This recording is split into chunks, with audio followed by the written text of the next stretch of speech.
世界を飲み込んだ吹雪の原因を知る人はいない。突如この地を襲い、全てを奪っていった。多くの命が消えていった。その絶望に希望をもたらしたのがイザリアと霊視技術だった。資格を手に入れた人類は続々とイザリアへと入った。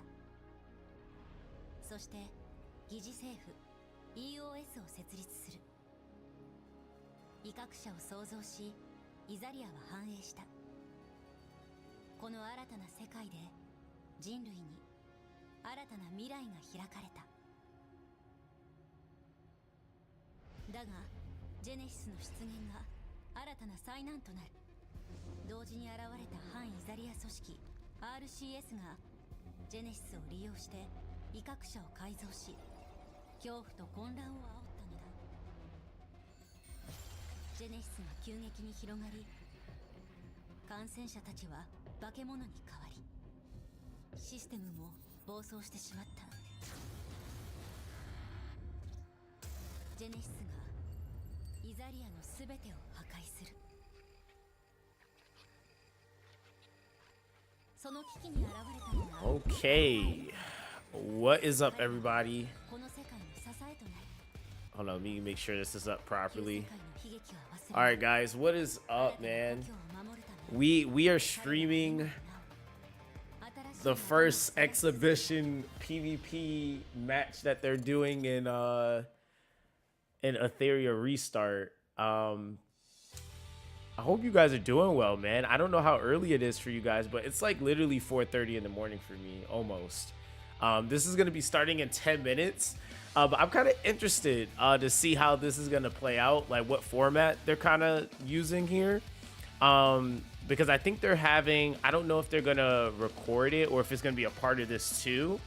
But there's also going to be a big player exhibition as well. So people that actually played in the beta are going to also be going through a whole tournament too. So it's not just going to be these celebrity people. It's going to be some of the top ranking people. Unfortunately, I'm not in Taiwan, China right now. So yeah, we couldn't be a part of it because I'm one of the top ranking people in the game. But it's all good.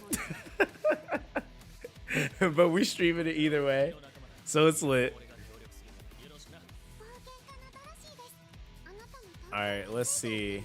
I just want to make sure the audio's good. Oh, I see Covian. Yo, we're gonna get Covian on the channel, man. But yo, what's good, Light Dark? How you doing, bro?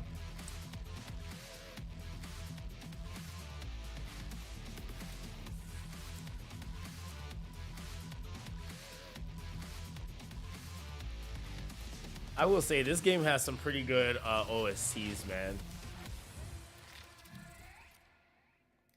Yo, I'm just interested to see what people are gonna be using. You said they didn't want to catch that Zox L, bro. So I got approved to go out there next year, so I'll be out there early next year. So I'm going. Already I talk to staff all the time, but they agreed for me to go out there. So I was like, all right, cool. So that's gonna be kind of interesting. I'm like really trying to make sure that, like, especially over here, we get like the tournaments and all that stuff, because that would be sick.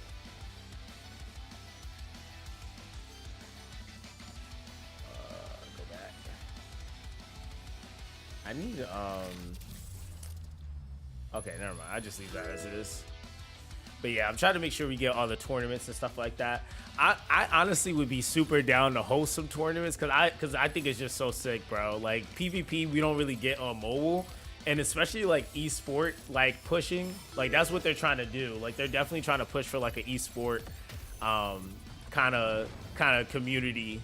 So I think the only ones we really got are Summoner's War and E7. Really, those are the only ones we got. And I'm not gonna lie, bro, like this game system is so nuts for PvP. Like it is so fun because there's so much stuff you can do. Like it's so much stuff you can do. So I've like probably have the tier list for you guys coming. I don't know if my editor finished it already. Hold on, let me check.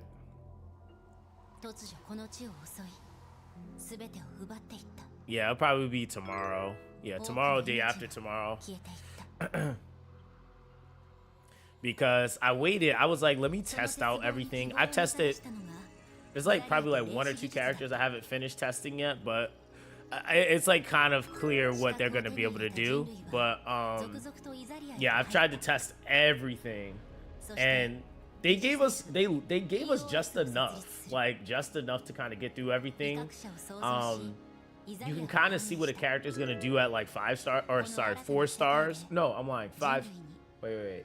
5 stars. Yeah, 5 stars. Because you can go all the way up to 6 stars, but it's capped at level 50. It's like still weird to me. It's like 6 stars level 50, but yeah, that's how it kind of works.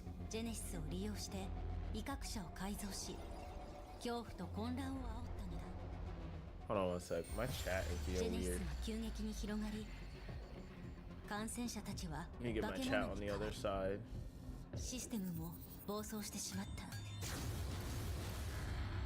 Yeah, this is why.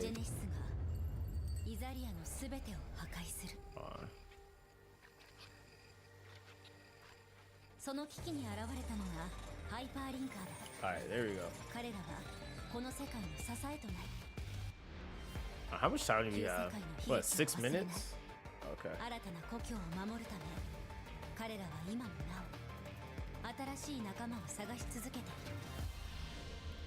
Alright, let's go back. There we go.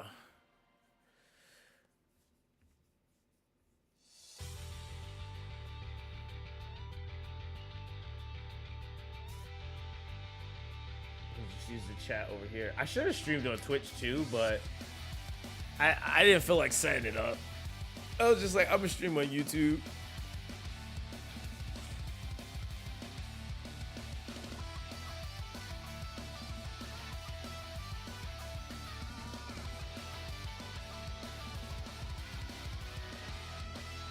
Okay. All right, so 4 minutes. We're gonna see how this goes.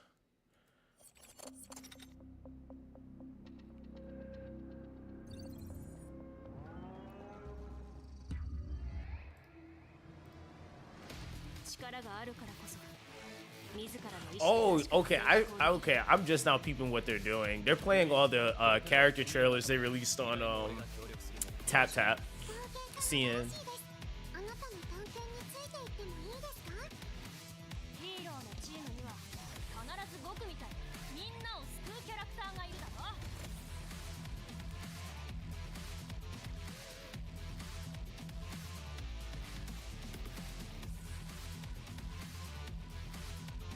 Damn. Yo, you know what's crazy? I don't know if I've seen a game have so many strong units on a release. Like, it's like there's so many units that are good. Like, there's so many that are good. Cause in a lot of games, usually you got a good solid 4. But yo, there's actually a lot of good units. And I think some of them that aren't necessarily top tier right now, they're going to be top tier later. Because the meta has to develop so people can actually build them fully and get to end game. And then even content, they just don't have any yet. Yo, what's up, Carlos? How you doing, fam?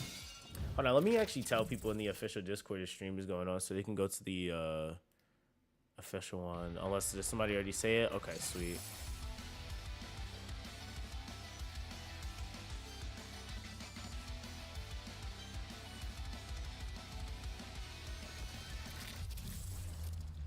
Okay.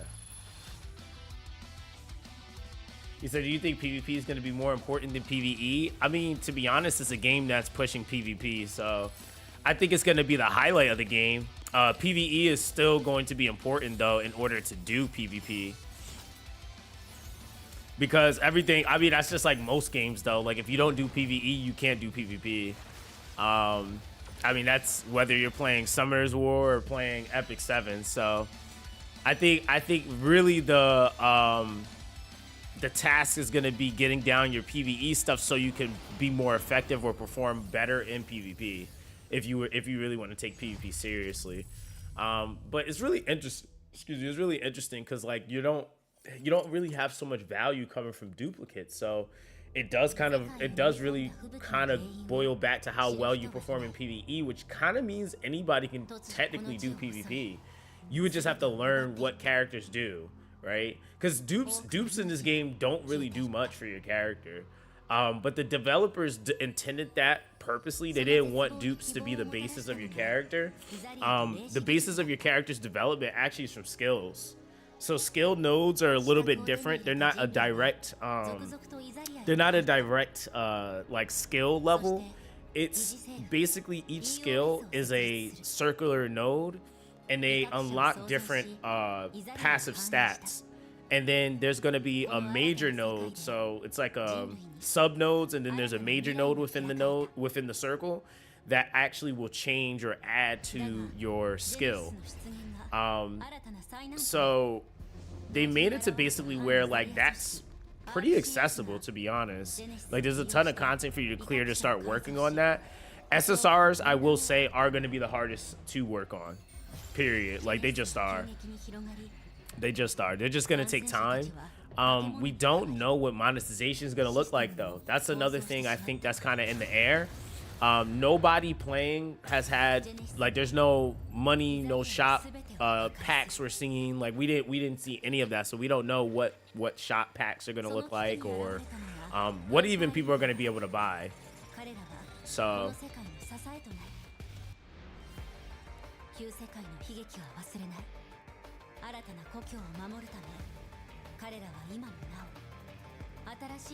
let's see. All right, we got 9 seconds.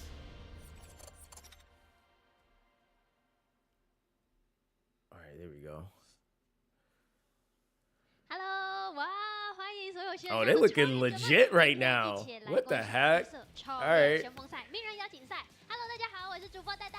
好，大家好，我是今天的赛评大 B。耶，大 B 好开心可以看到你哦。是，那今天的话呢，会邀请8位名人来看一下到底是谁。Now I'm not gonna lie to you guys, I don't know every celebrity. 哇，那我不知 I 道 think it's 线 just 上 like 的各位朋 literally 友 one 有 of 没 them 有 I 非常 know. 的期待呢？而且其实每一位我们的 KOL 都有自己喜欢的或者拿手的组合等等的。然后我们今天呢，现在也都会帮大家好好的来介绍一下异色这款游戏哦。是，没错。那其实这一次啊，我们这个异色 Can you guys hear this, by the way? I want to make sure I'm not like screaming over 画 it. 风非常的精美，我个人很喜欢，而且里面的角色每一个都做得非常的漂亮。没错，那尤其是 So basically, for those of you guys that didn't know, what's happening is they have a tournament going on over in I think this is in China, and it's basically the first exhibition match. And I've never seen a game do this, but they're doing a whole beta or a whole tournament off of the beta, which I think kind of screams that they want to that they're gonna be releasing the game, because there's no reason for you to run a whole tournament unless you're testing out how you want to present your game on that type of platform. So they're pretty prepared. I don't think a lot of people actually realize how much money XD actually makes, but XD company is a pretty reputable company, and Star Force is partnered with them too. So yo, Enigma, what's up, fam?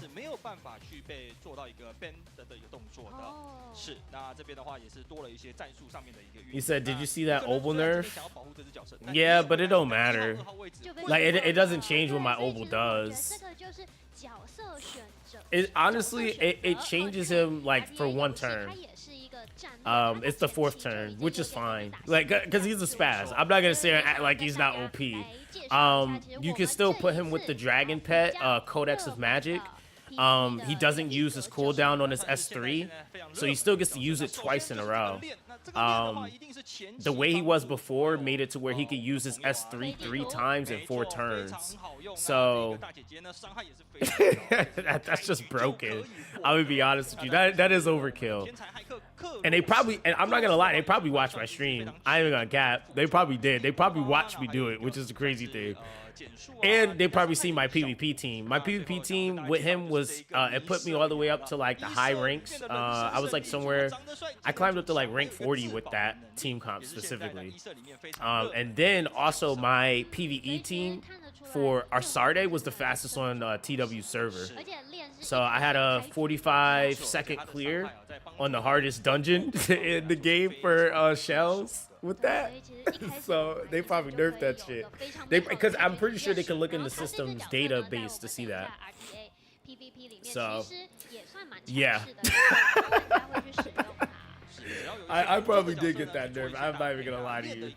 I probably did. 好，那接下来我们为大家介绍一下我们这一次名人邀请赛的赛制。好了，本次的赛制呢都是打包3战2胜。是，那今天的 Okay, so 赛事赛程表的话呢，第一场就是会由翁来对上月。Oh, so they're doing this day to day. Okay, they're smart. 法术。第3场就是欧浩对上姜糖，那最后一场就是母母87对上我们的培宝了。好的，哇，这个比赛的这个顺序一出来，我都已经开始期待了。像第一场的话呢，就是小。I think for the celebrities though, I think they all go today. 可以来期待一下我们的月熙对上我们的翁来了。哦，好的好的。翁来这位玩家的话呢，我自己个人对他会比较了解一点点，因为毕竟他是一个算是数据型的玩家。数据型的玩家，每一个数据是可以看到这个在画面上。在沉思了。左边的话 You know, she really is dressed up as Dorothy. That's funny. 真的香啊！那这一个翁来刚刚提到一半，就是 I just want to see these teams, yo. Who they about to draft here? 发挥到最极致，研究的很透彻。是，那月熙的话呢，他就是比较肤浅的玩家，帅哥角色是必拿的，是，所以这边的话呢，我们就可以看一下两边的选角了。等一下，到底谁会先去抢到这种热门的一个角色 Isn't that cheating? She's actually sitting right behind him, so she has like 2 monitors, but there's a crack. There's like a crack right in between hers. Oh, okay. So first character she drafted was Lily. It looks. The guys on the left, the girls on the right. She's drafting Ling Lo. Oh shit, they got they have mythical pets too. So damn. I think that mythical pet specifically gives heal over time and something else. It's like I think it's like heal over time and like Okay, she's going Tiamat with Giga. Is that Gigabyte? I can't see the pet. So basically, his team. Alright, he's drafting Rahu. Rahu's disgusting. Oh, he's gonna murder her. She might get murdered. If he's faster, she's done. So he went Rahu Lilith. So Rahu Lilith, that's basically stun lock, tank down. Rahu's gonna be giving defense up buff. What else is he gonna be doing? He also does damage based off of debuffs, or sorry, based off of defense. And then Lilith is like HP damager, so she's really tanky. She's an HP based damage dealer. Oh shit. Okay, never mind. She drafted Doki Doki. Damn. Okay. Okay. Oh damn. Okay, so she drafted Doki Doki and Hell Kid. Shield. She has 2 shield units, Tiamat and Hell Kid. Doki Doki's a speed buff rotator, action gauge mover, and she has her own unique speed buff that basically increases speed outside of the regular speed buff that you can get.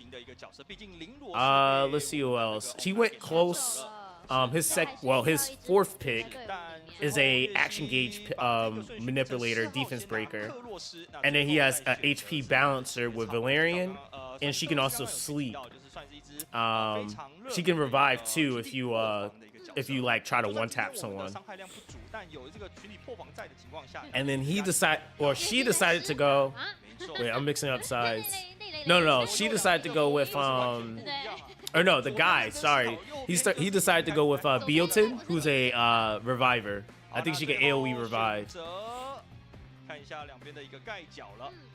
But I would say best person to ban. Ooh, Lily was a good choice because Lily can reset all her cooldowns and she can do that for an ally, so she's really annoying. So that was possibly one of the best picks that she could have went for. Let's see who they banned on the other side. Oh, she dropped the Messiah? When the hell did that happen?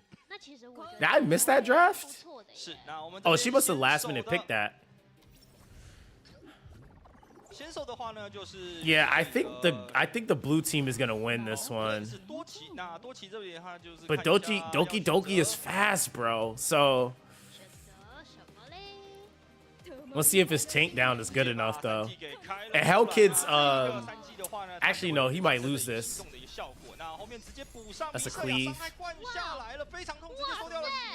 Yeah, Tiamat, taunt. And then Hell Kid's just gonna give a whole bunch of shield. You're not hitting through that. And it's immunity too, so that completely cooks Lilith's kit. Yeah, actually red team might have this one. Unless Rahu gonna pull something out the hat. I doubt it though.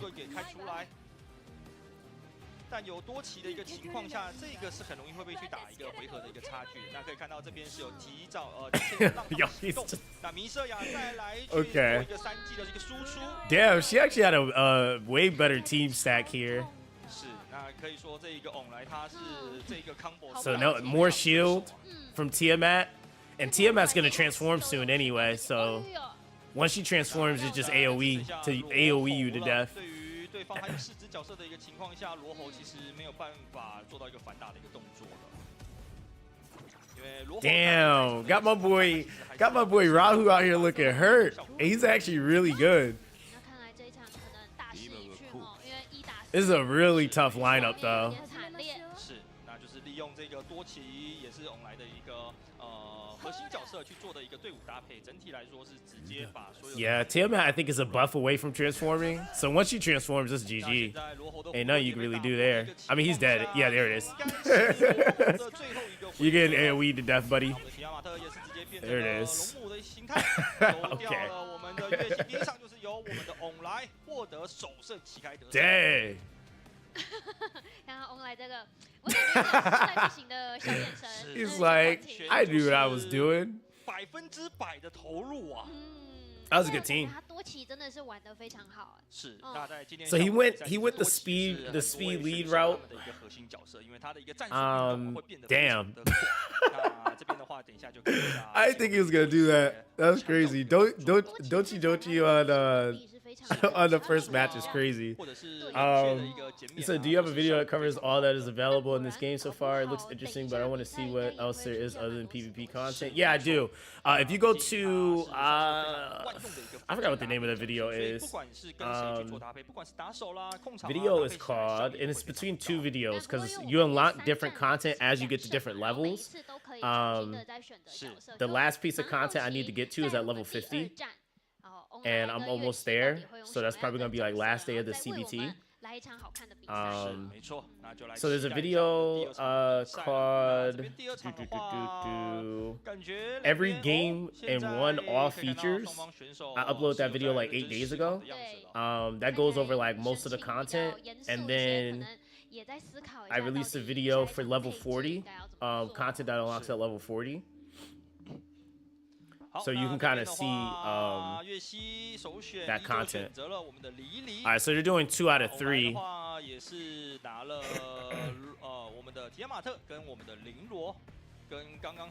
No, it's a white beta. This beta was a white. There's no carryover progress. So everybody's starting on an even playing field.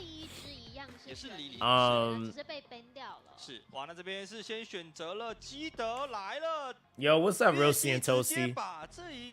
Oh shit! Oh, he pulled out the freaking Heinrich. Okay. All right, wait. If he's able to get a turn with Heinrich can straight up nuke your entire team, bro. And what's actually a little bit different about this, we're seeing most of the units, which a lot of people in the beta haven't had this chance because there's just so much to invest into them. But seeing the units maxed out, the units here are all maxed out. So we're seeing them perform at their highest potential. Because in the beta, most people might have like a few level 50s, maybe like 3 to 4. But most are probably like sitting at like 5-star because they're a lot. Yes, I did test Kraken. Kraken, so when I drop my tier list, I kind of talk about DOT and certain stun effects. They're not highly recommended in the beginning to push for PvE progression because there's a lot of bosses that lock you out of being able to utilize those abilities. So DOTs, stuns do work on ads, but there's a literal lineup that's going to be super free-to-play friendly for people to either reroll for or to just select from the very beginning. That's going to help them progress much quicker. And really, realistically, like if you want to be successful, I feel like at playing this game, you have to make decisions in the beginning that's for progressing, and then later on you can go back and build some of the stuff that you want to actually build. Like a unit everybody's gonna have to build is Leon, right? Like most people probably don't want to build her, but you have to because there's a ton of resources that's locked behind her, and if you don't, you're just gonna get cooked. Like you're just gonna be missing out on that. All right, so you went to Sania in this pick. I would get rid of Doki Doki, to be honest. Oh wait, Doki Doki's in band protection. Never mind. I think that was the better. Damn. You went for a reviver this time. Yo, this Heinrich with that's scary. Yo, he's just so much faster. 那在翁来这边，那彼岸丁的3技的话呢，它是会有一个增益效果，那会有一个攻击力的一个加成，以及我们的一个暴击伤害的一个上升哦。那再加上它还有一个黄泉。Don't get me wrong, Obu, like so my whole team is a whole DOT team, and it's slapping PvE content, but it takes investment in gear, and and it would have made more sense to farm that gear up with a whole different team to make that team better. Yeah, they're about to get hit like a ton of bricks. Like yeah, Doki Doki. Like, okay. Yeah, Heinrich is so OP, bro. That was, and mind you, that was Heinrich hitting with no defense break. If he had a defense break, they would have been cooked. Yeah, Messiah Cleave, that might be goodbye. If that's Sania needs to go. Oh my god. Yo, in-game build Messiah is crazy. Yo, nuking a Sania is nuts.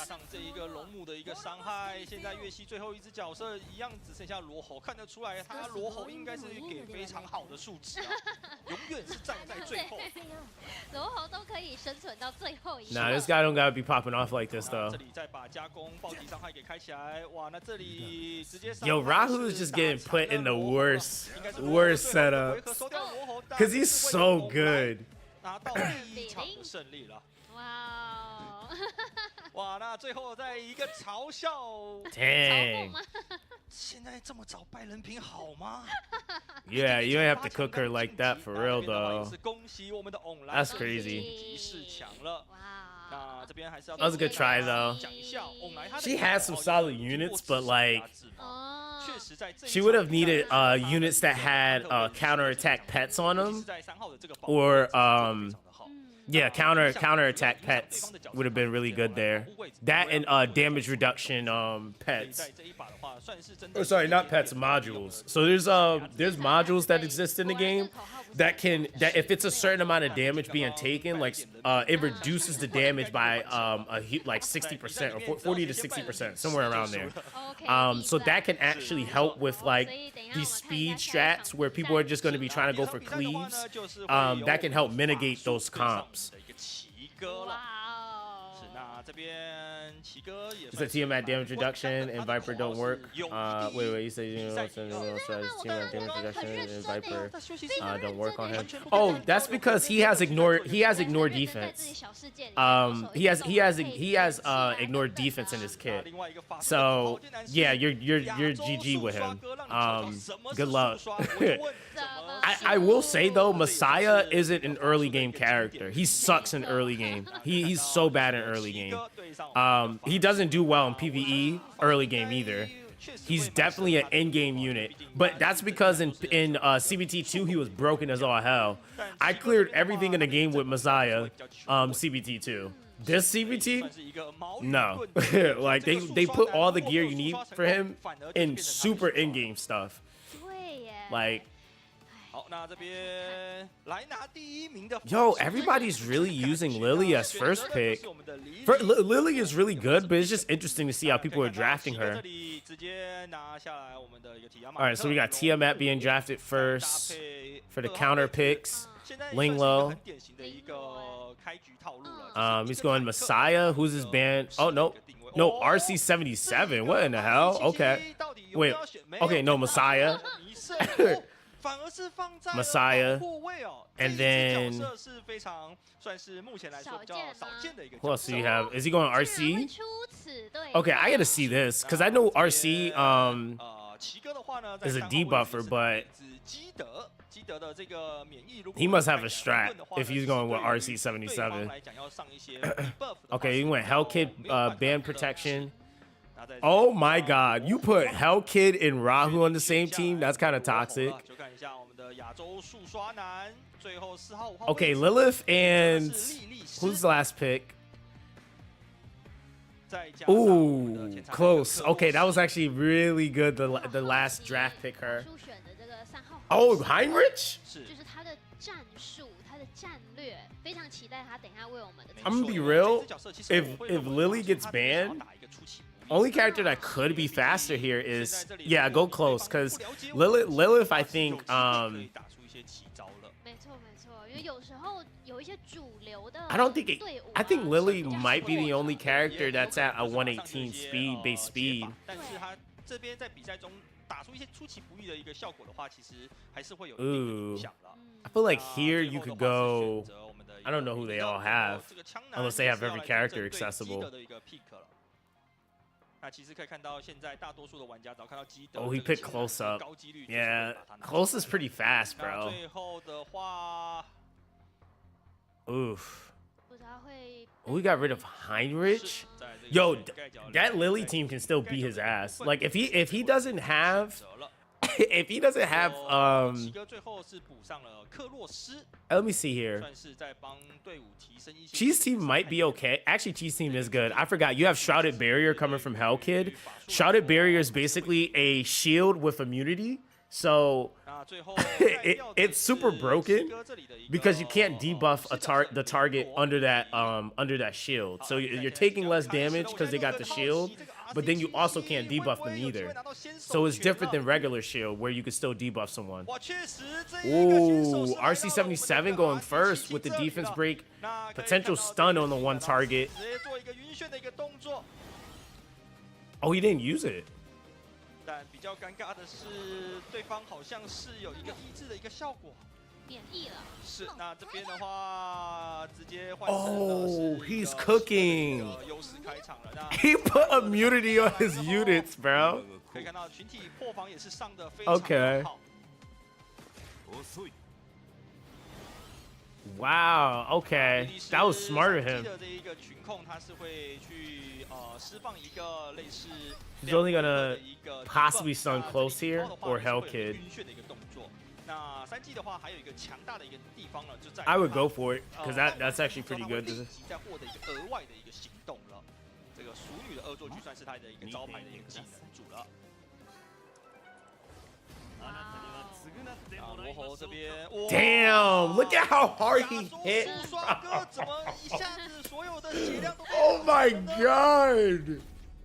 现在 Yo, Rahu is 对 nuts. 于法术来讲是非常 Oh 的 my 不 god, 容易的 Rahu is nuts. 再加上龙母 And Rahu's a whole ass tank, bro. 收掉了，来到了4打3，那现在又是我们 Damn, full sending that team like that is crazy. 那选择2技做到一个头 This is the 条 kit 以及 shooting 加 more 速的一个 passive 效 pick for 果 PvP, especially with future like seal debuff from Epic 7 build 这 1. 里的一个基德，如果3G 再开出来，应该比赛就结束了。虽然这一个米瑟亚有一个无敌的效果，但是他的队友没有啊。 Yeah, you know what though? But see, that's like one thing we're missing. We don't have pre-bans. We don't have pre-bans yet. 剩他独活。没错。which is gonna be kind of interesting because at that point the people would just put it in put that type of unit in ban protection. So we need possibly pre-bans the bigger the roster gets, because yeah, there's gonna definitely end up being some units that end up being super toxic. Like for sure. But almost like in a way, you can kind of make a lot of units super toxic. But like yeah, having that be a direct counter, we're gonna probably need pre-bans at some point. That's the face of somebody that knew he was gonna win, bro. That was crazy. Rahu, see, he gave us a good Rahu showcase because Rahu's really busted. 所以是有机会的。而且可以看到奇哥哦，是真的老神在在啊。对于那个 Okay, so 别人的反而在紧张了。I think they go they get it's best 2 out of 3. 我觉得法术它有一个很强大的一个地方，就是他很喜欢做一些不一样的尝试。I'm just wondering what choices the other guy is gonna make 所以这边的话 to counter him because 第二场有没有一些不一样的一个角色？可是这样刚刚看起来，我就觉得法术没有掌握好速度的感觉。 是，那这边的话算是 Okay. 稍微可惜。不过 He went Lily. 这里首选的是Lily first on his 现 side. 在哦，树刷哥选择的是罗 Rahu and close again. Oh 那就 shoot. 看一下奇哥的2号、3号位置。 Okay, we got Hell Kid, 位置会选择 who's 2 ban 号位置选择了基 ban 德 protect. 那3号位置去做到一个绫罗，这场的话就是 Okay. 想要让辅助的 That's guaranteed immunity and heal. 其实看得出来这一 She has really good heal over time. 就是领先比赛，然后结束这个 Going 毕竟 Tiamat and 这边 ban 如果有 pick 这个 or ban 辅助 protection. 的能力的一个角色的话，其实整体来说，再加上基德的护盾 Damn, this is like 对，就是求稳的感觉。 they're drafting so different each time 法术 too. 这边真的是很不老实啊！刚刚说要速刷，这里整体队伍就走了一个坦克的一个取向。 Heinrich 在保护位置这里选择的是龙木提亚马特。Oh, okay, Messiah. 位置再去带了一只伤害的弥瑟亚。 Yo, Gio, what's good, fam? Now, one thing too, if you guys are watching this for the first time, if you have not noticed, this game you can't pick the same units, right? Like so, like you have to like develop units in order to really do RTA. All right, so he's going Heinrich Lily here. That okay, Lilith. Last pick is actually really good because there's a lower chance that that person will have an option to draft for immunity.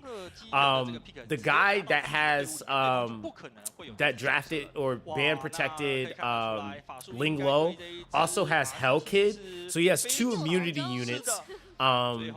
So the chances of a immunity unit being drafted on the other side was very slim. So that was actually a really smart draft pick. So either way, he has immunity here. It doesn't matter.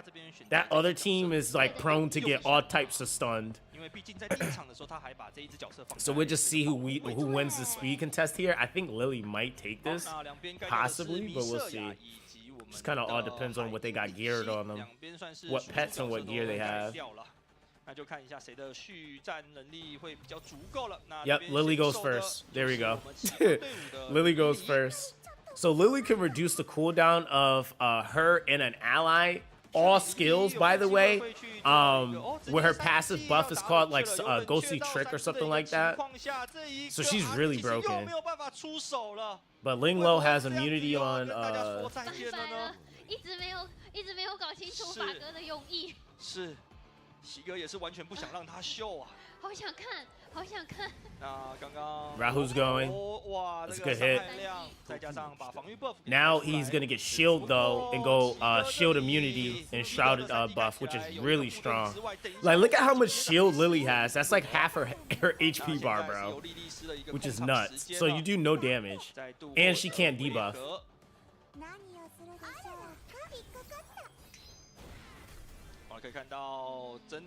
Yeah, that's pretty good wear down there. Tiamat couldn't taunt here if she wanted to.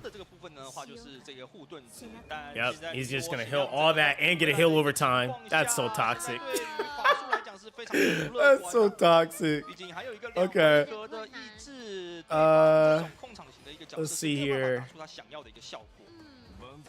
now this is another rotation into invincibility. Okay, so you guys are probably wondering how they're using their skill 3 so many times. The Codex of Magic Dragon, which is the pet or the shell that they have equipped, it basically is a shell that makes it to where your very first S3 or any skill you use for the first time, it doesn't actually get cooled down. So you can S3 twice in a row. And this is what I mean by, like, I showed you guys my Obel doing it, but any character can basically take advantage of that type of pet.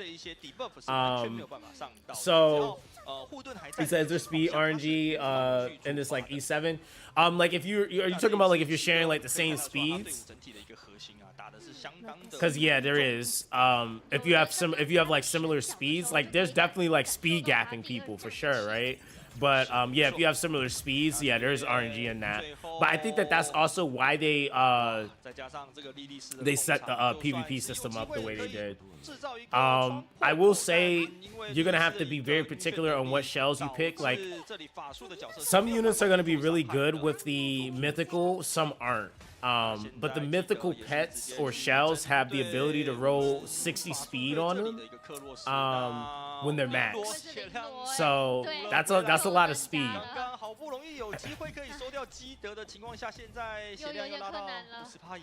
Alright, so yeah, there's no way he's pulling this one. There's no way. He has too much heal coverage. He has double rotating immunity. He has a attack down AoE. And also Rahu is a damage dealer, by the way. So even though he gives that crazy shield, his shields scale off of his attack. So yeah, his skill scales off of attack. So basically, if he has the Shrouded Barrier on, he does more damage to you. So that's the other gimmick to him. You said I like it, but to be honest, this RTA is like a lot of information. Wait, what do you mean, Enigma?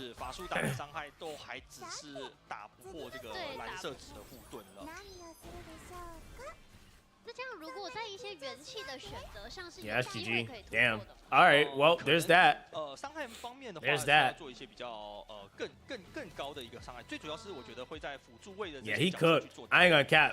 Both of his draft picks were like kind of nuts. 非常非常。He should not have. 感谢我们的这个 And he didn't use Dochi Dochi either, which is crazy. 真的很想知道他可以发挥什么样子的效果，就是他的战略。He actually had probably the closest to a more tank down comp. 对，再加上刚刚奇德其实队伍里面 Because all his units were like, and that's the cool thing about this game too, is a lot of the units that like kind of have more support-ish abilities are actually really good, even like to use as like your damage dealers for your team. So it's gonna be a huge learning curve for a lot of people because they're gonna see like Messiah or Heinrich and ban them, but it's a lot of times it's better to ban like the Hell Kid or the Rahu because they can do so much damage and they're defense based, or Tiamat, for example.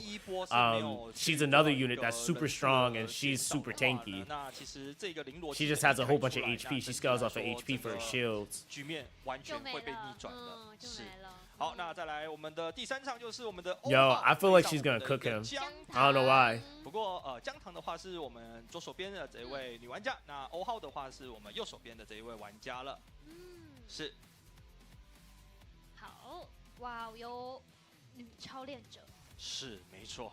太厉害了！有时候我觉得男 Dude, 生 come 跟 on. 女生在理解或者是在思考对战是不一样的。没错，而且也就因为这样子的一个情况下，或许会打出一些意想不到的一个效果，这也是比赛非常好看的一个地方了。而且这种比赛其实它就是非常的灵活运用。是的。哦，真的非常的灵活，因为我们现在在比赛。I don't know, bro. He kind of scared me. He looked like he low key is like he's low key gonna cook her.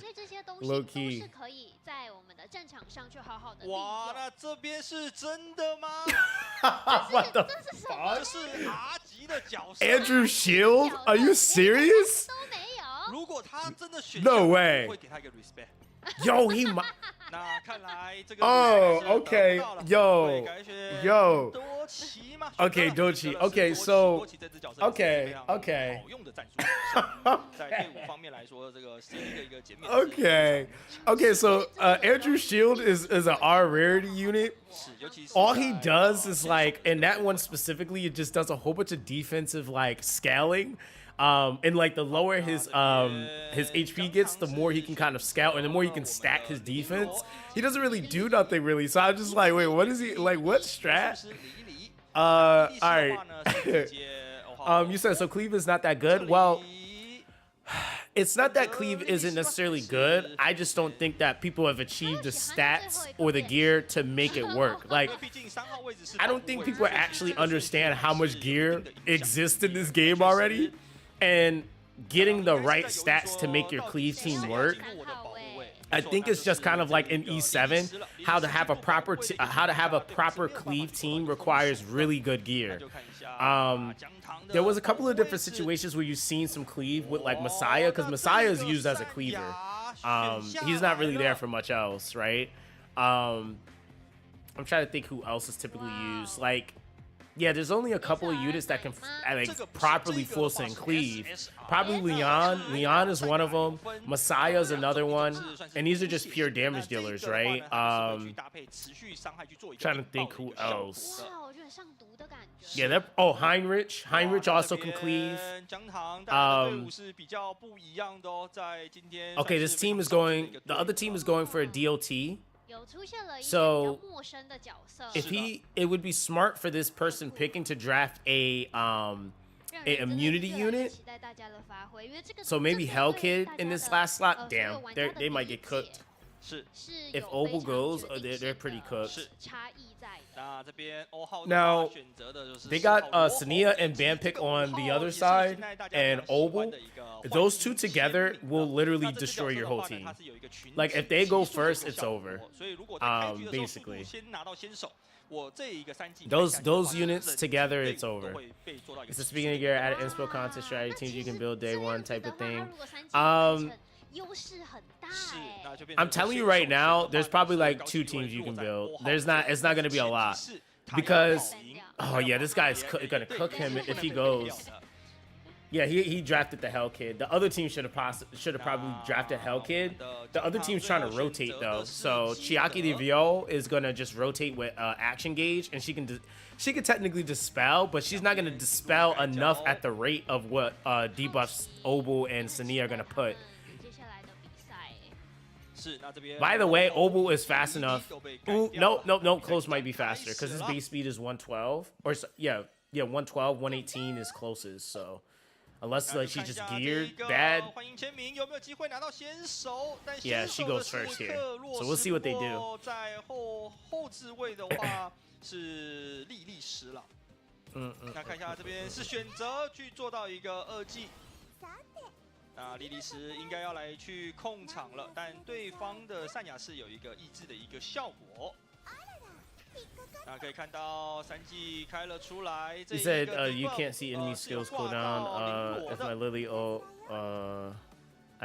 I can't know for sure that the reset worked. 看接下来要怎么出手是，了而。且可以 If 看 I 到 can 现 see it 在 and 大 reset 多 happen, 数 I 的 can 玩 save 家 my 他都 ult 是 for 会拿 Kraken 这 for 个 my 莉莉丝去 for 搭配 next 旁边的 turn. 一个智鞘 I gotta see what the 那这个智鞘 buff 的话是 button 会 shows, because I know it shows all of the 之后 debuffs 会有 and 一个 buffs on the field, but I don't know if it 是这个 shows like the 冷却 skills. 效 I haven't like 所以 looked 是 at 会 it. 可以再去 Me 用其他 personally, 的 when I play these types of games, I'm always skill counting.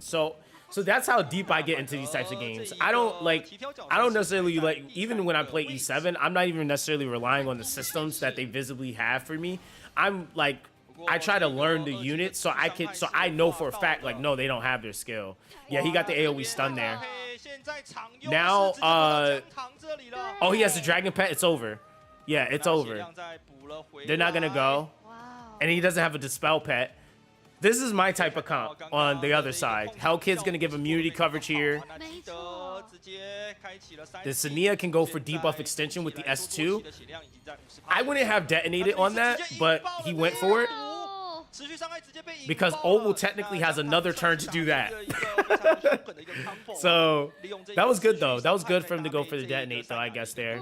现 So 在 you, 完全的优势 because he didn't 了 land that 可以 many 看到利用 stuns. 这个持续伤害，再加上这个毒爆的一个效 But 果， the DLT damage is good. 速度收掉了我们欧浩的2只角色。对，就在这么一瞬 Yeah, 间。 so 而且 for 前 all 期 you 看 guys 起 thought 来 my 就力 my 上 comp 直接 was 就 just 逆转了 okay, 现在的 bro. 优 This 势 comp 在江 cooks. 堂手上。 Having Sania and Obel on the same team, I man, should have got rid of 对 Obel. 于姜糖来讲是有一个 That's 绝对 another 的 debuff 优势 extension. She's also equipped with the Codex of Magic as well, 人数的 so 绝对压制啊。那2级 yeah, that 的 Lilith 一个 is 持续 gone. 伤害 There's no way of 就是 saving 不好 that. 挂嘛 damn. 现 Yeah, 在 that's 比 GG 较尴尬的一个情况下是，欧浩这里已经没有任何的一个输出角色了，都是偏辅助是的。再加上这一个持续伤害 Yeah, 其实 that was 有一点 GG 是在慢慢地折 Like- 磨我们的欧浩了。She can purify, but like I said, she can't purify at the rate that you need her to in order to mitigate DOTs. Like, there's just way too many. I think just like in 2 turns, Obel can put like 6 DOTs on you, and she's not cleansing all that. You're better off going with like immunity versus which is prevention versus like a dispeller. I think there's like 1 unit that can dispel a good chunk of 到了这个 debuffs. 持续伤害的一个回合触发的时候，它是会直接去扣除它的一个血量的。 You said you can do that, but for Lily, you need to know from the beginning if it works. If you miss to 姜糖这里是 read 打了 it, 一个非常明确的一 what's 个套路 happening, 对 you're cooked. 是，然后在感觉他这边的话真的是有搭配过的。是。 What are you 没错 talking 可以看到 about? 这 Are you 两只 talking about with her 持续伤害的 cooldown 角色在 ability? 第一回合善雅是先 If it 用了这个 works 2技持续伤害之后呢，再搭配后面的角色，那最后一波毒爆，那可以看到刚刚是直接收掉了2对，只角色。没错，没错，非 Because 常 I'm 的 like 精彩 like 耶 technically the only way you're cooked is if you do it and what, you're on auto? 一样的 Because shouldn't you be playing manual to see your skills anyway? 对，这场突姜糖破大家就是做了的想法最。好的示范了。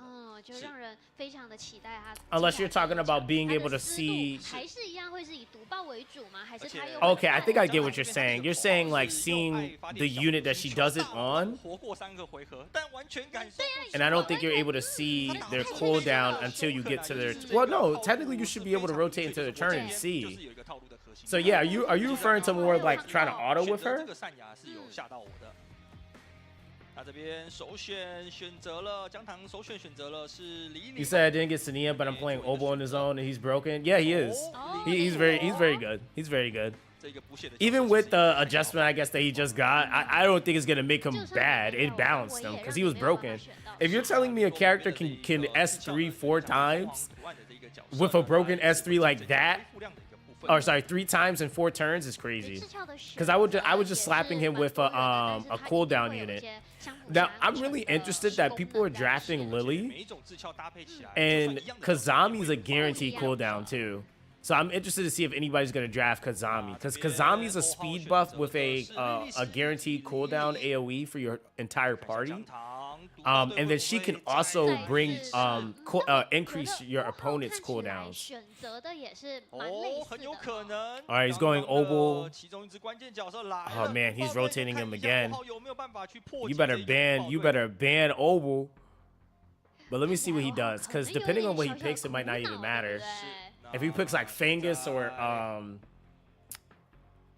even Ashu, it really wouldn't matter at that point. You're still gonna get DOT detonated on. 选择的是克洛斯，再加上我们的幻影 Close 签名 with 不过因 Shiaki. 为毕竟刚 Okay. 第一场的一个速度其实是已经有展现出来了。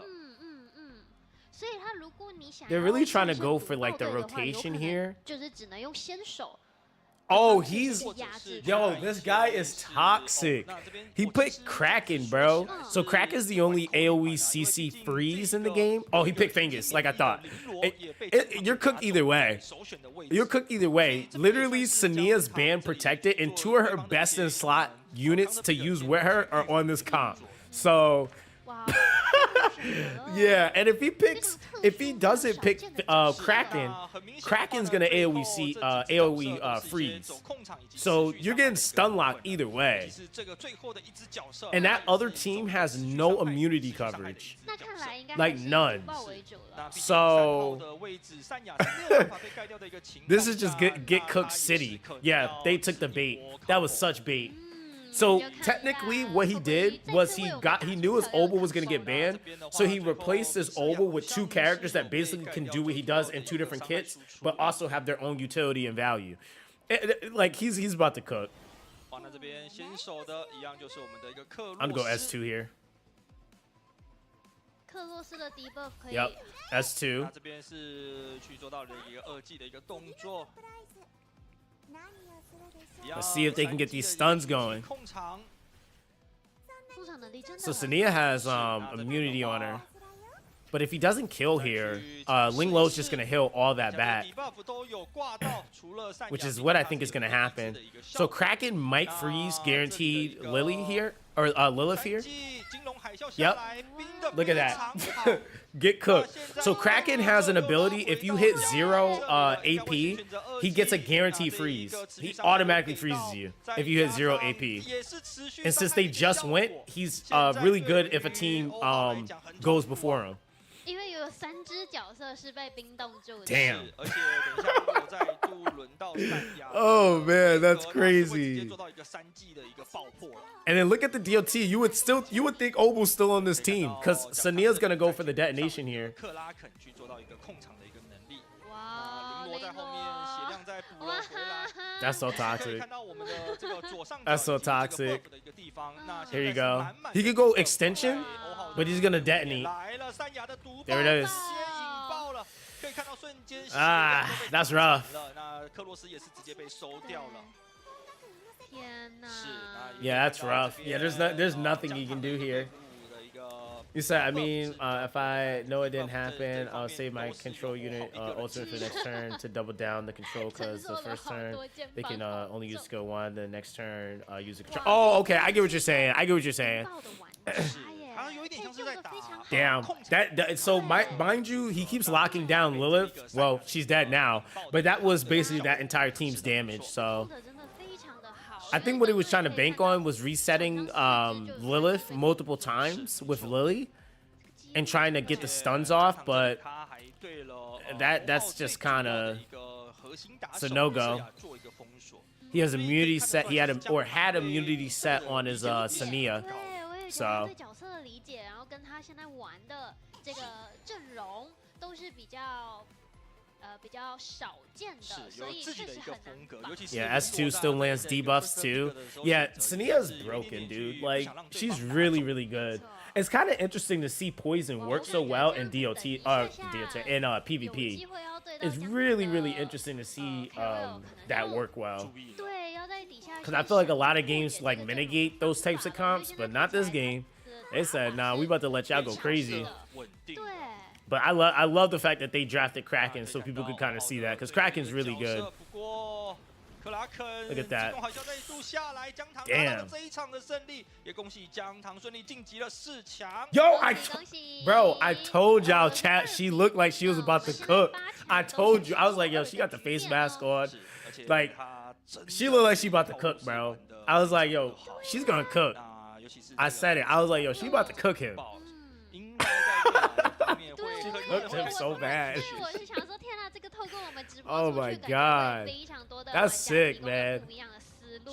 那感觉说不定就是这个阵容会变成主流打法哦。是有机会。 I think this is the last match before. 是没错，而且他能在这些选手里面脱颖而出。等一下4强可能就是对到下一场的姆姆87或者是陪宝。 I want to see somebody draft Viper, bro. I need to see Viper go crazy. 女性选手是那我自己蛮期待，看有没有机会第2场是2位女选手的对抗。哦，可以耶，让我们一起期待吧。是，那可以看到左边就是我们的 He's like, we got this, bro. I don't know, bro. I think these girls with these face masks about to be cooking, bro. 我对他比较熟悉的一个感觉啦，他很有可能是会去打这种。 I go in close draft.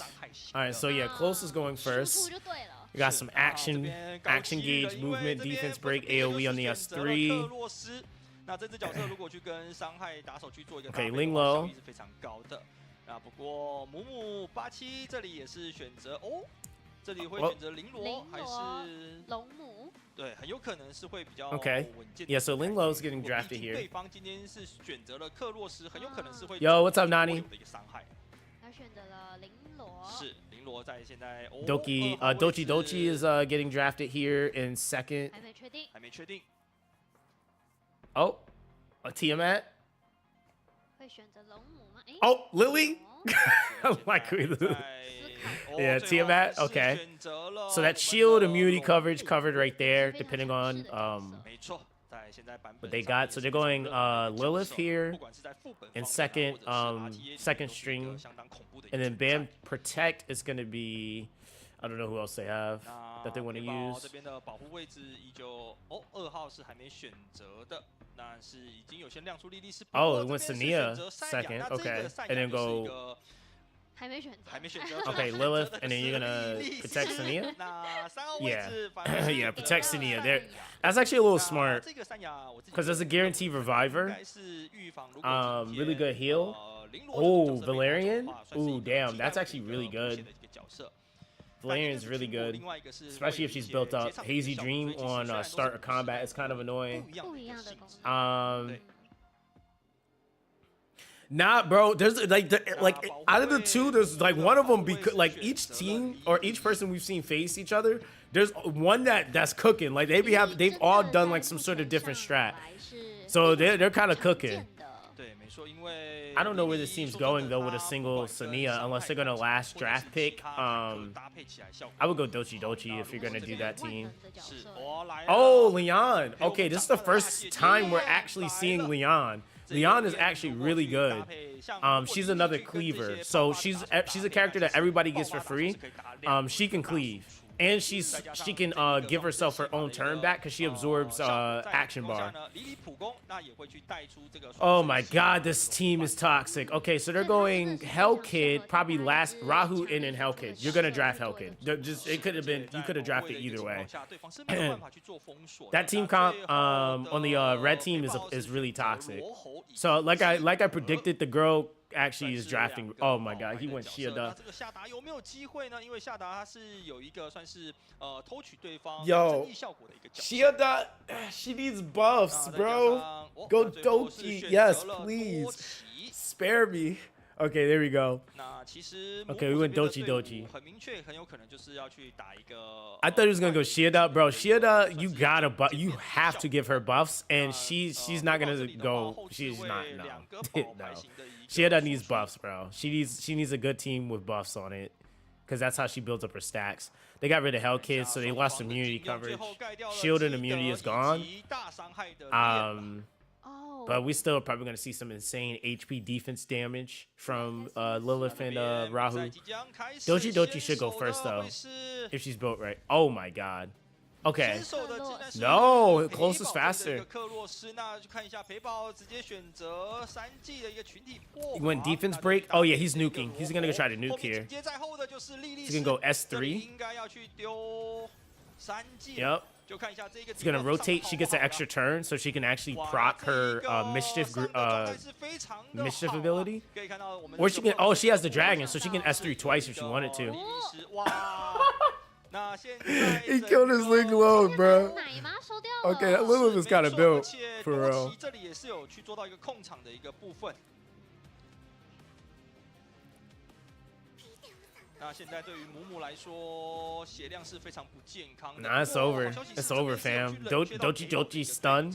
You gotta get an AoE taunt here and then hope that Tiamat's not taking all that damage. She's gonna die. 亚马特3级的嘲讽，有嘲讽到3只。那 She would need like a baby tap and then maybe she could come back, but that's very slim. Damn. 这 Damn. 个罗喉它的一个被动就是我方如果有其他人在攻击的时候，他是旁边会去做到一个 Yeah, that's it. That's game. 哇，是，那这也是罗喉的一个卖点啊，这个愤火。Yeah, there's no coming back from that because they don't have any damage now. 别人的回合他还可以打一下是，，他就是在旁边就是我就平常就是皮，我就 A 你一下，A 你一下，啊你死了吧？那这边可以看到现在已平经 A 法。是 He said, even if you want to count the cooldown, the game have shell cooldown and gear with 2 with 35%. You miss your he said you miss your count. I guess yeah. I guess that depends on how you gear your units, right? 那这也是莉莉她的一个双生系。 But yeah, I mean, I already put in feedback that they need to have something that allows us to see all those things. Because yeah, it is complex. It is definitely like a lot of layers that I don't think a lot of people realize.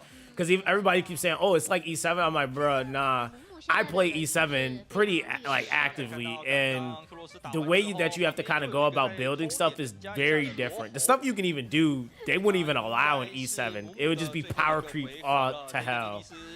They wouldn't even allow this, like half of this stuff in E7. Yo, these girls are cooking people, bro. I told you. I was like, yo, these girls look like they came to cook, bro. He's like, oh. He's like, what happened just 调整 now? 了，我也觉得母母现在看起来是在调整是因。为印象中本来也想说陪跑可能会打一波流的一个伤害，反而现在后面去转了一些控场，再加上一些弹打的一个角色。 Yo, she cooks him like turn 1, which is 那这边 crazy. 的话就看一下，等一下第二场会不会去做一些角色的一个墙角的一 He 个 also, but I think his draft pick was really weird though. 阶段了，是然后没错 I don't think I'm pretty sure like it could just be he just doesn't know how to draft pick, and that's okay. That's a learning curve within its own right, to be 这 honest. 边首选的话也是 Alright, 来 she's 到 drafting 我们陪跑这里，那 close 选择的 again. 就是我们的一个 She has to be like, 那 she has to have been playing because she drafted that way too well. Like I think in this situation, I wouldn't draft my healer first. Because now they're gonna do everything to make sure you don't have 最主要还是看到3号位 have 的一个 heals. 选择。 He said, by the way, the gun dude countered both Messiah and T-Mat. 哇， You said, wait, you're talking about Heinrich. Yeah, I know. Dude, I'm in top PvP right now. 算是伤害型的赛亚，就是 You 刚 said, 刚使用的这个 he said, man, this championship is 哇那这 amazing. 场两边 I'm 的 hoping to do 赛 more 亚 of 都 it. 出 The 现 dragon is 了 broken in PvP. Oh, you're talking about Tiamat? Yeah. If you can get her her stacks on her bloodshed, then yeah, she's kind of insane. She's actually really insane. But that's the thing, like it's not your 选择比安丁吗？突然觉得这一场应该蛮有 You said, oh, the dragon pet. Oh, Codex of Magic. Yes, Codex of Magic. Yes. Yes, that doesn't use your skill. 可以看到 Cooldown is broken. 封锁的。那现在在保护位的一个情况下，这个 Okay, so he ban protected Leon. Okay, I'm gonna say this off rip, yo. I'm probably gonna have to do a draft pick video. If you're gonna use Leon, she probably should have went first. Like immediately, she should have been first 对， pick. 所以这一回合干脆就直接把它放在保护位。是的，没错。 I would have ban protected 龙 Ling Lo 龙 龙 母 母 or freaking Tiamat at that point, because even using Sania here, Sania can technically do enough DOT, but now he's mitigated. Like he's completely mitigated. Hell Kid is out in the field, so that's immunity and shield. And then Heinrich 现在很多玩家会在 is there to 4号 nuke. 位置，如果这种 counter pick 的话，担心被人家拿，他也会一并一起拿走了。是。 You said the anti-heal, 就是一个我不会让你 that's the 选上 Tiamat and 你会 the counter 我，但我也 and 不想给你，我 Cleave 就自己一起 messed 拿下 up 来了 Messiah, 那最 yeah. 后盖掉 Oh, 是 you're talking about the buff bomb. He does buff block. 1-1 Yeah, he buff blocks, so he can completely lock down a character, so they can't get 所以 buffs. 现在这场是 So 有 he's 两 he's 只 he's 手 kind of disgusting. Yeah, Heinrich is very very strong. 那另外一边的赛亚是走一个辅助型的一个赛亚了。 Wait, you said why the hell they can't cleave anything in this championship? Well, the thing is that the units that are used for cleaving, one, they're not using them for real. Like Leon is a cleaver; she's a straight up attack cleaver. But you gotta also think about the fact that most of the cleaves, or most of the units that Cleave is up against, are all tanks. Like Lilith is an HP based tank. Hell Kid is a attack unit, but has a shield that scales off of his attack, so you can't penetrate it because his attack is high as hell. Tiamat HP scaling shielder. Who else we got? Rahu defense scaling tank DPS. So there are units that can cleave, but they're not your traditional like attack scalers. Tiamat can also do a lot of damage herself. Tiamat's second form is a cleave, but you got to get her to her second form. The Dragon Mother form, we've only seen it once so far, but you got to build up her bloodshed stacks. And she's dead. Yo, this dude. Yo, this chick is drafted. Her draft is so immaculate, bro. Like, she's cooking hard. Now they can't land any debuffs, so Sania is useless here. She can literally do nothing here. She can't DOT, she can't detonate. This is gonna do no damage to his shield. Like, she does nothing here. Leon also can't properly cleave on this either. There's just too much shield. He rotated his... Yeah, you can rotate all day, but they still have a 3-turn immunity with shield. Ah, man. 是没错，就看一下他有没有办法去打穿了。不过应该是会比较难一些些，毕竟没有其他的一些算是攻击的 buff 去做一些加成。 但还是选择放了些。Look at how Leon is actually. Oh, Leon might be able to rotate. Never mind, Sania. Never mind. He's gonna hail this. S3. Yeah. Leon is strong, dude. People keep sleeping on her because she's a free character, but she's hella strong. So if he would have went with a proper setup, where he would have had a defense breaker, he could have went like a Gray even if he would have wanted to draft him, because Gray can still be fast. He could have went Gray, defense break, AoE, or anyone that can AoE defense break, then S3 with Leon. She rotates back into her S2. S2, that's straight up cleave. Like, they're completely done.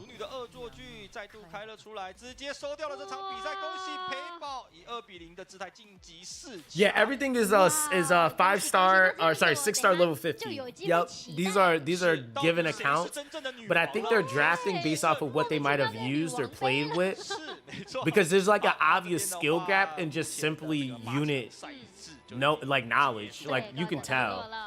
Because some of those units I wouldn't draft together because they just don't work together. And then even the way that, like, those two girls that just went, they were also counter picking. So they were drafting according to what they seen their opponent picking. So she drafted the immunity units so that he couldn't DOT. And you can't DOT with Sunil, she's just useless. She does nothing.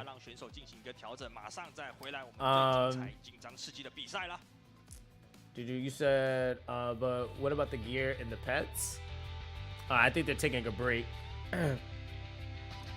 Also fixed? Yeah, so those are more than likely fixed. These are dev accounts, I'm 1000% sure, because this is a celebrity tournament, and do I really think the celebrities really sat and played 2 weeks worth of the beta? Probably not.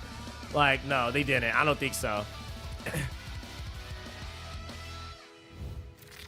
You said the builds must be bizarre. I will say from what I've noticed, just even looking at like the recommendations within the game, the devs actually know their game. That's one thing I can say. They 1000% know their game. Even like recommended stuff that they gave inside the game for people is actually pretty good recommendations. And I like built outside of a lot of those things, but they're good recommendations. You said Chiaki was one of the slowest in the team. They don't know. Bro, it's crazy because like even something that they did that I didn't, it's just because of access. They definitely have access to in-game gear, and that's how I know these are dev accounts, because you have to be account level 50 in order to even start farming some of these sets. And hella of the units were starting the fights out with immunity on them. I'm like, yeah, okay. Like, yeah, bro, it takes a little minute to farm up some of these sets. is that they give Chiaki without 270, 280 speed. They have no idea how she works. Yeah, so yeah, certain units need to rotate last, right? Like that's kind of like also understanding speed tuning, right, for your setups. So that's another thing, like too, that some people just don't actually get. And that's why I'm kind of waiting to see if they're gonna start drafting certain units, because there's some units that like Sania, for example. Sania being fast, in my opinion, is not great, right? Like she doesn't need to be fast. She needs to have a good amount of effect accuracy and bulk. Like she needs to be able to take hits, and she needs to have the ability to land her debuffs. Because if you rotate her, then she's gonna be. And again, you also need her on a team, I would say, with other DOT damagers, especially in like the competitive, like high tier PvP. You're not gonna get as many turns as you would like to land or like stack DOT. So you might have one rotation where you're able to detonate against somebody that actually really knows how to play. It said the turn order is strange in those teams, but we can't see the number % in the action bar. Yeah, I mean, in most games though, you kind of have to click or press the, even like dislike. I know E7, you have to like kind of click the little thing to be able to see those. Yeah, they're not even like seeming to be concerned with that either. I've seen them reading their skills a few times, but I think that's something they gotta add too. So it's super early, it's the beta. They've already told me that they've already started adding a lot of stuff, so we're gonna see a lot of changes going into the official release as well. So they've been taking a lot of the feedback pretty seriously. So I think this is semifinals here. 那这边可以看到，可以刚刚看，输出方面的话，就是链跟弥瑟亚还有海因里希是刚刚都是有出现过。 So yeah, they're doing this right though. They already got like each person's like top dangerous units. Like units you gotta kind of watch out for them. See, somebody so the person that's third actually drafted Gray, which is kind of interesting. He's also a freebie SR, but he's super good. He gives a crit rate buff to your entire party that gives him an extra turn, and then he can AoE defense break your entire team. So Gray is really good. You said, do I have a direct line of contact with them? Yeah, I do. So I've been working with the developers on this game for probably 2 years now. So I'm a tap creator. I also used to be a Billy content creator as well. So I actually met one of the developers on Tap. At that time, I was like literally the only person that was talking about the game. So they reached out to me. And from there, I just kind of always stayed in contact. I played every single beta. And I also now I'm helping manage the official global Discord. So I don't have like any official like goals yet on like okaying certain things, but once they start like pushing that, then I'll be helping them out with that. I'm a part of the LQ&A team. I'm going to be working on the wiki for the game. Trying to think what else I'm doing for this game. Next year I'll be going out there. So early next year I'll be actually going to the headquarters of Etheria, which is XD company. So yeah, that's gonna be fun, man. That's gonna be fun. So like it's a lot of stuff, man. That's gonna be happening. But I'm really trying to make sure that we get these tournaments out here in the West, man, because people love this type of stuff. They love competitive stuff. I feel like they have a really good game. Like with any game, there's always, you know, kinks you got to work out. But I feel like overall, they have a really, really good game on their hands, and it's fun. It's really fun. And so far from this tournament, you're able to even see like the rarities have like vastly been different for what units have been picking or what people have been picking too. So yeah, players take RTA seriously, so all the information that you can provide inside that mode will give RTA depth too. Yeah, I have a whole docu, and it's not just me. I have found some of the top players in the game, and there's a lot of us. I gave them access to that document to also give their feedback as far as PvP meta, because there's people that are even higher than me, like the number 1 and 2 guy, the number 1 person, I'm DMing him on Discord every day just about, and we're like just talking about strategies and stuff like that. So again, keep in mind the number one person. This is not, we're not spending money, mind you. We're just like learning stuff and figuring stuff out. Like there's no money being spent. So yeah, it's kind of an interesting beta, like for real, because sometimes betas usually do like spending accessibility, but they didn't do it in this beta. It's just basically people just playing. And the number one dude, like, oh man, like I don't even know how he got through the damn game so fast, but he's like insane. He's absolutely insane. All right, so this okay, these guys are actually, ooh, okay, so these guys are actually drafting pretty well against each other. So both sides have immunity coverage. Lily, which was the first pick on the red team, is cooldown. Heinrich is that seal, lockdown, HP block, AoE nuke. So he's just pure damage on top of all the debuffs, but he's band protected. So it's kind of interesting what choice he's going to make here. We're going to have to see. That's a hard pick against. But he decided to go Tiamat.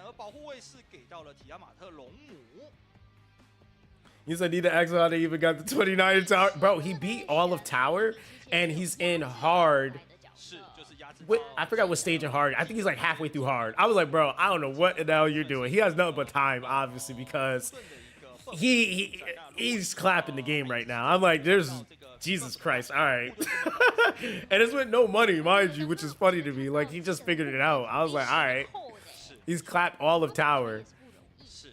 So he's like halfway through hard now. All right, so we went close in Rahu here. So action gauge redistributor, got your defense break, and then he went with a defense scaler. Defense up. Dochi?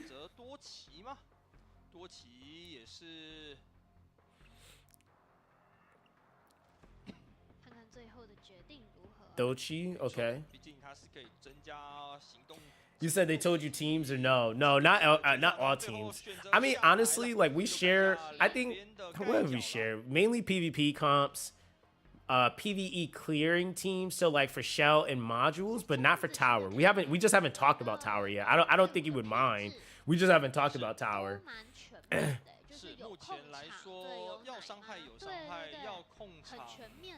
Okay, so took an immunity away there. This is really rough. I mean, if it really is gonna boil down who gets to go first here, because both teams are actually pretty solid. Those are both like pretty good teams.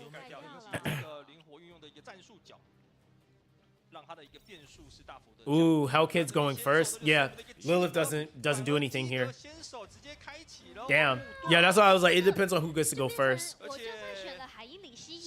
Because look at how much damage Hellkid does without a defense break, right? Like, he's an attack scaler. So technically, he could be used as a cleaver, but he offers shield and immunity, so he's not going to have a defense proc necessarily for him. Yeah, none of their debuffs work, mind you. I don't even think Heinrich counters Hellkid either. Because...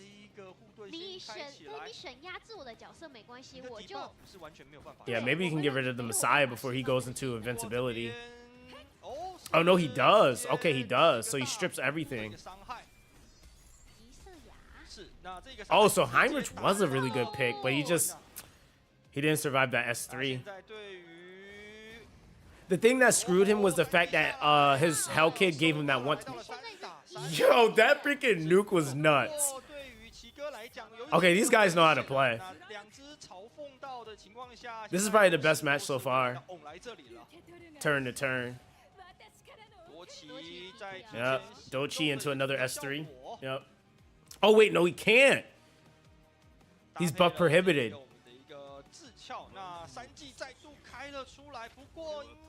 Yeah, he's only going to give it to Tiamat. Rahu can technically maybe do something here if Tiamat doesn't. Actually, no, Tiamat can kill. Tiamat can kill. S3. Okay.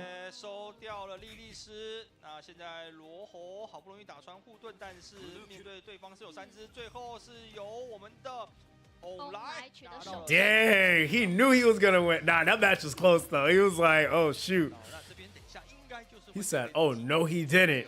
做一个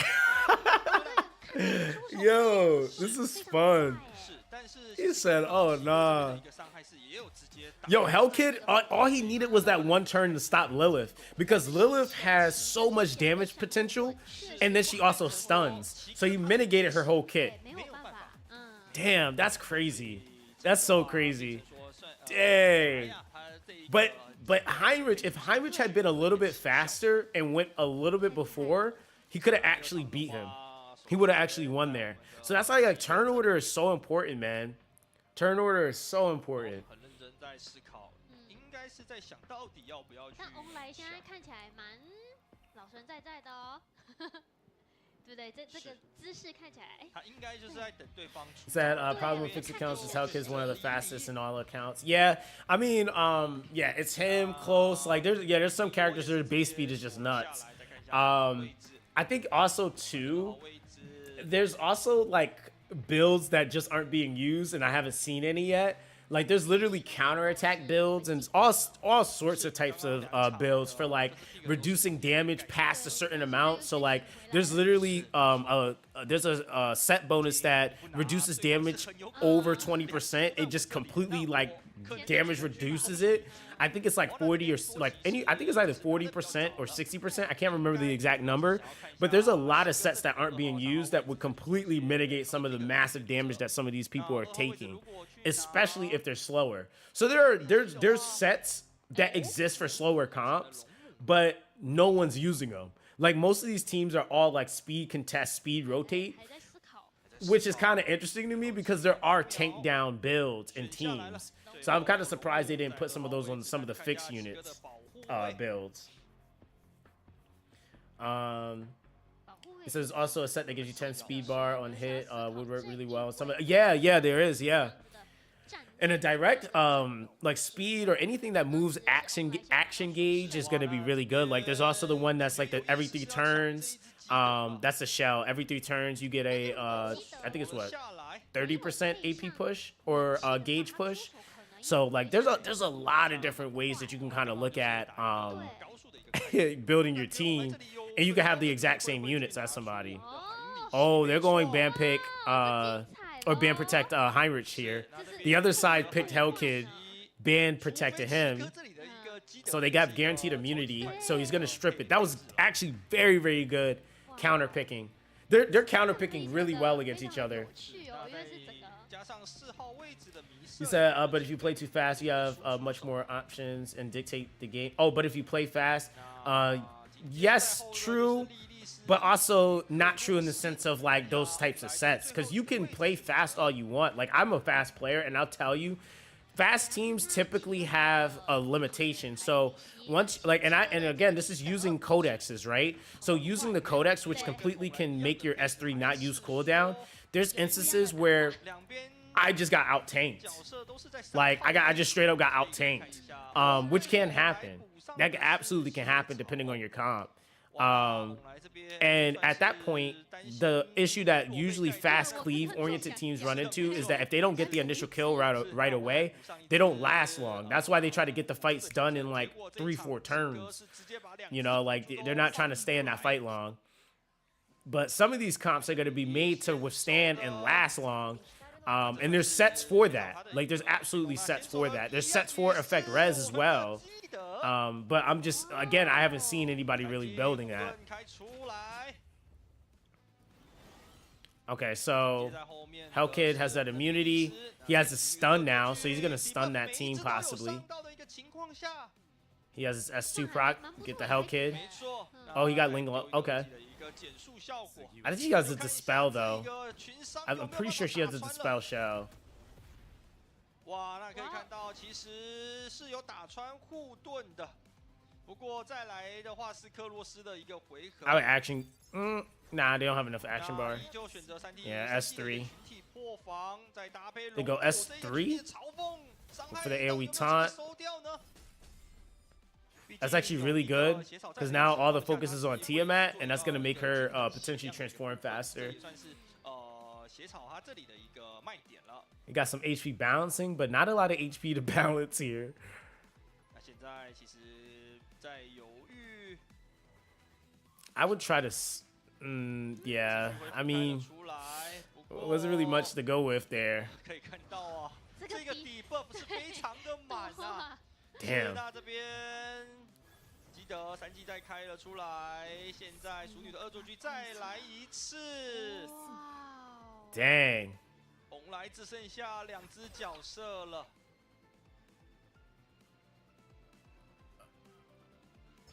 Yeah, that's it. 是的。Dang, he's going for the setup. He's trying to kill here. Goodbye. 非常的用心啊，每一只角色的智鞘都是 Oh, 带这一个 Messiah still has an invincibility. I was like, how is he still alive?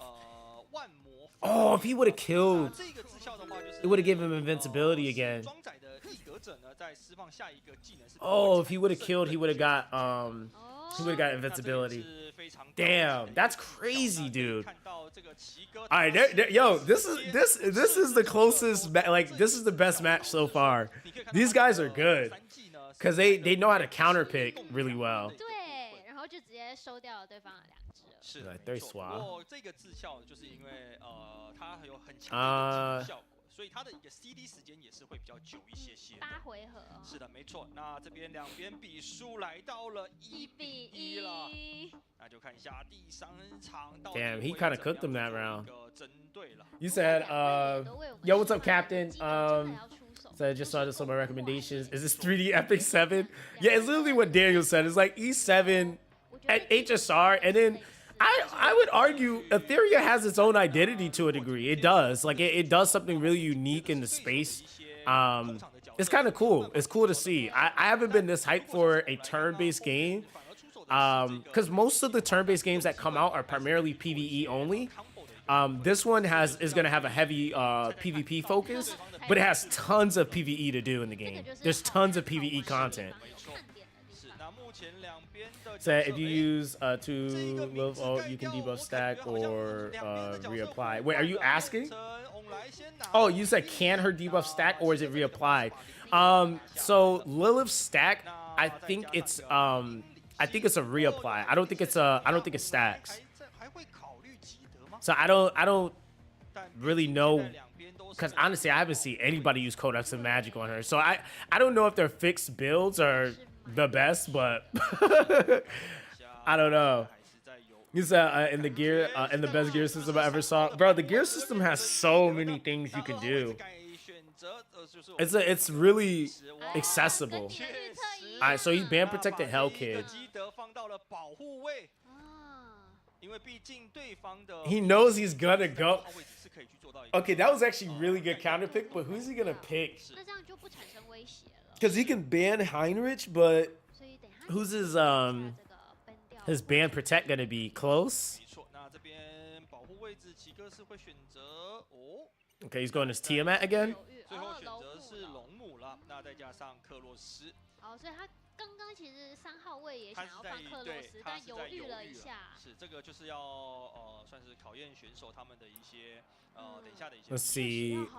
Okay, drafted close. 这个3号的这个保护位啊，因为这里没有被盖掉的一个情况下，才可以让队伍的效益发挥到最大。那我们来这边4号补上的是弥瑟亚。 Also have Messiah here. 没错，再加上最主要他还有一个自己的一个无敌。 So is there anything faster than Hell Kid in those accounts? Maybe. Hold on, let me see. 蛮强的，没错，在现在封测阶 I 段 can double check for you. 过程中呢，大家最喜欢的不是练就是弥瑟亚在输出的这个位置。那弥瑟亚应该人气再更高一点点，因为你可以看到他的这个外表啊、技能组啊。 So technically, Hell Kid's not the fastest unit in the game.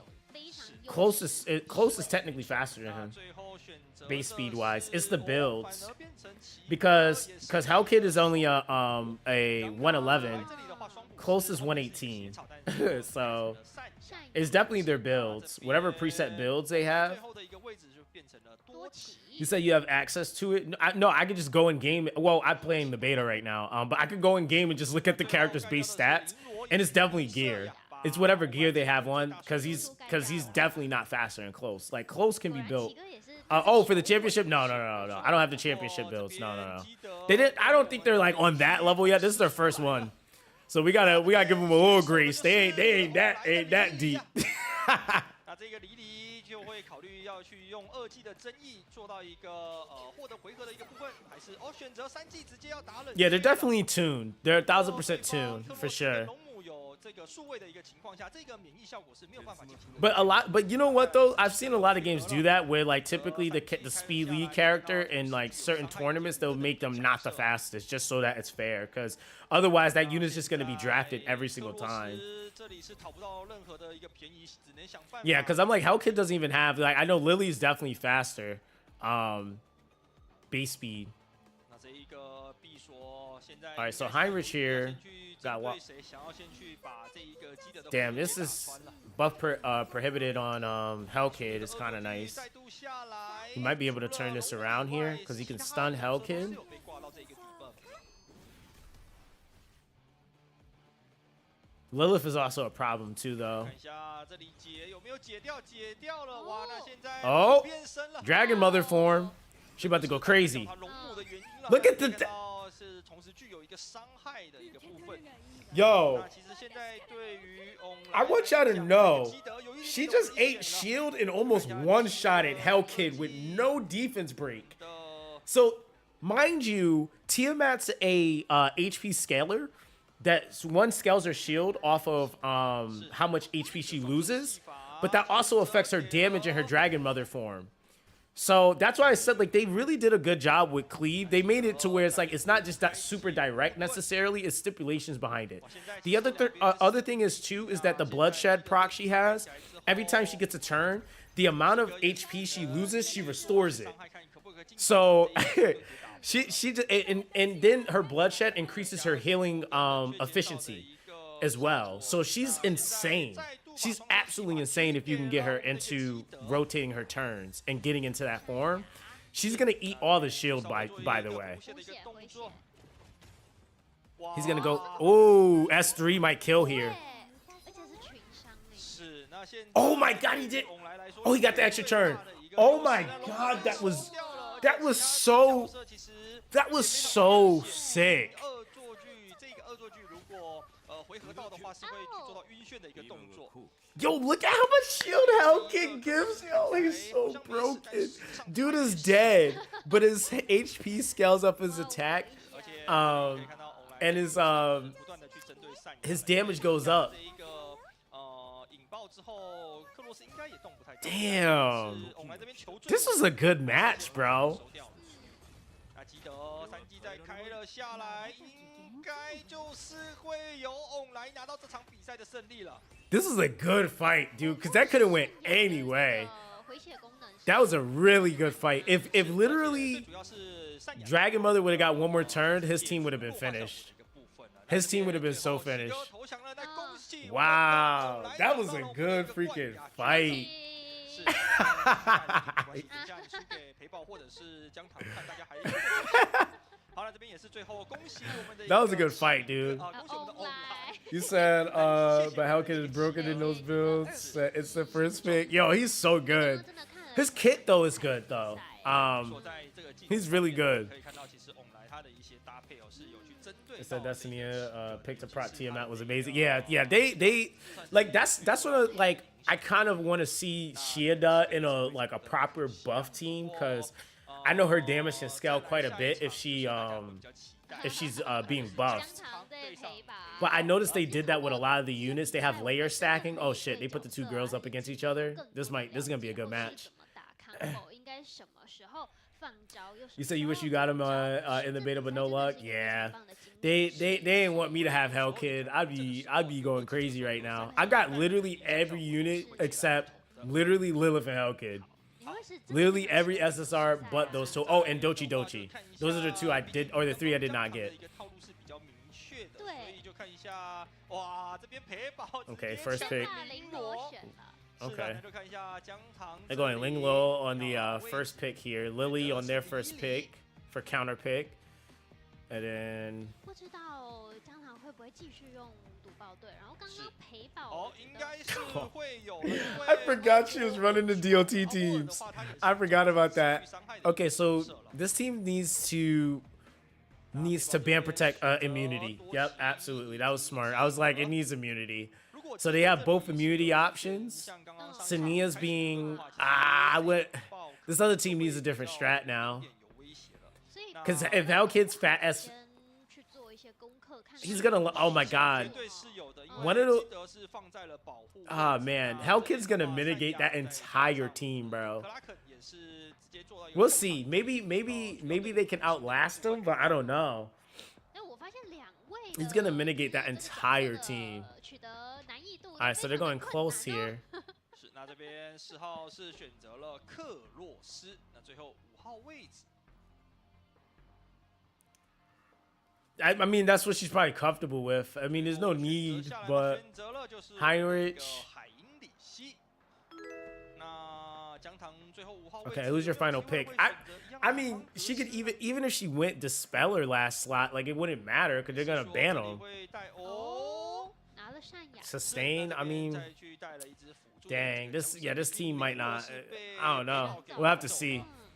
那这边最后感觉看一下 Got rid of the Ling Low, but they have Hellkid, so that's still immunity. 最后12秒 Unless she somehow magically goes first, 角色了 which at that point it's like, 非常期待哦。是 yeah, I don't think anyone outside of Lily is faster. 林罗以及黎黎，那黎黎的话 Oh no, Lily got banned? 是怕预防说，如果他是先手的情况下，他可能会 Oh, it's GG for this second team, bro. 嗯，黎黎的3季也是蛮 Yeah, it's over. 出手蛮快的。是，那不管是对方有没有免疫的一个情况下，可以打冷却或者是做2技的拉条。不过这边先手的是在陪宝这里，那这边是直接丢了一个3技，那就看一下后面这一个拉条的一个效果，再去拉给了 That's it. That's game. 克洛斯。那这一个3技的伤害下来了，就看一下江堂有没有办法挺过这一波。 Oh, Kraken had an ability to push him forward. Okay. 这个是旁边的 Oh, he has Gigabyte. That's why. Every 3 turns, he gets a 30% AP push. 做了一些伤害的一个部分，不过现在还不好说。对， S2. S2. 全冻住 S2. Oh my god. 全部好 Yo, he might just win. 这个持续伤害也有挂到，就看一下陪有没有办法挺过这一波了。如果挺过，大家是一个复活。哇哦，哇，那 I was not 现在 expecting that. 这一波操作是的绝啊，是的，没太强错了吧！ Bro, there's no way. 哇，这样 Oh my god, Hellkid. Hellkid to save the fucking day. 在基德3技下来。 Oh, it's. Oh. Oh no. If Hellkid didn't come out of that, that would have 线 been. 上的朋友应该跟我们一样都非常的 Yo. 屏息以待，看一下这个战局的变化。哎，是的，没错。我刚刚那一波真的是惊艳到，太厉害了。不过因为 Kraken can't do anything here. 它的一个 buff 的一个存在是没有办法去触发这一些效果。 Yo. 我可以看到这个护盾值哦是来到12000啊。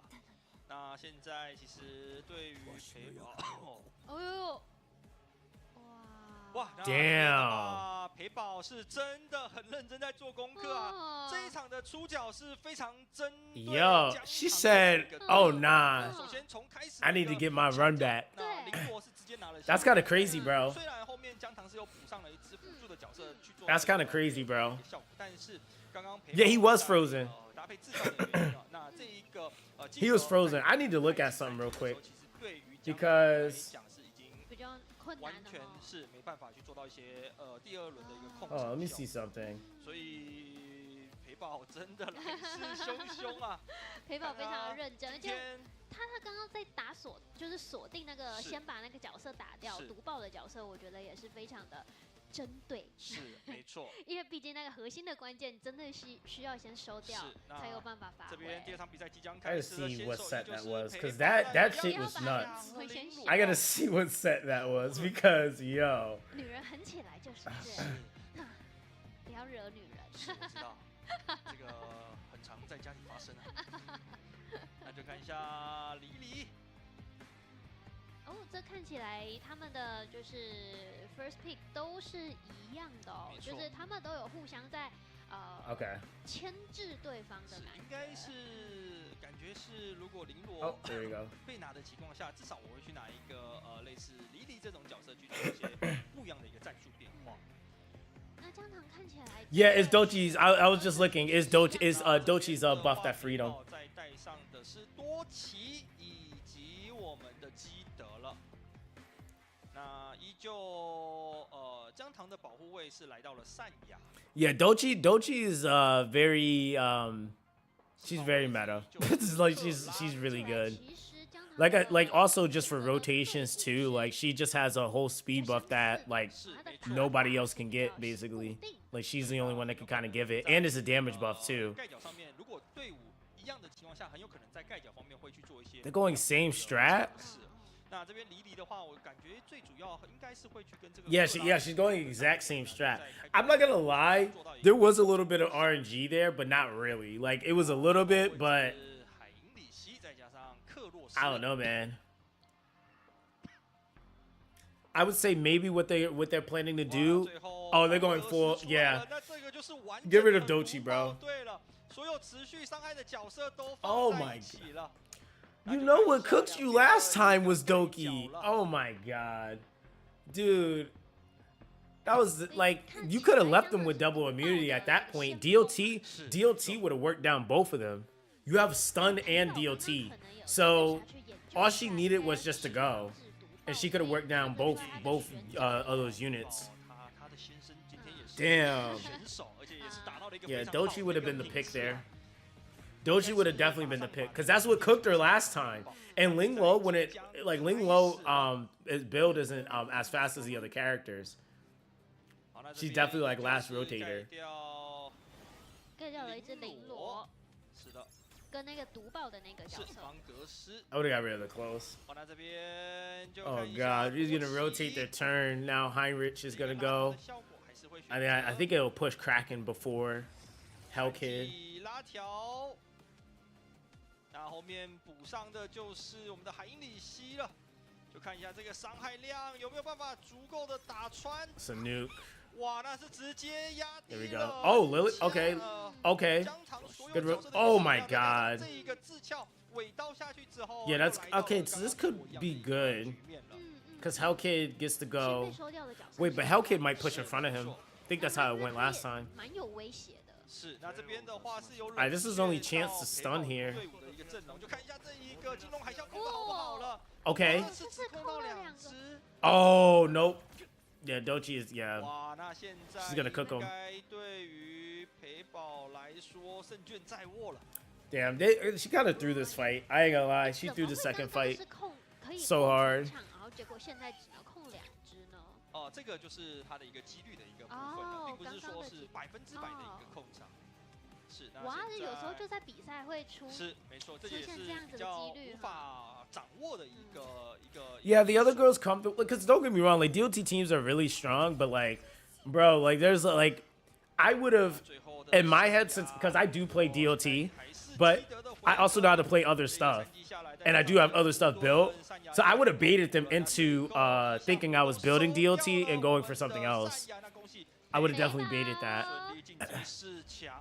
冠亚军了，冠亚军，也谢谢姜糖为我们好带来的比赛。是的，没错，那真的非常感谢这位女选手。Now we're on the, I think the final. 陪宝这次也是做足了功。Yo, that's like that. Those two dudes went crazy. They were the best match, bro. 针对姜糖的队伍设定的一些。 So like the other two seasons, I can understand, but Sania is just bad in this kind of matchup.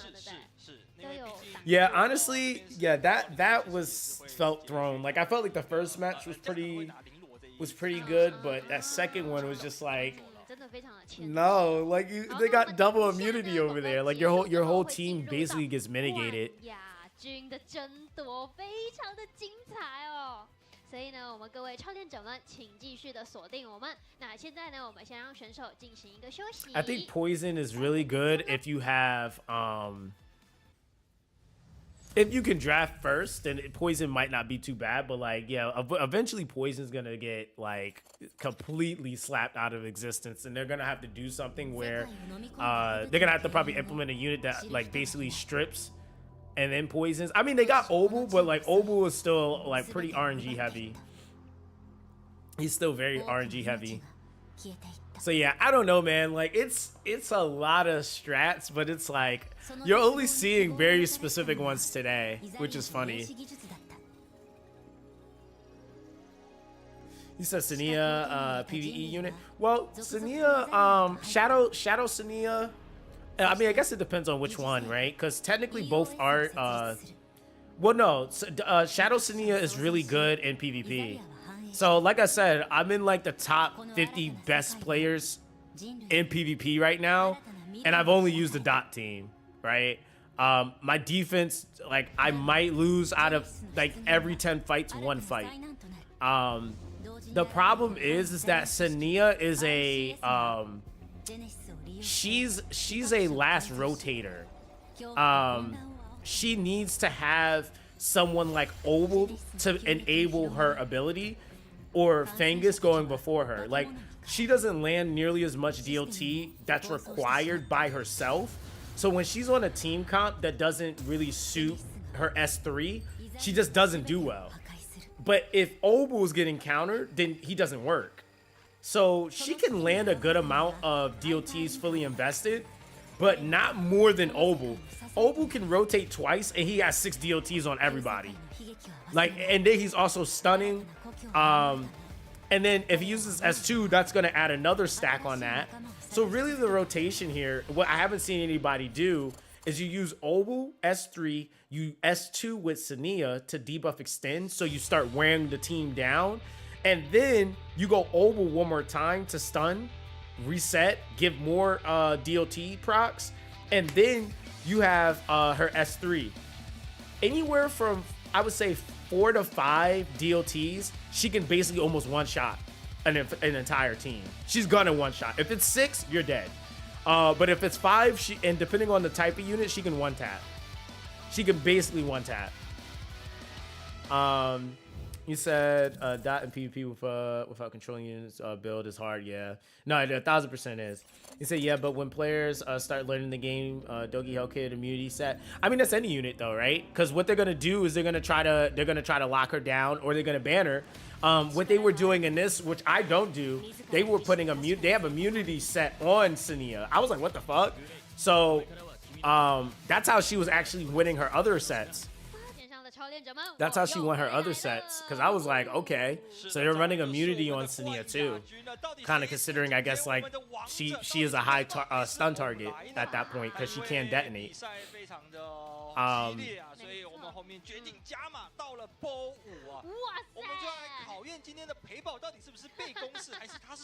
But then again, you have you can still run a DLT team, and you would just have to draft Heinrich into it, right? Like there's a lot of ways around immunity, because he completely just locks that shit down and removes stuff. So he completely counters Hellkit. That's what I mean with this game. There's a counter for everything, right? Like that's the thing that I like, that it's not so oppressive to where it's like, oh, if you have Dochi, you just beat everybody. Not necessarily. Like there's units that can literally counter her too.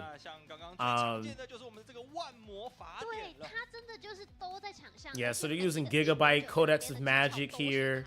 So Gigabyte's in the middle. That's basically every 3 turns, you get a, I think, 35% action gauge push.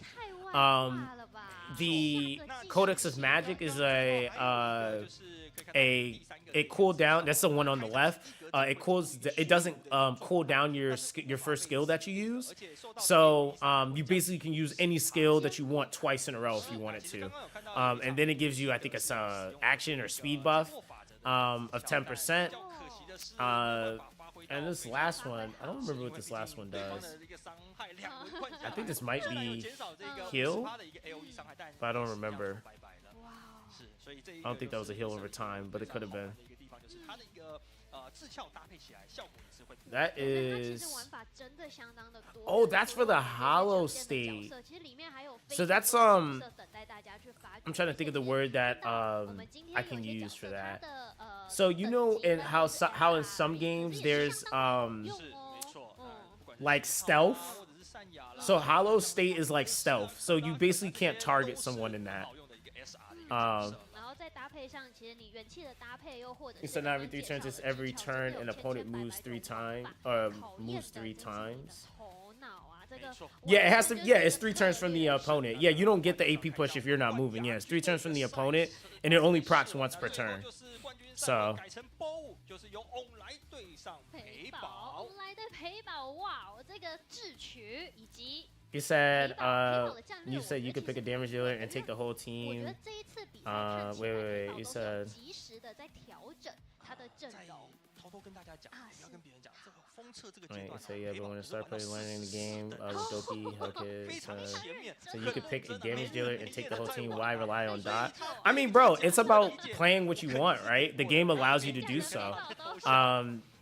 You can play however you want. Like I think for me personally, I don't like to play what everybody does because your mentality is basically gonna be what everybody's gonna do. What happens with that is the community becomes super side heavy in a meta. I like counterpicking stuff. I don't like playing how everybody else plays. So I played DOT just to see how good DOT was. Because in most games, usually DOT doesn't work that well. They usually nerf it in PvE, nowadays at least. Because for years, DOT was always extremely strong. But this is like the first game I've seen in a long time where DOT is actually pretty viable in PvP and also is extremely good in PvE. But DOT also isn't the best choice for PvE either because there's a lot of stuff that just straight up mitigates stun in DOTs, you know? 不太可能让这三只同时放在一起。哇，那真的就是可能比赛一开始我们 Yeah, that is usually dog shit. Yeah, 1000%. You said you can't build an infinite amount of characters. It's not that simple. Yeah, I'm completely aware of that. I want you to know, like, for me personally, I'm an expert at this type of stuff. Even the tier list that I made for this game, which I'll probably have dropping on Monday, my tier list doesn't even consider DOT as a starting. It's a beginner progression tier list. DOT's not in the top ranks, right? But that's why I tested it because I wanted to see how good it is. Because the problem is that people see things and they don't properly test it. Because I guarantee you, like that's the big bottleneck a lot of people are gonna have. I'm the type of player, if I see something, I test it. I'm like, hey, and I'll tell somebody quick, I don't know if that works. I don't know. But I play tested it. So I know the limitations of DOT 1000%. But I also know how to counter a lot of stuff too. So I'm probably going to be one of those few players that can play a lot of things that the average player might not be able to play just because they don't know how to counter it. But if I play somebody that does know how to counter it, then yeah. But most people aren't going to know how to play this game when it first launches. 1000%. Like, they're just not. Even with, like, experience from E7, there's still a learning curve because sets do different things. The shells bring different effects. And then you got to also consider most people aren't going to have any of these shells that they're using. They're not going to have none of these shells. These are all in-game high-tier level shells, like last stage shells. No one's going to have them. Even spenders aren't going to have them for a while. Like, that's just what it is. We had an expedited process on the beta, so this was really an opportunity to test stuff out, but DOT is mainly an in-game setup. It's not even a beginner setup. That's the other thing. You said, back when I used to play this game called Naruto Online, I used to build a team called Cancer Team with Poison. So I had a character remove immunity and stack poison. That was the only way for me to beat spenders because it was stacked with their HP. Yeah, that's the thing why DOT is still so good even in these situations. It's because if you can get your DOT to land, it works extremely well against 90% of the units that are all built with HP and defense. Because it's just all HP scale. Like, Lilith is an HP scaler. She does damage off of HP. If you can get DOT on her and melt her down with that, then GG. You said, I really hope the release will be slower like that so that we actually need to build up for the dungeon. Oh, yeah, 1000%. It's not. They already told us it's not going to be that fast. Like, you got to consider they've given us currency to summon every single day. There's a lot of things they've done. 帷幕的一个效果了。 Yo, this team is buff stacked to all hell. They're yeah, that's 3 GG. 呢，那有去做到一个冷却的 That's 一个 GG 情况下，现在对于陪宝来讲很不乐观啊。虽然现在善雅可以去做到一个补血的一个动作，但是整体来说要去打穿翁来的队伍。Yeah, Hellkid, yo, Hellkid is definitely MVP of this damn tournament, bro. 那再加 'Cause 上这里还有一只绫罗，第一把应该。 This is probably the first team I've seen with double immunity actually going crazy right now. 林哥出手了，是没错。 大家又很健康了。是，那这边因为搭配万魔法典的智鞘，它的3技还可以再使用一次啊。哇哦，再度的护盾开了起来，最满的血量再加上最满的护盾，对于陪宝来讲应该是不错。第一局应该就这样啦。是。 现在翁来的队伍非常的健全。 You said this is how you push PvP, not like Astra. No, 1000%. They know what they're doing for sure. They definitely done their research. It's really good. 那因为双生戏法的一个关系。 Yo, this guy is nasty, bro. He's just beating everybody at this point. 反而是变成这个 first pick 的莉莉是翁来这里比较关键的一次。 She ain't like that. She said, "Oh nah." 把莉莉放在。 He said, I only wish the fights were a bit longer. I feel like they end kind of fast. Well, you got to think about it. His fight with the other dude, I still don't feel like this is the best fight. The fight that he had in the semifinals, that fight was like really good because they knew they had really good counters to each other. It was pretty balanced, to be honest. He's just showing his superiority right now because he just drafts better and he knows what his units do. So he's just kind of going crazy, and that within itself is a skill set, bro. Like if you can just simply outdraft your opponent, you're gonna win a lot of stuff. He knows exactly, like as soon as he sees something, he knows exactly what he's gonna draft, and then he's also baiting. A lot of people aren't baiting either. You said, yeah, she lost for not picking Dochi. Yeah, 1000%. Yeah, a lot of people don't understand the concept of baiting either, too. So it's like. It's a lot of things that's going to be a part of that, but then it's also like you got to have things accessible to do that too, right? Like it's not just something you could just do with any unit. So he's going Ling Low here. 再加上基德这里就拿到了一个2号的位置了。 He said they should be first picking Hellkid in every single game, and that's it. I have no idea how it was lasting until 3rd pick. Yeah, Hellkid. I don't even get why people are letting him, like, I don't know, man. Like, because if he ends up in Ban Protect, then it's just like, well, there's that. And that's what he did. He's going double immunity, which this is either way you're cooked. Because even if you Ban Protected one of them, they still gonna have to pick, right? Like this is so cooked. Like either way, he's gonna Ban Protect and Messiah. Because either way, he's getting immunity. 对，弥瑟亚其实蛮多人选的，但是都被 ban。Yo, they are. That's what I love it, bro. It's so good. Like for this to be their first like showcase of like how PvP might look on a stage for them, this is pretty good, right? Like it's actually very good. It's really well presented. You could tell like they really put a lot of effort into like doing their research on presentation of a RTA format, you know, tournament. 是因为毕竟这个辅助位其实也是可以留到5号位置的。哦，有选了。是，那这边的话是选择莉莉丝。对，陪宝选了海因里希，是海因里希牵制基德。没错，而且他们2个就是面对面了。现在刚刚其实在错位，现在是直接面对面。Okay. 直球的对决，最后 Sonia 上 down. 了 I don't know how this is gonna go. 三亚的话也算是绫罗这里被拿走，好像陪宝会去选择的一个角色了。好像其实蛮多都是这样哈。如果绫罗被拿走，那我就选善亚。Please pick Viper. Please pick Viper, bro. Pick Viper for the love of God. Please, you have one match to play with. Do something different. Please pick Viper for the love of God. Oh my God, he went Biotin. No. Oh my God, yo, I wanted him to pick Viper so bad. Viper would have. Oh my God. I'm so mad. 那就看一下 I really 这 wanted to 样 see 都 Viper 代 go 表的一 crazy. 个角 So 色 last character you pick is a 不同的是 reviver. 现在弥瑟也是进入到了保护位的一个作用。那 Yeah, it's a tournament, 这里有 Nani. 可能哇 Oh 现在 my 是 god, 真 he 的 should have. 好 I 惨 thought he was gonna pick Viper, bro. 最 So he 后 got rid of 盖掉的 Lily. 是莉莉以及我们的莉莉莉莉丝。丝会盖莉莉好像也就是蛮能理解的，对，因为真的莉莉太厉害了。真的如果速度够快的话，嗯其实它能打出来的效果是对截然不同他就的。像地以这场来说好了，如果莉莉是莉莉是比较快的一个情况下，他或许是会把这一个二技是丢给了海因里斯，让开局让这个枪男直接限制了基德的一个技能的一个输出了。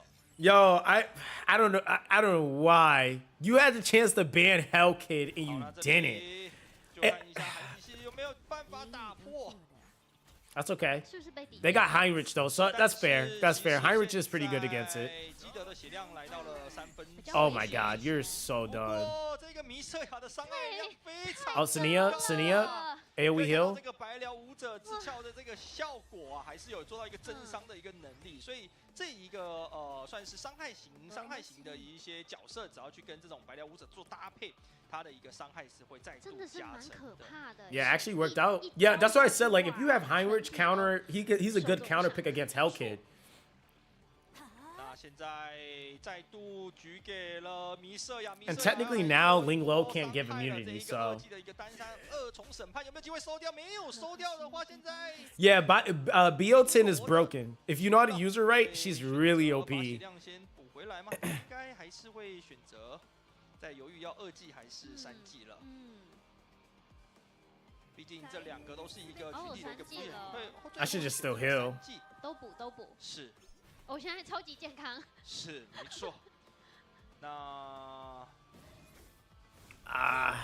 3技下来有免疫。 Oh no! Oh my god! Yo, he might murder. Yo, she. 哎，龙母还回血了。没错，那这边哦伤害，哇，这个龙母的伤害是直接收掉了。 Tiamat is so 很生气啊， Yo! 直接做到一个嘲生讽啊。气气。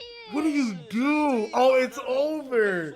Yo, she's so broken, bro. 危险。 Oh, it's over. Get her out of here. Give her another AoE. Bro! 那这样子陪宝这场龙母玩的很好。 Yeah, he could have won. I don't. 对。 God. Why? 收掉了翁来的2只角色。哇塞，不愧是冠亚军，真的非常的 Yo. 品质太高了吧？这场比没错，那赛。最后也是收掉了绫罗，比赛来到了1比1。因为其实刚刚有 Why did he give the turn to 换的 Masai? 这个时机把握的那么好的是陪宝这这一场。个浴血是跌到了，如果是8会转换的。那最主要是 He should- He had Hell Kid with another S3, bro. 那确实 Like 是有发挥它的一个效果。对，就是转换形态，其实刚刚前面几场都有 Like 看到 wait, 就是 what? 可以这样子的。这个时机点是非常的完美。 Yo. 这一波的伤害 Nah, 直 so 接带走 she could technically be killed. She got enough bloodshed 那 stacks. 导致翁来这里要做反打的一个能力是已经 She got enough bloodshed stacks. 不太可能了。太厉害了 So, 是真的用一场比赛 dang, 来证明为什么 dude. 龙母现在那么强势的原因，因为你会用的话，就是 I don't know. Maybe was he like trying to go for like invincibility stacking? Maybe. 在封测 But then there was so much HP on the other side that wouldn't have made sense. So yeah, he just got cooked. He got cooked, bro. Tiamat is nuts. That's what I was like, yo. 感觉 I- 是两边 He enabled her for no reason. Like, 会去抢比利这一 but I also feel like he possibly wasn't thinking about that. 然后基德跟林罗，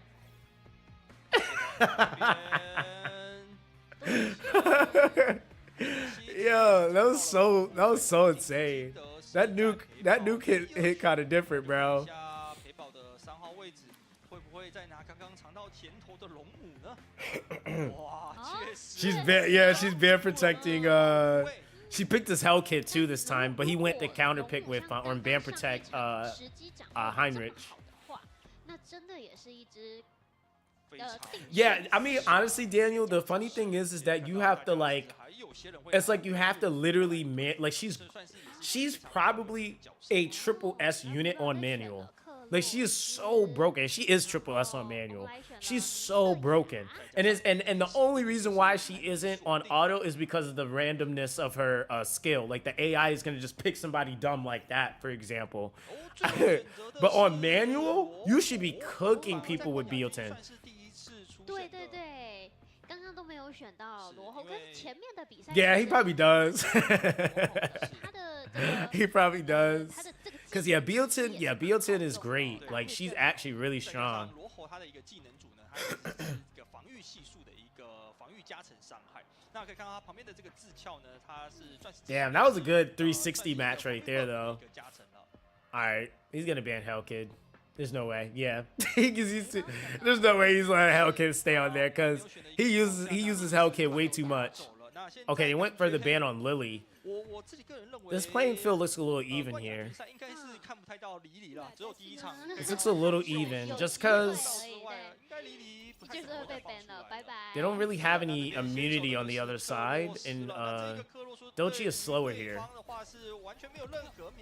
Oh, he's going for looks like some sort of cleave here. Hey, we stun Dochi. Oh, sorry, single target stunner. Or well, actually, you could actually stun more, but stun her, please. 哇，直接把弥赛亚说掉，没错。那现在对于红来说有一点点的尴尬，因为他的海因里希现在也很危险。 Oh, he's done.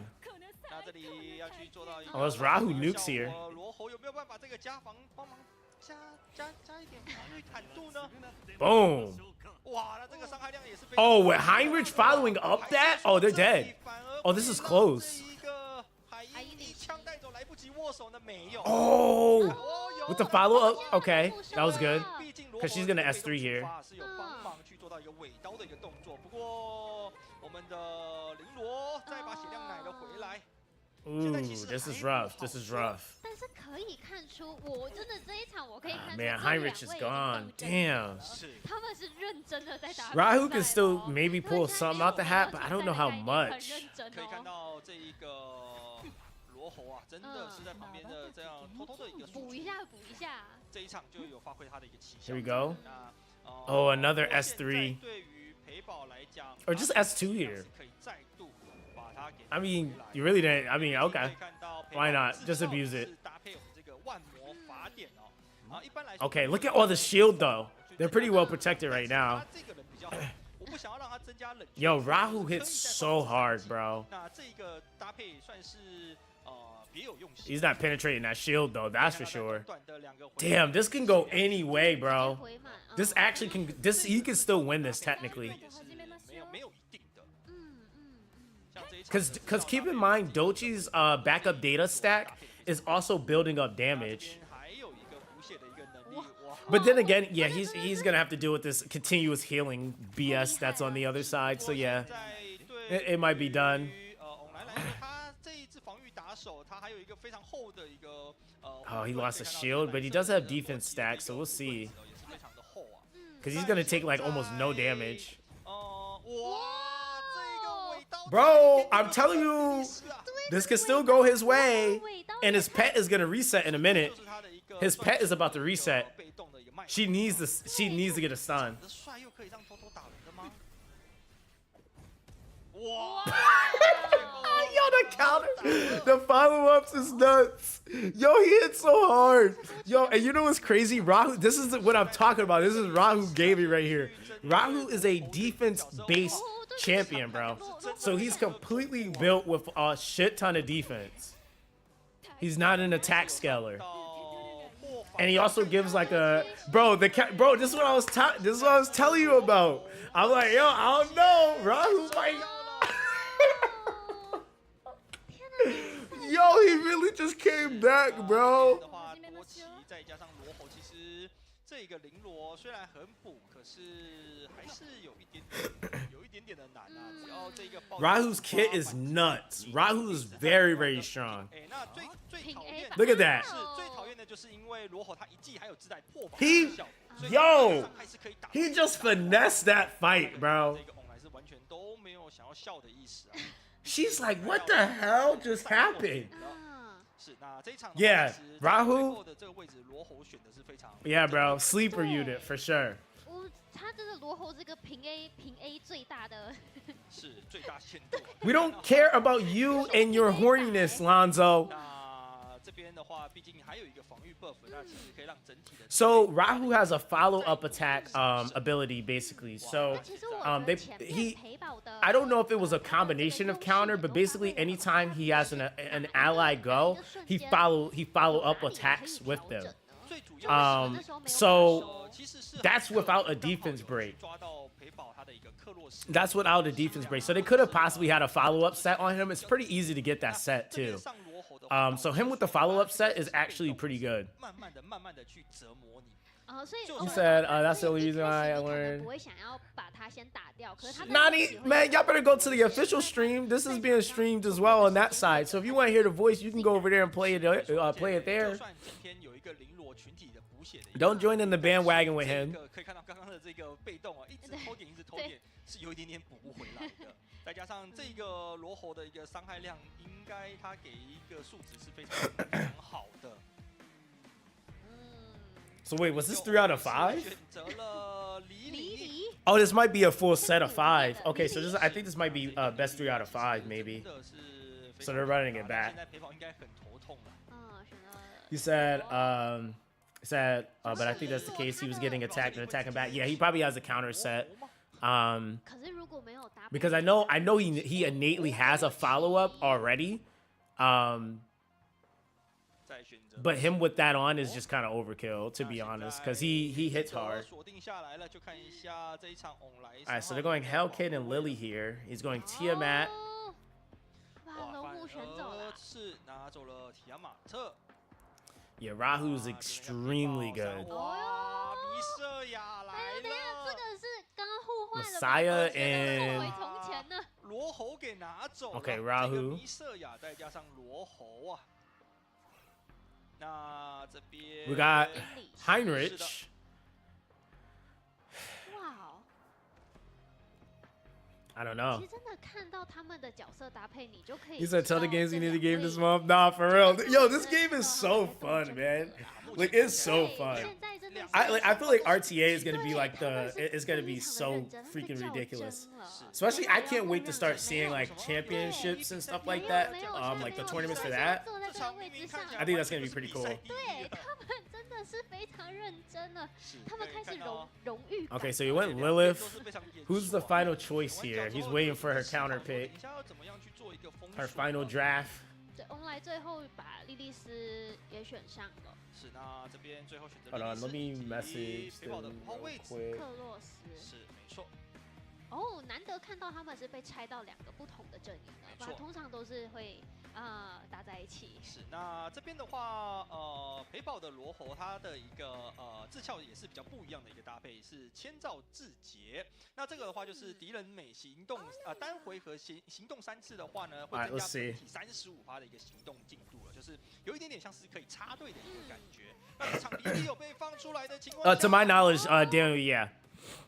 翁来的莉莉，他在犹豫到底要先争议还是要去做到。 I mean, shit, if they over here doing tournaments. 是直接要去做一个冷却了，有 I 冷 mean 却到2只角色。那现在其实变相来说，骇客有被冷却到的一个情况下，只能平 A 了。不过 Okay 这一个绫罗 Yeah, Hellkid has to go. 选择 I so, but keep in mind, even if he didn't go S3 there, which was smart, because he knew Heinrich was gonna S3, or she did. She knew Heinrich was gonna S3.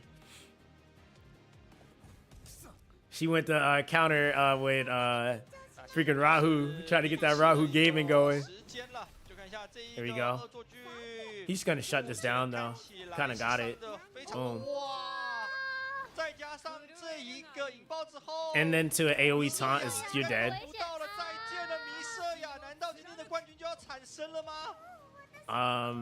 Yeah, this is GG. 我觉得刚刚陪跑是不是有 Oh, S3? Yeah, you're done. 对， Goodbye. 就是没有放 The 到 fact Rahu is eating, he ate 2 ults from freaking Heinrich is crazy. debuff 的是，那现在其实对于还是他现在也想要打平 A He 了？ about to start soloing. Yo, once his stacks start going up, he gets kind of scary. That's like he's like I gotta get rid of this guy. Oh, it's over. 他也可以带上另外一个输出角色，然后补你一点。我用 Yeah, that's GG. He's gonna get rid of Rahu, and that's game. 撑不住了。那这边就是恭喜翁来成为了今天我们一社的冠军了。 This guy is good, bro. He goofed that last match, but overall he's pretty good. 非常的精彩耶！是，那这边的话最后也是非常恭喜。 Good job. Good job. I feel like she went crazy, bro. 这一次的这一 She actually played really well. 的一些位置是做得非常好，但可能翁来这里他花 He said she did a fantastic job. 那就是说这一次的这个陪跑是比较难去针对到翁来的一个队伍输出但。是每一次 What I think I wonder what the celebrities are getting. You said she can have my number. Don't catch a charge, Lonzo. Don't catch a charge. 是没错。那等一下我们也是有机会未来访问一下我们今天的一个冠军啦。那就是邀请我们的翁来到我们的台上一起来。欢迎翁来。 Yo, the tourney champion.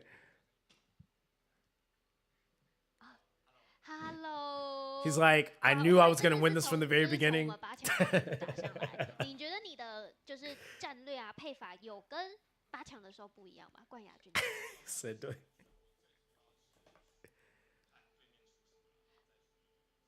I don't think his mic is 是，那这边的话，感觉 I didn't hear anything he just said.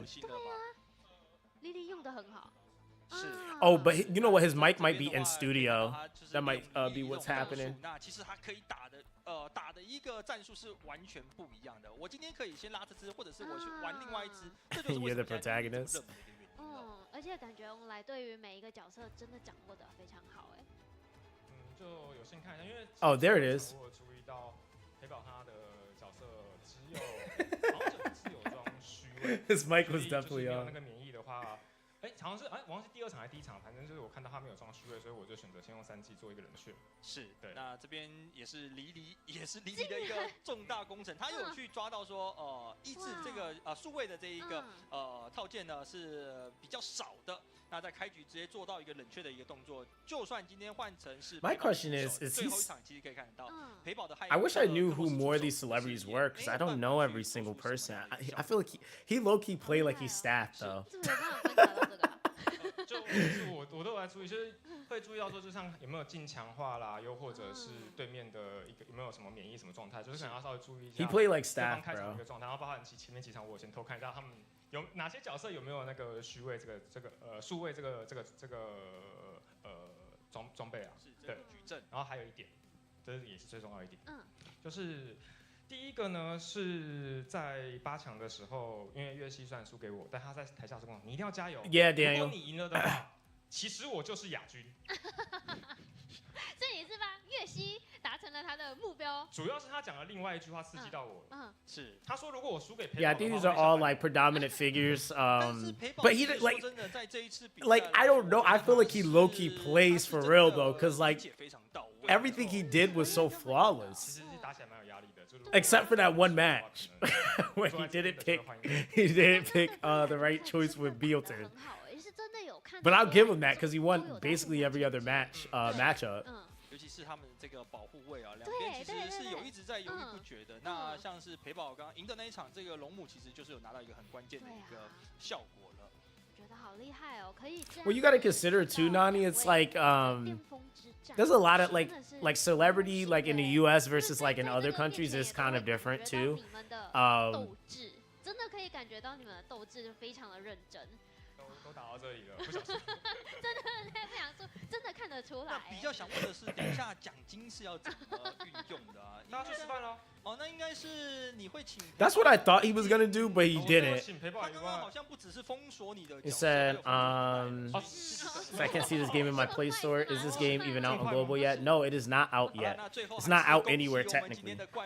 It is in beta right now. Today is the day before beta closes, so we'll possibly be getting more information on like what's going on. 那我觉得这一次呢，透过这样子的 November 超越 4th 前锋赛 or 也让 day or 非常 after 多的 a 超 little 越 bit 者 after 更加 November 熟 4th. 悉我们一社这款游戏啦。是没错，可以看到今天的这个比赛啊，不管是你的一个矩阵的搭配，或者是自撬的搭配，其实可以看到一样的角色有不一样的玩法。那这也是一社 That would actually make sense, Daniel. 吸引人的一个地方。 That would actually make 那 sense. 所以其实也希望所有的超练者们在我们封测结束之后，其实都可以。Gonzo, we don't have the answer for that, fam. 是 Not yet. We'll probably get more news after the beta ends, which is in like a day.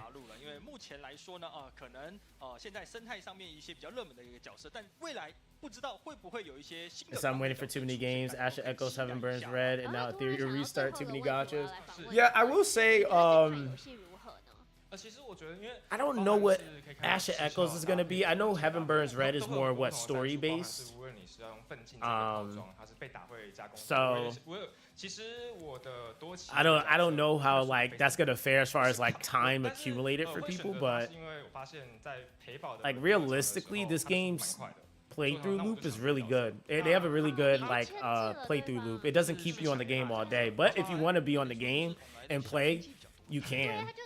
But it doesn't force you to be on the game all day. 我在看第3场的时候，我都有注意到什么，然后再去做一些调整啊。是。 然后还有一个智撬，它是如果对方就是行动3个回合。 You said it's a 2-turn cooldown, so I think he got confused. Oh, you know what? That is possible though. I didn't even think about that. I didn't even think about that. It is 2-turn cooldown on that. But that's why I feel like Messiah, like, because even now seeing this, it's like he's definitely an end-game unit. They changed him so much, man, because he was pretty abusive in PvE. CBT2, like he was very abusive. I used him the entire time. I beat almost everything with him. I think they kind of wanted him to be a PvP cleaver. I don't know if they wanted him to be as crazy in PvE like he was. 对，谢谢你们让我们有一场这么美好的比赛。 Yeah, he popped off, bro. 今天的直播也要在这边跟大家说一声再见了，也是感谢所有观众朋友们的收看了。那我们下一次再跟大家见面了。好了，那我们就准备跟大家说拜拜，希望我们之后还可以 Isn't there a I swear there's a regular player tourney happening too. 拜拜。 All right.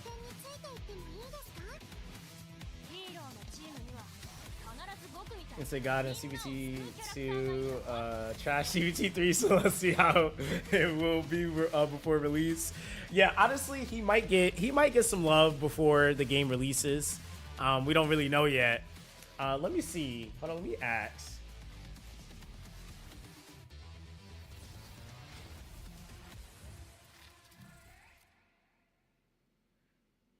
Hold on, I'm gonna ask and see if the regular player tournament is being streamed.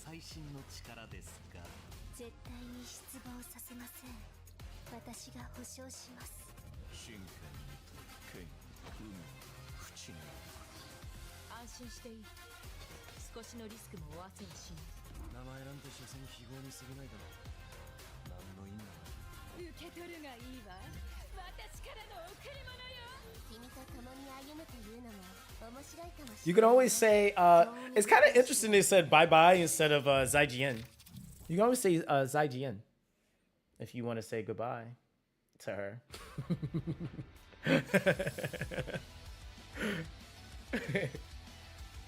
You said, so I think above him says he's a dark unit. Oh, it's cause yeah, he's a light unit. Yeah, he's a light unit. Hold on, let me see something real quick. Yeah, I'm double checking to see if they're streaming the regular players, because I know there was the regular players and then there was the celebrities too.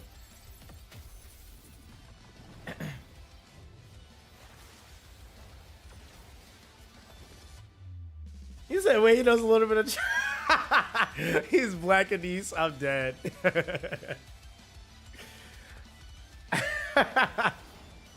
Yo. He said, bro, you know what's funny? One of the first... so when I was actually learning Chinese, one of the first songs that I learned was actually how to say I don't know how to speak Chinese that well. I think it was a Doibuchi Wodo Jangwon Buhao, right? So it's like, so like that song is so funny to me because Yang Lao Shi, that was my Chinese teacher. She used to make us sing that all the time because we were ass, right? So that's just how that kind of went. But yeah. So if you ever come up against somebody and they're like they start speaking Chinese, you just say Doibuchi Wodo Jangwon Buhao. Like your English isn't that, or your Chinese isn't that good. Because Zhongwen is Chinese. It's like so Mego. So like for example, like how can I say this? It's like I think it's Mego Ren is American, I think, or like English. So Zhongwen is Chinese. Okay, so there'll be a replay. Okay, cool. So they just so I guess they're not streaming the hold on. All right, let me stop that. You said something not adding up, light unit but dark, huh? Wait, what you mean, Enigma? Alright, hold on.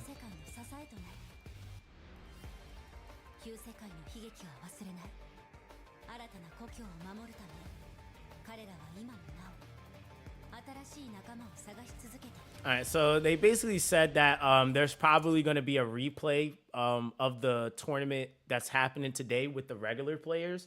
So basically what they ended up doing, so I guess they streamed the celebrity one, which again, that was still very entertaining. Good job. Good job. Good job, Star Force XD. I felt like that was a really good presentation for a tournament, especially off of a freaking beta, dude. Like that's kind of nuts. But I guess they're going to be having the tournament for the regular players later. And the way that worked was basically I think you had to hit gold rank in PvP, and you basically were eligible to compete in this tournament. I don't know how many seats there are going to actually be for the recorded tournament that they're going to be doing, but it's definitely going to be a probably very different, just because the things I've seen in the actual game, there's a lot of differences that I've seen like in this tournament with the celebrities versus like what they're going to be doing in this other tournament. I also don't know if honestly, I don't think they're gonna have preset accounts. I think they might actually be using their own accounts possibly.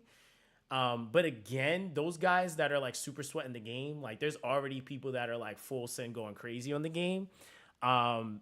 They probably got some really disgusting builds and probably some really crazy accounts already. And considering that like November 4th will be, which is tomorrow, will be 2 full weeks.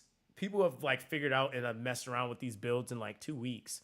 And it's just kind of, I feel like scratching the surface. Like even for me, there's still a lot of builds that I got to go through and figure out.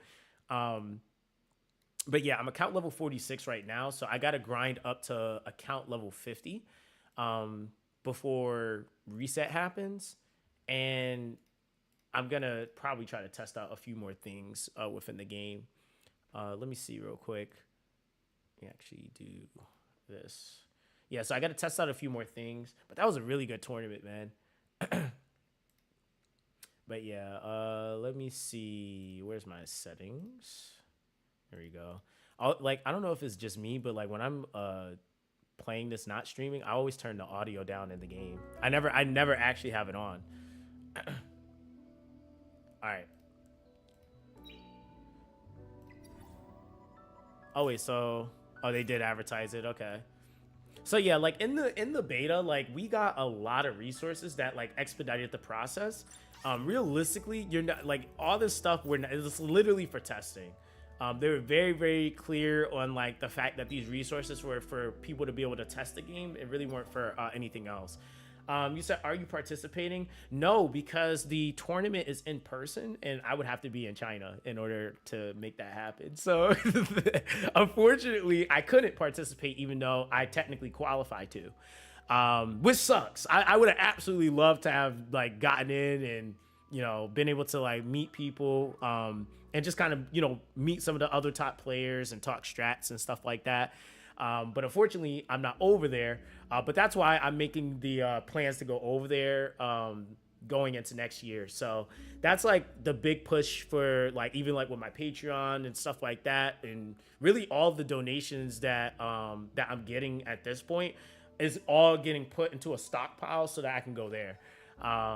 And I know my talent agency is going to cover some costs, but going like traveling overseas is quite expensive. Like, especially specifically from where I'm at to where they're located, to go to their headquarters, it's pretty expensive. So, yeah, I'm just kind of going through that process right now, but everything is technically approved. So, you said should have gotten a private jet to China, Zox. Missed opportunity to use it. Well, not necessarily, because the thing is that if, you know, when they decide to do stuff on the global side, they're gonna more than likely try to run tournaments over here. They're probably gonna have like it kind of happened with Summoners War. As the game developed, they had got endorsers and investors, and then they made a crap ton of money, so they would fly out their you know, content creators, the people competing in the tournaments. I know now, like even the tournaments now, you can do them you know, like from home. Even like that's what they do with a lot of the stuff from E7. The only thing though I think for that really is going to be good though is that they're going to need to definitely do, I actually am going to try to do commentation, especially for this side. Like I really want to do that. That's something I've been wanting to do for a really long time. So yeah, that's something that I would really, really like to do, because I genuinely, like, as you can see, within 2 weeks, I know almost every single character's kit. Like I learned everything in like 2 weeks, but this is just how my brain works. Like I can just remember a lot of stuff. You said, oh, you thought it was online? I'm glad they didn't do it online, because there's two reasons why. I don't know if you remember with the recent, not the tournament that just happened, but the tournament that happened before on E7. The guy, I forgot what his name was. He wanted a Lali Senya put in the game when he won the tournament. His name was like Megimi or something. I forgot what his name was, but he won the tournament, and then come to find out later on, he was being coached the entire time during the tournament. So he was cheating, essentially, if for those that don't know what that means. He was cheating basically during the tournament, and that was because they were all at their own like isolated locations at home, like basically. So I feel like when you have these tournaments, the best thing that you can do is having people all in one centralized place where you can actually move their accounts over onto a server, or if you do fixed accounts, or however you want to do it. But you said he wasn't cheating, he was being motivated. Shut up, Lonzo. Dude, listen, he was cheated. So like, it's better to have the tournaments in controlled environments because it completely prevents that. So for me, like when it comes down to competitive nature oriented stuff, you know, there was a guy that he was fighting. The guys he was beating, like some of them were really, really good players. They really knew and understood the game. They were winning all their matches up until his fights with him. And it was just kind of like, you know, you kind of took away from, you know, you kind of took away from people that were genuinely, honestly playing the game, which, you know, at that point, they already had issued out rewards to him. He won prize money. You know, there was a whole bunch of other stuff that, you know, kind of goes into that, which is why it was so bad. It was like, dude, like he got prize money for that. Like he won a crazy chunk of money. He got like a skin that he wanted implemented into the game. And they were, you know, kind of, blistering and like, you know, posting his picture everywhere as the tournament, you know, champion, for that year. So yeah, it just kind of sucked to see that somebody else technically should have been the winner, but like he, you know, was the guy, right? So yeah, I'd rather them have them in controlled environments, unless they have centralized play areas that we can go to. This is absolutely nothing. Okay. I was hoping I would get another copy of, or at least a copy of a new unit I don't have, but the game said nothing. We good. You said how they didn't catch him right away. I think there was, if I remember correctly, I think somebody had told on him later on. I'm pretty sure that's how that kind of went. I think it was actually the person that coached him that was helping him. So yeah, that was that. That's why I didn't like, and I guess they found out he was wearing an earpiece the entire time.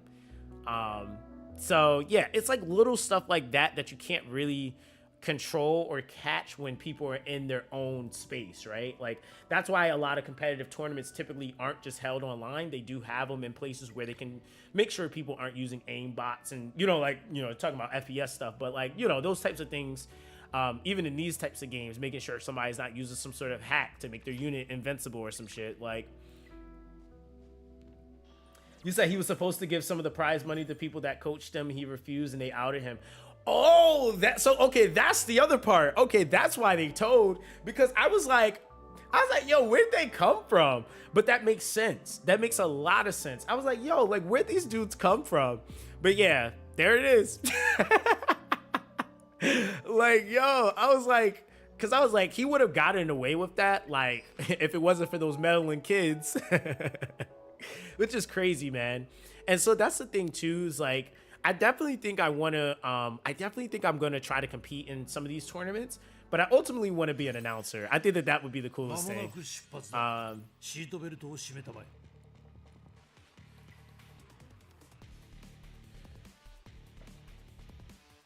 You said, did he get in trouble with the law and stuff? I don't know, man, because I stopped looking to, like, when it comes to drama-oriented stuff, I don't go, like, down the rabbit hole all the time because I feel like I have enough organic drama that happens in my own life. So, of course, though, you know, I have a ton of you guys that's in the community, so people were kind of explaining everything to me. And I specifically, they really only explained it to me because I sat through that entire tournament and streamed it. And they were like, yo, Zox, you remember that guy that was in the tournament and he won? Like, and what was so weird about it was that he won the tournament as the single player that was a golem player. So for those of you guys that don't get what that means, so in E7, there's a predominant way to progressing in the game, which is, you know, developing your speed gear, playing a game, the Dungeon Wyvern, right? He was predominantly known as a golem gamer or golem farmer, which was like literally the dungeon nobody farms until they're at like super end game, and that's all he ever really farmed. So he was beating comps and teams with basically golem gear, which was kind of insane. So he was like the first person to really kind of do it, and it was like, oh, Marjorie was his name, I think it was Margarine or something like that. And he was beating everybody, and everybody was like, okay, that's cool. Like, dude kind of came in and did something different. But then it was like, I think the more it sat in, it was like, yo, something's not adding up because nobody's ever been able to do that. And E7's been around for a very long time. So they were like, nothing's really changed in Golem that drastically for him to just be this Golem gamer god, right? So that was already kind of its own thing, but people kind of let it go. But when it came out and the people outed him, it made it make sense. Like, it was like everything just kind of clicked, and it was like, okay. Like, okay. So yeah, it was definitely an interesting thing to see, because they couldn't go back and recrown someone else because that tournament was, you know, was over and done. But yeah, dude. That's why I would say their best bet is probably going to be making sure they have, you know, dedicated locations where people can get to them. You know, even if like, I think that, and that's going to be kind of like things that they'll have to figure out later on, is like branching out, having, you know, people dedicated that are in Europe or in the States, or, you know, obviously they have their people over in China and TW. So, you know, it's gonna be interesting on how they go about it, but I don't think online is gonna be the best approach because people be cheating, bro. And you know what's crazy? The entirety of the entire tournament, there was people that kept saying that the entire tournament was rigged. They kept saying it. They were like, yo, this tournament is so rigged. It feels rigged. And so when that information came out, it was like, damn, it was actually rigged the entire time. So yeah, it, like, to me, it was just like, dang, like I thought I was seeing something unique, different, and the whole time it was rigged. You said you didn't spend enough. Bro, honestly, all those dudes on E7, and that's like one thing kind of hoping with this game they don't go that route. Like duplicates, I think I showed it before, but like duplicates in this game aren't like super crazy, right? Like dupes give you like base stats, so you get some crit here, get some more crit damage, damage scaling, damage reduction, but it's nothing that's like your unit's about to be god tier once you get them at dupe 3, right? Like it's not it's not game breaking. The game breaking stuff happens in the skill ups, right? Like, so I would say this is probably going to be a purchase point. I think I've mentioned this before. This is definitely, I actually was talking about this on Twitch. But yeah, this is definitely going to be the purchase point for the game. But the thing about this realistically is you're guaranteed to be able to work on this over time. Dupes is not a guarantee, right? Like there's no guarantee that you're going to pull 5 copies of Messiah in a year, right? There's no guarantee of that. It is a guarantee though that you'll probably have a full unit, or a few full units built up in a year, maxed out, fully decked, ready for PvP, to go ham. You said you can buy dupes. Yes, you can absolutely buy dupes over time, right? But we also don't know what the currency is going to look like realistically when the game releases in terms of how often you'll be able to get it. Because like for a light and dark, you can buy, a RGB, you can buy a dupe for 5K, right? But once you start looking at light and darks, it triples, right? It triples in price. So a duplicate for a LD is 15K currency. A regular is 5K. So that's the like thing there. So for sure, light and dark duplicates are valued way higher than your RGB units. But it's just one of those things where like if you get them, they're nice to have, but it doesn't make it to where you can't play the game because you don't have dupes. Like that's the big point I'm kind of making, is that it doesn't mean that you can't play because you don't have dupes. And that's usually the basis of most gachas, is that like if you don't have dupes and you're going up against somebody with a dupe 5 or maxed out dupe unit, they're gonna clap you by default just because they're max dupe. So that was like one of the big things or reasons as to why I wanted to play the game, because I was like, they're not going crazy with dupes. And that like I've even seen some people wanting the pity lowered. But realistically, I could see them keeping it at 100, because what is E7's pity? Isn't it 120 pulls before you're guaranteed the character? I think this is 20 pulls less than E7. I'm almost certain. They're limited. They're like isolated limited banner is 20 pulls lower. You said it's dislike for duplicates. You said pity has to be lower in banners because the banner is pure trash. I don't think so necessarily, because E7 does this exact same thing. But the thing is it's based off of really honestly how much currency we're going to be getting. That's the question we don't know, right? Because realistically, there's two things we're not dealing with. We're not dealing with a 50-50. And if you're obviously pulling for the unit, you're guaranteed to get that unit. So it's isolated to that unit. The only banner that has a bigger pull is the permanent banner, but they also supplement it to making sure that the regular banner has a lower pity. It's a lower pity. So that's also the other thing. So I think standard banner is 2% overall for permanent banner. I think the limited banner is a little less. I think it's like 1.5 or 1.8. 1.8. So it's like 0.2%, but it's 100% for you to be able to get the character, right? So granted, pity is higher, but you don't have to do a 50-50, which most games nowadays are doing 50-50s, which means that you would lose, technically, possibly get something that's complete trash altogether, and then you have to go another full rotation, but it's guaranteed if you get the unit. You said E7, you get a free to play pity a month, so it'd be interesting to see what the currency gain is like in this game. Yeah, that's what I'm saying. It really honestly, I can't judge the banner 100% because I don't know what the actual currency amount is going to be.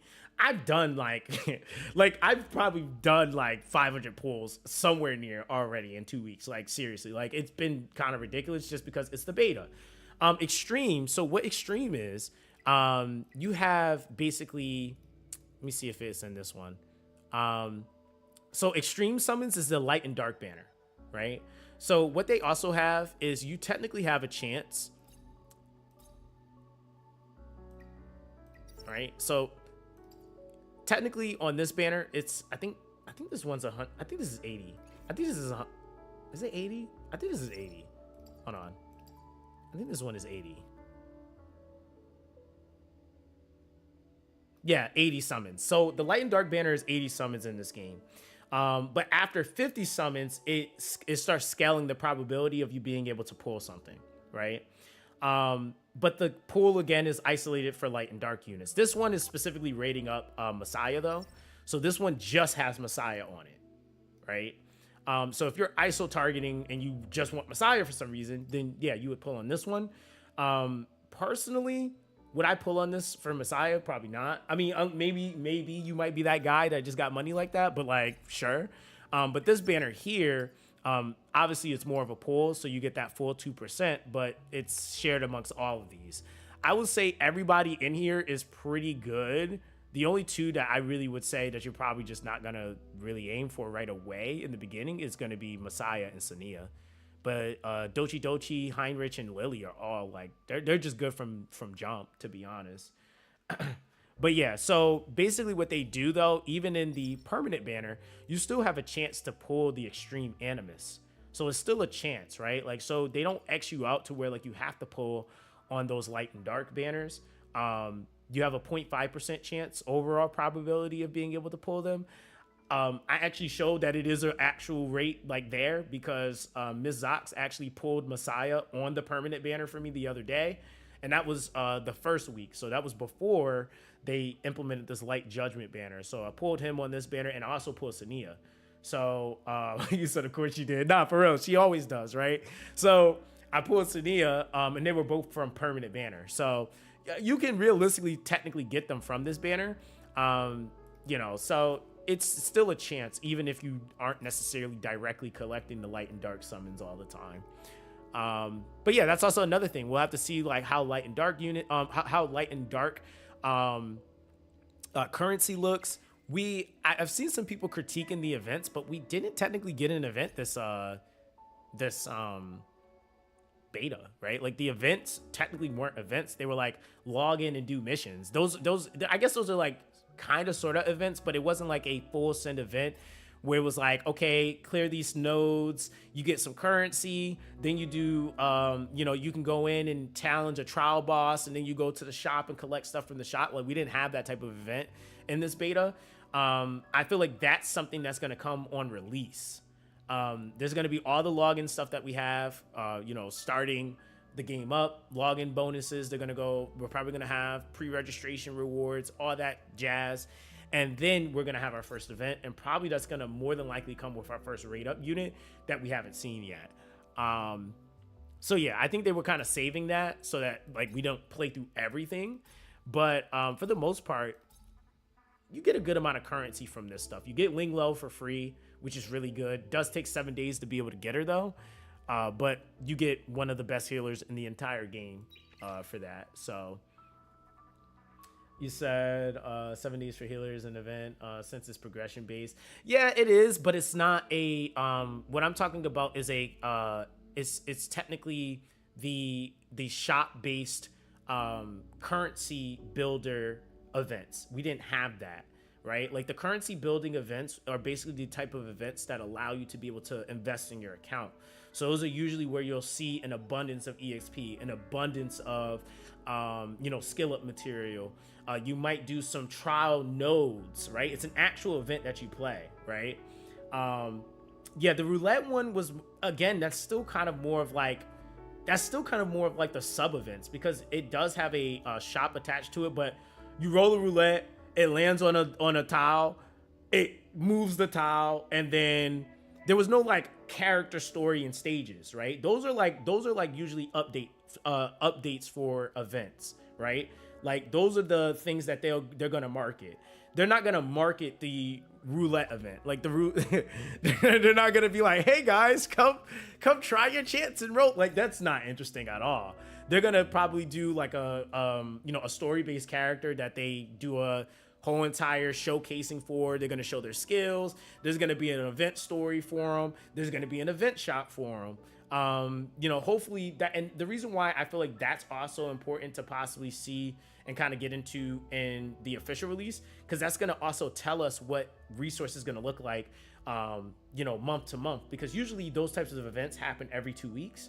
And with those types of events, that's also an opportunity for them to give players free characters as well. We don't know like if they're gonna go the route like what Dislight used to do, was they would give you a epic character in the event. So it allowed people to be able to build their accounts up without directly having to always pull on the gacha. And so they would try to filter in a unit that would work really well on, just across the board and something on players' accounts. So that was like kind of the route they went with that. You said, is there some rewards on release for those who played the beta, like skins or something? I think they get, I looked at them the other day and I already forgot them. I think but I also think it's going to be specific to the TWCN server, because they're running the beta on that side. I don't know, and I can ask and see if anyone that like did play on the beta on TW, if there's any way for them to be able to link whatever beta reward they're giving to their global account if they end up being a global based player. But I don't know that if that's even possible 100%. I will say, like, last second they did open the beta up so that people can try it on the global side, but I'm not 100% sure if that was like considered as far as like, the rewards and the distribution of that. You said TW and global will release at the same time. I would assume so. I think they're going to go for a world release just because it would just make more sense. But anything can happen, right? Like I don't know 1,000%, but from what I've seen, the game's still being shown to be expected to be released this year. So I haven't seen anything other than that, right? Like so I'm just going based off of what I know.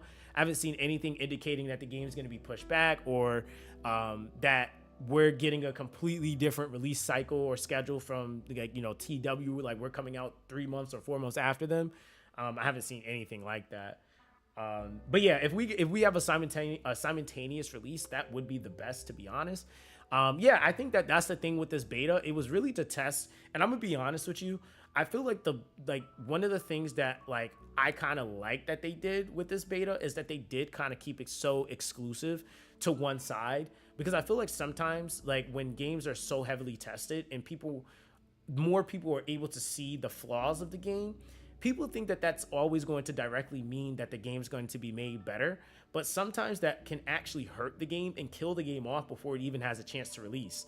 And that's not me just saying that. I've been doing content creation for almost 10 years, and I've seen more than not, the more that betas have been more accessible, the more that it's actually hurt games. This is actually probably one of the very few betas where I've seen like they were like, nope, we're keeping this on CN.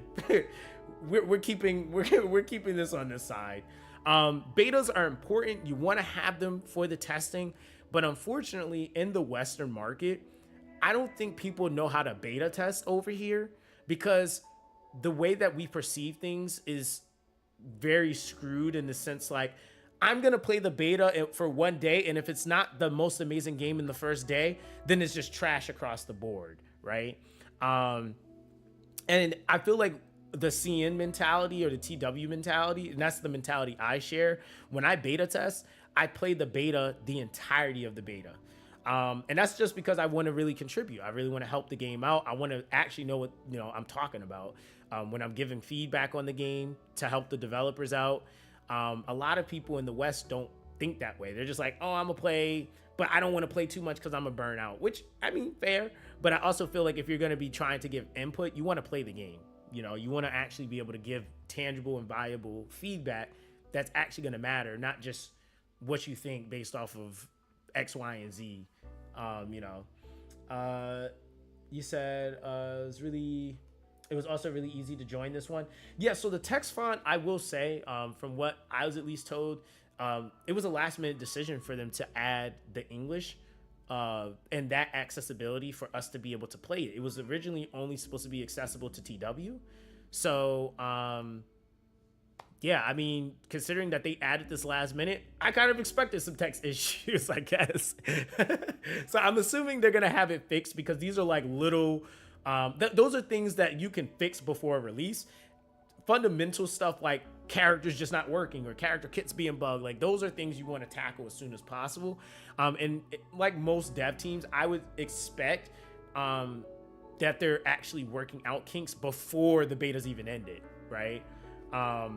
It's a really small text issue. Yeah, it's not astronomical to the point where it's like I don't even know what I'm playing. It's definitely like, and they mentioned that, so they're aware, which is like one of the things that I kind of like is that they already know, right? Like they've done a ton of hot fixes in this beta as well to fix a lot of issues that people were having during the beta. So they did those hot fixes. The issues that I brought up to them, they were like, yeah, we know. Even some of the issues I didn't bring up, they were just like, hey, this is going on. You know, just let people know that we know. And it's not gonna be that way, you know, come release. So I was like, okay, you know, I can't be mad at that because it's like, hey, y'all know, y'all gotta fix it, then we just go from there. Can you check if Astrate element, maybe she is bugged? Astrate has the ability to change her element, I'm pretty sure. Or not change her element necessarily, but she can attack. She attacks in a very specific elemental chain. So she is technically a light unit. And I think she also changes her element. I almost think she does. I'm almost certain she does. Wait, that's Aurora. Yeah, she follows a very specific cycle. But I feel like she can also change her element. I thought she did. Maybe I read it wrong. God damn it, he beat my goddamn time. He beat my time by 2 seconds. Oh, it's because he got okay. I'll give you that. He over here 6-star and everything. All right, that's cool. I think this is one of the top players in the game. He came and beat my time on Asarde here. Let me see.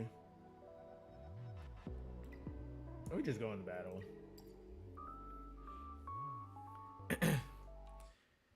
Alright, let me see.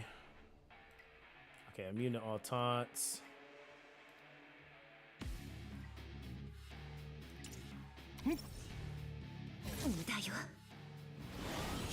Yeah, she is like.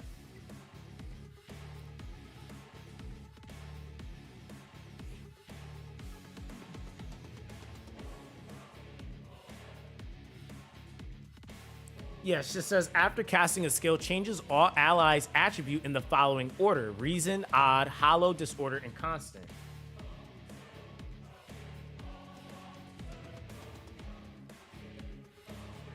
So I think that includes herself, but I mean, I think I also make this fight happen so fast, I don't get to see it all the time. So let me see. Oh, damn, this is... Oh, I'm done. Wait, did I change something on my Senia or something? Oh. I'm using the wrong team, that's why. What the hell was I using on this? I forgot my own team.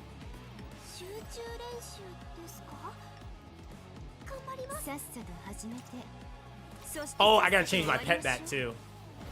That's another thing that's cooking me.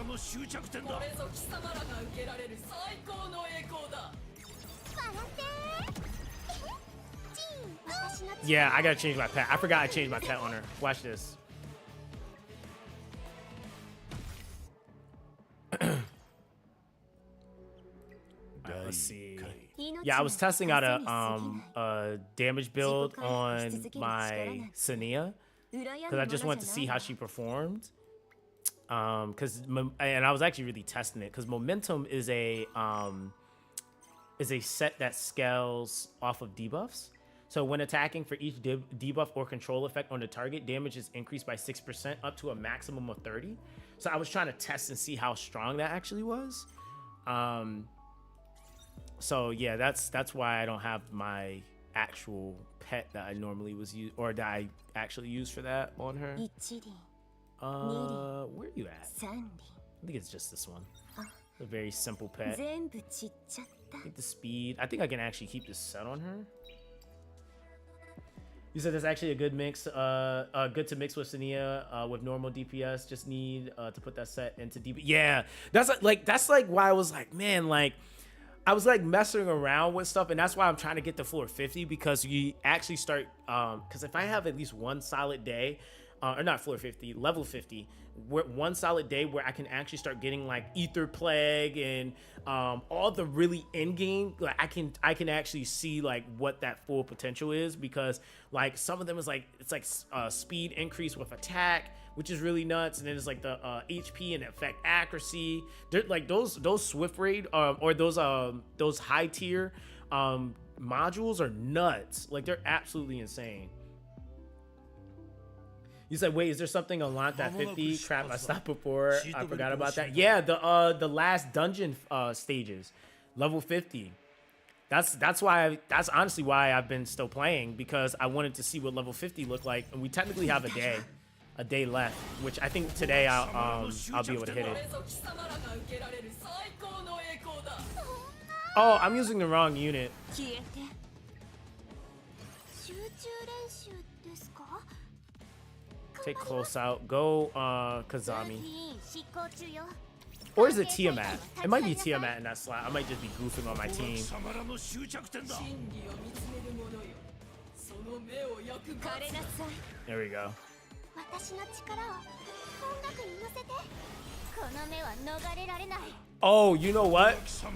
It's not. It's neither of these units. 死んだらもう生き It's Ling Lo. That's who it is. 間もなく出発だ。シートベルトを締めたまえ。 It's Ling Lo. Because I was like, yo, I know there's something missing, and I don't know what it is. It's the sustain. It's the extra sustain. Because then I just spell the silence off myself. Boom, extend. Ling Lo brings me back to life. Immunity coverage. ここが貴様らの終着点だ。 運命は真理の中に気づかれる Yeah, it does. 歌いましょう Yeah, it affects dot, just debuffs and dot, I guess. Damn.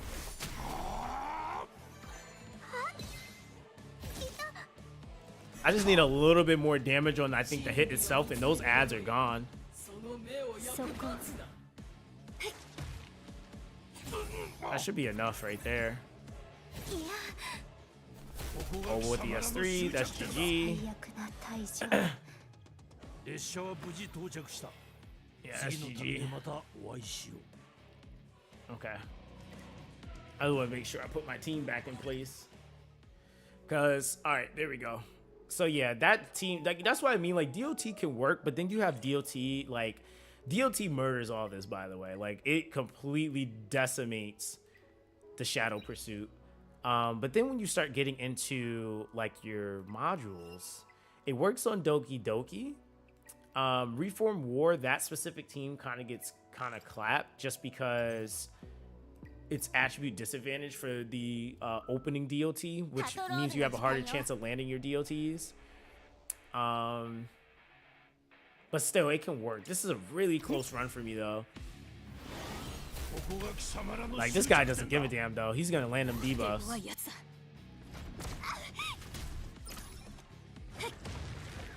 And this fight's all about, like, that action bar. この目は逃れられない There we go.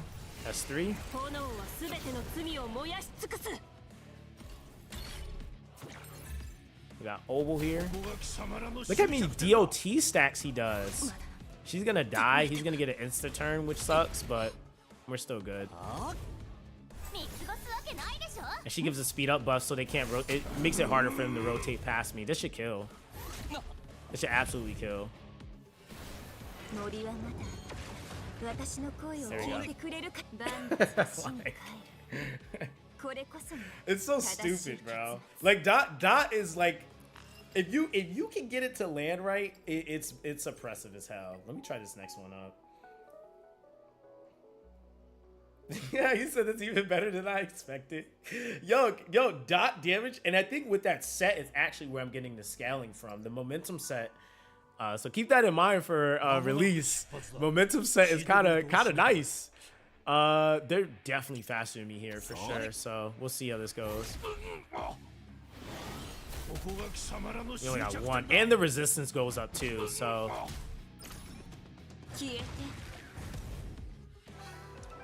I might have to run a healer just to keep my team kind of okay.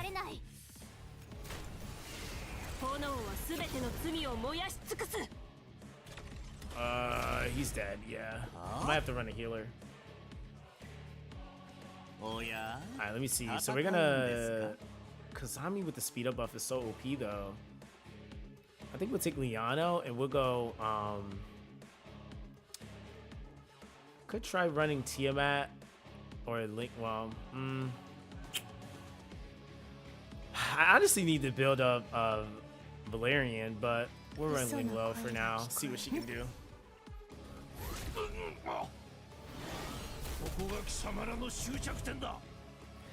You said I'm using Senia, Lima Inferno 3, but I got like 150 accuracy.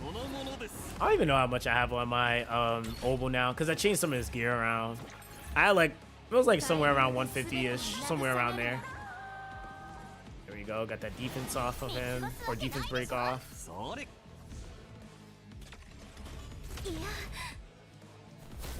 There we go, we're at 4 now.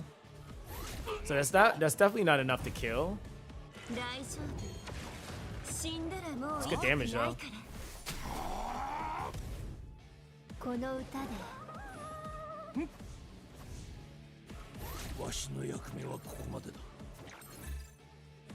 Okay, he gets to go. Tank through it.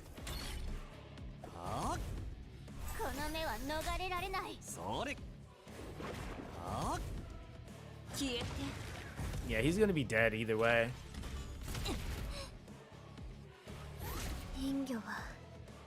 There we go. So 117, okay. So that's not bad. Usually I got 220 plus on everyone except for Liam. Wait, you talk about accuracy or speed? What is this? Garbage? Yes, of course. Oh, speed. Gotcha.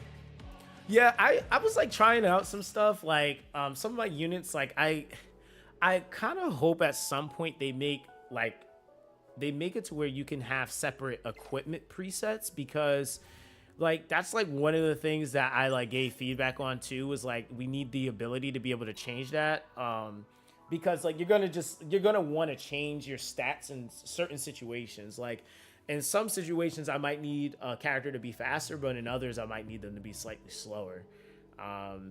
So it just kind of all depends on what you're doing. I might need more accuracy in this stage versus like I'm just using them to do, you know, just the damage. Like, because there's like some situations where I don't need a whole bunch of like accuracy, because like Senia, I'm just using her S3. I just need to detonate. But in other situations, I also need her to be applying, you know, the debuffs as well with her S2.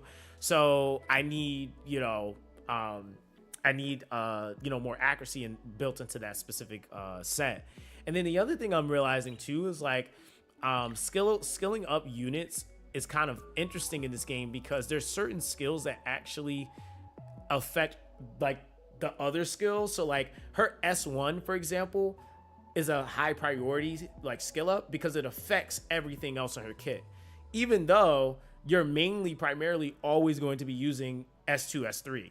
But the S1, the nodes affect everything else in her kit for her being able to lock down or proc her DLT passive.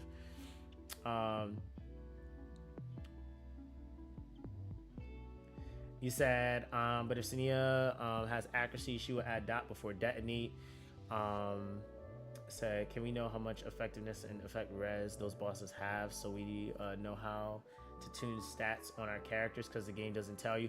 Well, I already asked about that. I already asked about specifically if we're able to actually figure out, or be told, if they're willing to tell us that, what the caps are, because I don't actually know what the caps are because there could be a cap number on effect accuracy. I have no idea because in some games they let you overstock or overstack on it, but there's a hard cap on it, right?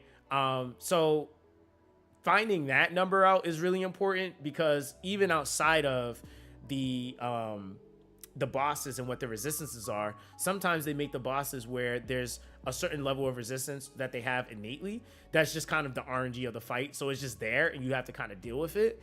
And then they'll sometimes implement something later that makes it easier to deal with. But yeah, that was like the first question I asked was what are our caps on certain stats like effect res, effect accuracy.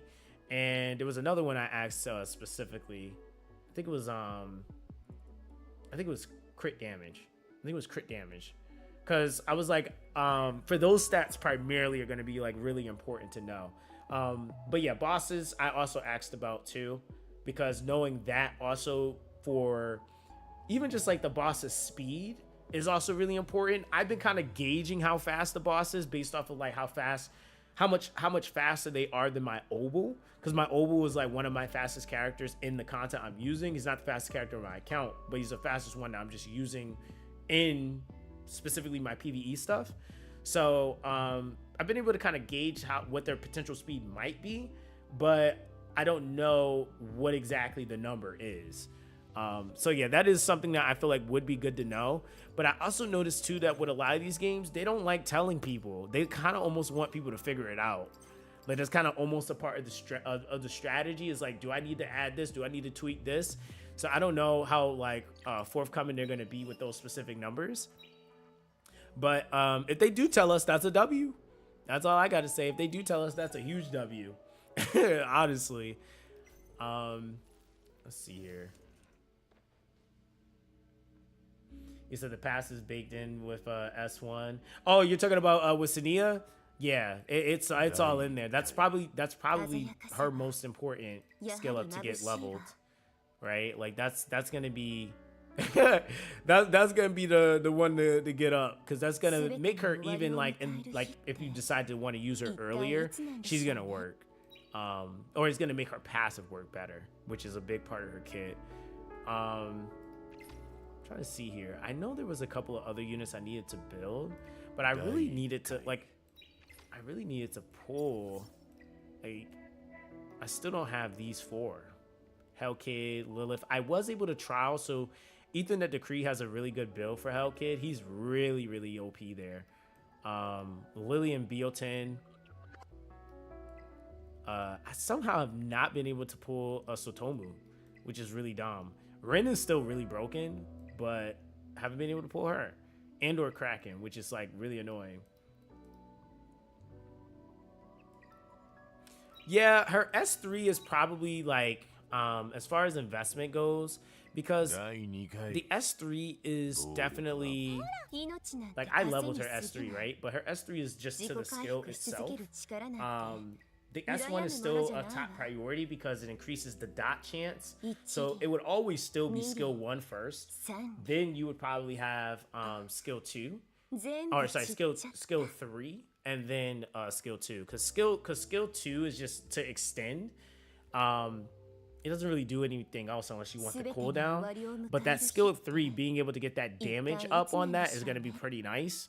But that passive is going to be really, really good, because the more dots you can land, the more damage you can essentially do in the setup.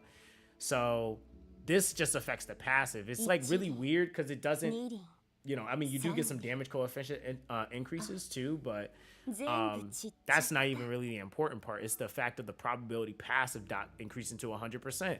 Then it increases the dot duration to 2 turns. So like that's huge. That's absolutely huge for her kit. So I have her at 240 speed, and she's still lower than the first boss. But it's still close. Maybe boss has 250, 260. That's what I'm assuming. That's what I'm honestly assuming, because realistically, like, if the boss is starting to get faster than that, they're gonna start reaching speeds that we aren't gonna really be able to get to, so they're just always gonna go before us.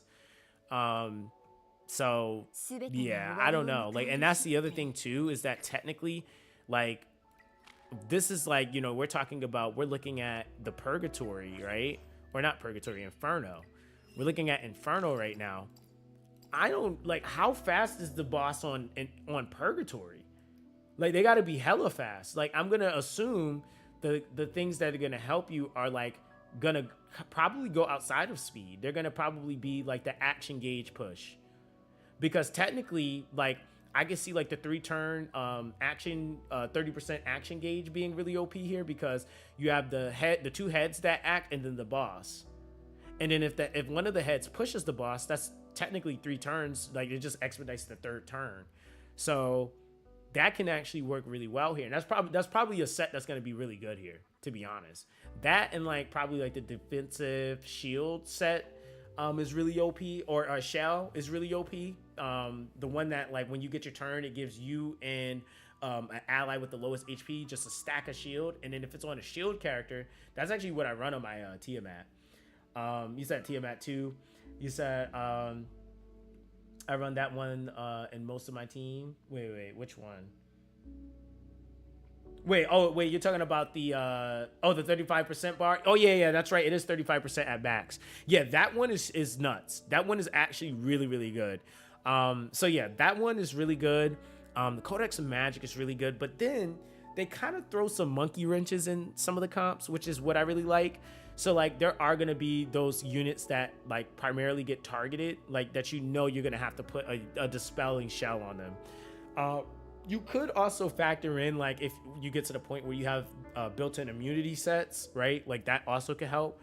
Because like, that's kind of like with Fasarde, for example. Like, I have to put the Dispel pet on my Sania because she always gets targeted with the silence. And if she's silenced by the time she gets to her turn, then she just S1s and she doesn't debuff extend, which can drastically change how that fight's gonna go. You said passive S1, so if you want to upgrade the passive, you need to waste resources on the S1. Yeah, I mean, no, not really, because I'm pretty sure the S1. Let me see. Because I know she can add passive dot on all her abilities, and when I talk to Oh Knows, who's another top player, it does affect her her S2. So because I went S3 and you said oh, dear, you are Oh Knows. Okay, yeah, S1 level 3 is the one, right? Okay, yeah. So, okay, gotcha. Yeah. You said, yeah, since you're running full dot, it's different. In my case, I just want her using S1 all the time. Yeah, exactly. I think it's because of application, right? So that's like one thing that we kind of considered was that we run Sania very differently. He solo runs Sania. I run Sania in a full comp. So me going and that's also kind of that also comes with like knowledge of like previous games and what you're playing now. Like, I didn't prioritize my S1 because I wasn't planning on using her by herself. I wanted her to basically detonate all the time. So I run her with Obel or, you know, with Ashu always. Like, I never really run her by herself. So I go for stacking as many debuffs with them and then immediately S3, right? But you can technically build her to be a solo dotter, right? Like, you can go for just more stacking in the S1. You get a ton of debuffs from that. And then you can actually build her faster, because I built mine slower because she technically has to let Obel rotate twice, so you can get up to possibly 6 stacks on DLT. And then when she finally gets her turn, she's detonating a massive amount of DLT, and that's just between 2 characters. And then between that and her debuff extension, it's pretty insane. So that's how I kind of worked out all of my dot, but technically you can run her by herself. It's just investment choices would be, like, you know, slightly different. So yeah, it's like, it's just really cool, because for me personally, I like that kind of stuff. Like, you can have the same character, but you don't have to play them the same.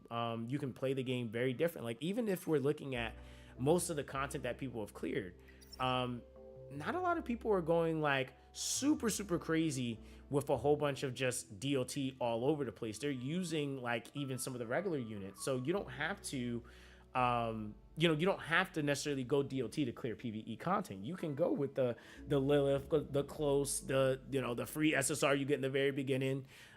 There's a lot of different characters that just across the board work really well. You said no scaler for Obo, so it was hard to test the full comp. Yeah, I mean, but that's good data though, because if you think about it, like, it's good to know the characters, because I was under the impression that she honestly just worked better, with her S3 and just being a detonator. But having there also be data that's supporting the fact that she can solo is good, right? Like that's something that shows like, okay, you can use her in multiple different ways depending on the situation in your account, because everybody's account's going to be different.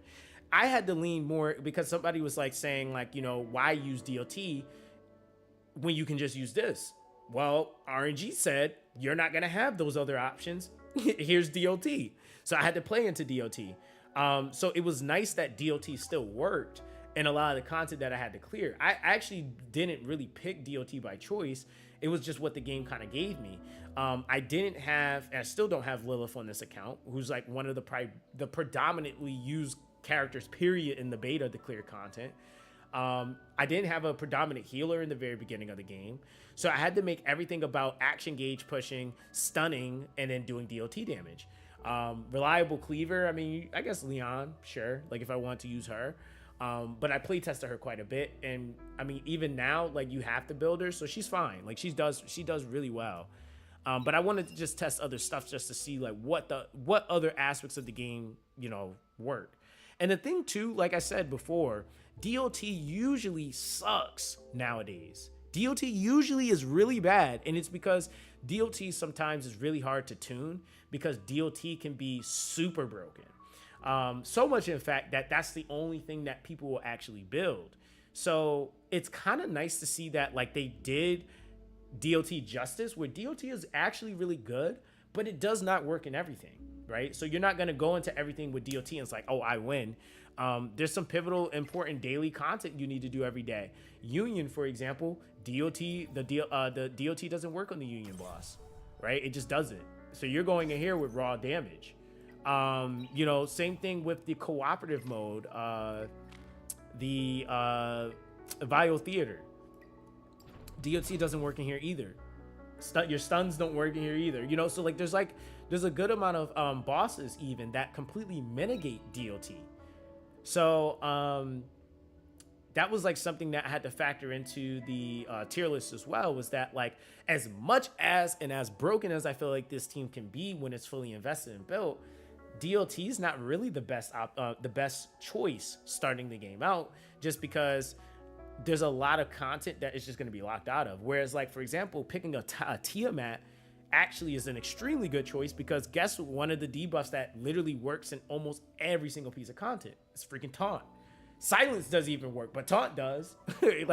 And the way that she does it is really good. She taunts, people into helping her scale her bloodshed buffs, and then she becomes an AoE nuker.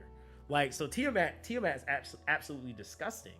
So that's like another character that a lot of people are probably going to be aiming for. You have the Lilith, Leon, Lily is really good. Oh no, so I did more testing with Kazami. Bro, Kazami is broken. Like, Kazami is truly ridiculous. Like, so Lily is really good, but Kazami is really good because she's such a low investment cost. Like, in comparison, she's so low in investment, and this chick with the dragon is just like, why? Like, and granted, that's an in-game build. I still feel like she's gonna be a unit that like people are progressively gonna build over time. But I like started like really messing around with her, and bro, like she's like, I didn't realize how OP it can take, like a repeated speed buff can be. But like that speed buff she applies in her S3 is nuts. Like just being able to give that multiple times and then it's just like the fact that she resets it essentially. It's just like you're basically, even in PvP, she makes it to where like you can just lap your opponent. They could technically be fast enough to technically get a turn after you go, but that second rotation they're probably not gonna go because she's giving that speed buff, and your team is just gonna out rotate the other team. Like, it's so nuts how she works. That's why I was surprised I didn't really see, which, not that I wasn't surprised because they were drafting Lily, but I didn't see anyone draft Kazami, which was kind of interesting. I was like, dang, I was like, maybe they might draft Kazami, because Kazami also can reduce cooldowns too. So I was like kind of interested to see if somebody was going to play around with that, and like maybe like that probably gets a little bit more techie, but yeah, she can reduce cooldowns too. So I was like, oh, they might be able to go crazy with her. He said she's really nice. Just need to organize the speeds for it. Yeah, 1000%. She's discussing with Lilith. He said I went against a team with Lily, Kazami, and Lilith. Oh, Lily, Kazami, and Lilith together wasn't fun. Yeah, having 2 cooldown units on the same team is kind of ridiculous. And the fact that one of them has a just complete mitigating all your cooldowns is ridiculous. And then the other unit being able to give that speed buff then with a cooldown is just so stupid. With Tiamat's gonna be I think a lot of people have been building her with like what's the set called? Like, it's the what is on mine right now? So HP is always going to be a go-to for her because the way her kit works, she basically scales everything off of like HP, right? So I think in her, okay, so the reason why you want a good amount of HP and defense on her is 2 reasons. Why did I leave that? She's damage sharing. So I don't think a lot of people peep that, but she's actually damage sharing. So when she's doing damage, you know, she takes away her own HP. So she's basically not leeching herself, but that's how she basically is able to do damage and scale her damage essentially, and her heal over time scales off of that too. So she basically is able to share damage with her entire team, and for every 15% of her HP loss or heal, she adds 1 stack of bloodshed. So there's 2 different ways that you can kind of make a team comp around her. You can have it to where it's a combination of her losing HP to build up that stack, and then also having characters healing her at the same time, which is going to further build up that stack. And when she reaches 8 stacks, she goes into her ultimate form. And in that form, she heals herself for 20% of her max HP and immediately gains a turn. So the thing is that what you can do is, and then basically with the bloodshed, it basically makes it to where every single time she rotates back into her turn, the number of layers that she has on this increases her healing efficiency by 5%, and it can stack up to 20 times. So that's why you were seeing in the tournament, like, she had no HP, went into Dragon Mother mode, got 20% of her max HP back because she has a crazy amount, and then her HP, she's still pulling from it. It's gonna go back down. She's gonna take some hits. She gets her turn again. She restores it all again. Like, and that's because of the bloodshed. So she's really, really insane. But then on top of that, her damage is based off of her HP consumption. So that's like a really, really big aspect to her kit. I would say with her, you want some effect accuracy on her if you're trying to force the taunt. So like, for example, I put on her, I went defense bonus, HP, and HP. But I tried to get a good amount, and this is actually like a whole alternate build I was testing out, but I tried to get her somewhere around like 70% effect accuracy when I first started building her. But I decided to stop using her for her taunt, and I just went for straight up going for the Dragon Mother proc. So I built her for sustain. That's basically what I was aiming for. But yeah, that's really honestly what you can do. That's the 2 ways you can go for building her. You can try to lock characters into doing damage into you so that they can help force her build up her bloodshed, or you can put her on a team comp and or a combination of both, where she's able to get enough healing received from her allies to where she's able to build up those bloodshed procs faster. And that's why you'll see her paired up with like a Sania, or you'll see her paired up with Ling Lo. And that's because they're able to basically help enable the bloodshed proc to get her into her dragon mother form faster. So that's another reason why she's also like, you have units like Chloros, for example, with the 12 hits. Like, it's such a harsh stipulation versus like, hey, just get the 8 stacks and you get to become a monster. And you've seen how much damage she can actually do. She's absolutely disgusting. And that was without a defense break. So her and her dragon mother form is just, I don't know what they were thinking, but I'm hoping that they add more units like that, because that would be really cool to have transformation proc oriented units. Because it kind of gives a unit like a fun take in terms of how you can play them, because you can really honestly build her to play more into her, her first set of skills, but you can also really play into trying to get into her dragon mother form too. So the other thing is too, she also does true damage based off of her current HP ratio as well. So that's another reason why the lower her HP is, when she gets into this form, she's able to do more damage to people. So I'm just like, I don't know like how she's gonna be like ultimately when she gets like her pristine fine-tuned build that players are gonna figure out. But I'm almost certain she's gonna be potentially a cleaver. If she's able to get into that dragon mother form, just know you're getting cleaved. Like, that's basically that. I don't know if there's really too much you can do to prevent her from like really killing you, because even with the shield that like Hellkid can give, the shield that you can get from even if, I mean, you can't go against another Tiamat, so really like Hellkid, that shield's not enough. Like, she was murdering people with all his shield that he gives, and then still hitting their HP bar and half healthing them after she took the shield, which is insane. So yeah, I feel like it's going to be kind of interesting to see how the meta develops. In the very beginning though, I feel like Tiamat's going to be kind of underwhelming for a lot of people. I think she does need to be properly built. Like, she needs full send in game, like, stacked HP, stacked defense, a good amount of effect accuracy if you want to be able to take advantage of the taunt.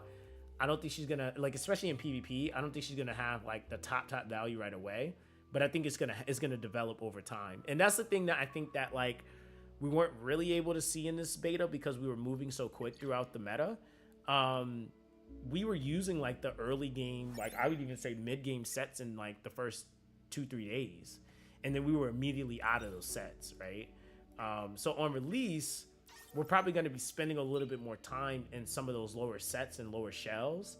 So we're not going to be seeing some of the crazy stuff that you might have seen in a tournament right away. Spenders obviously are probably going to get to that point much quicker, but that's just the territory that kind of comes with a game being a gacha, free to play versus a spender. They're probably going to be able to expedite how much stamina they can spend per day. So that's going to be really the biggest like gap, I feel like, is that they're just going to be able to get to stuff much quicker. So yeah. But all right, guys, I'm going to end the stream here. I'm going to go try to, make sure I get some breakfast cooked up for my girlfriend. We've been streaming since 4 this morning, which is kind of insane. It's kind of insane. But we'll probably be doing one more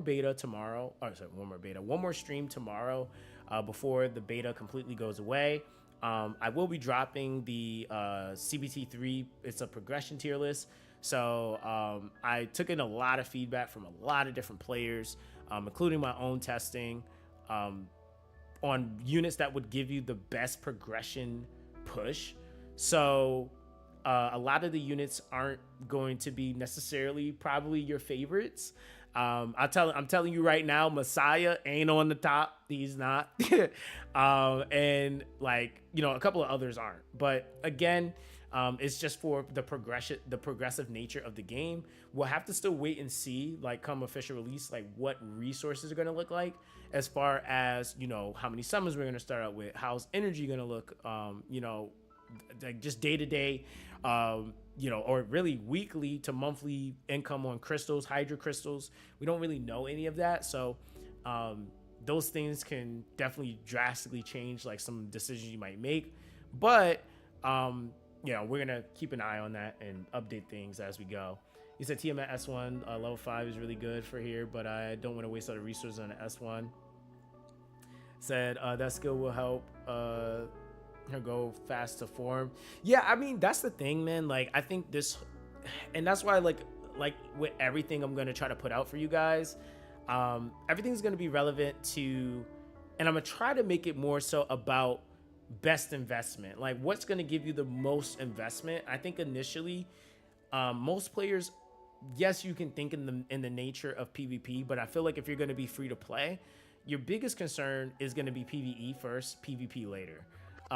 Because the quicker you can get through PvE, the more effective and the sooner you can really get into PvP. So making efficient choices is going to really be more so about, okay, if I'm picking a character in the beginning of the game, can I use this character in PvE and or PvP? Can I, like, how much of PvE can I use them in? Like, I made the choice where, for example, I started out with Chloros. I'm telling you right now, Chloros is probably one of the worst picks, period, for the beginning of the game. And if you notice, he wasn't even a choice in that tournament that people were even drafting. And he's single-handedly the only extinct unit in the entire game. But the value of his kit, he doesn't do enough damage. And it's also not justifiable enough to be like, you know, he's gonna just murder the whole team and prevent them from reviving. Like, he's not going through all the bulk that you were seeing today. All those units that were doing damage, a lot of them were defense scalers, HP scalers, Tiamat, HP scaler, Lilith, HP scaler, Hellkid's an attack scaler, but with a shield that scales off of attack. It also grants immunity, so you're not even hitting through that. Trying to think who else. Rahu, defense scaler. So most of like those units that were being used, he's not cleaving them. Like, he just doesn't have enough damage to. And that's considering like even his modifier or damage coefficient only goes up to 400%. So those units are also rocking almost the same, if not a little bit better, damage percentages in their S3s, and they're hitting AoE at that. So all his abilities are single target.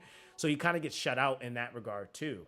So like, I tested him just to see, and that's why I said, like, technically, you could technically pick him and be fine. But I think that if I didn't have the extra resources that they gave during the CBT, I would have been bottlenecked, and I would have actually halted my progression. I wouldn't have been able to swap off of him as fast as I did to build other characters. So I kind of got to see firsthand, personally, what making a wrong decision could look like. And like I said, if it wasn't for the abundance of resources they gave, I would have been hard stuck. But even then, I still kind of feel the effects of it, because I don't have like units like Lilith, for example, who trivializes a lot of PvE content. Like, she makes it so super easy. Like, she makes it super easy. And she was a choice that I could have actually went with, but I didn't go with her. You know, you said, at least I think we have the 7-day resets and release, which will make it a bit better. Yeah, no, that definitely did. You know, that definitely did help me out. I was able to reset a couple of other things.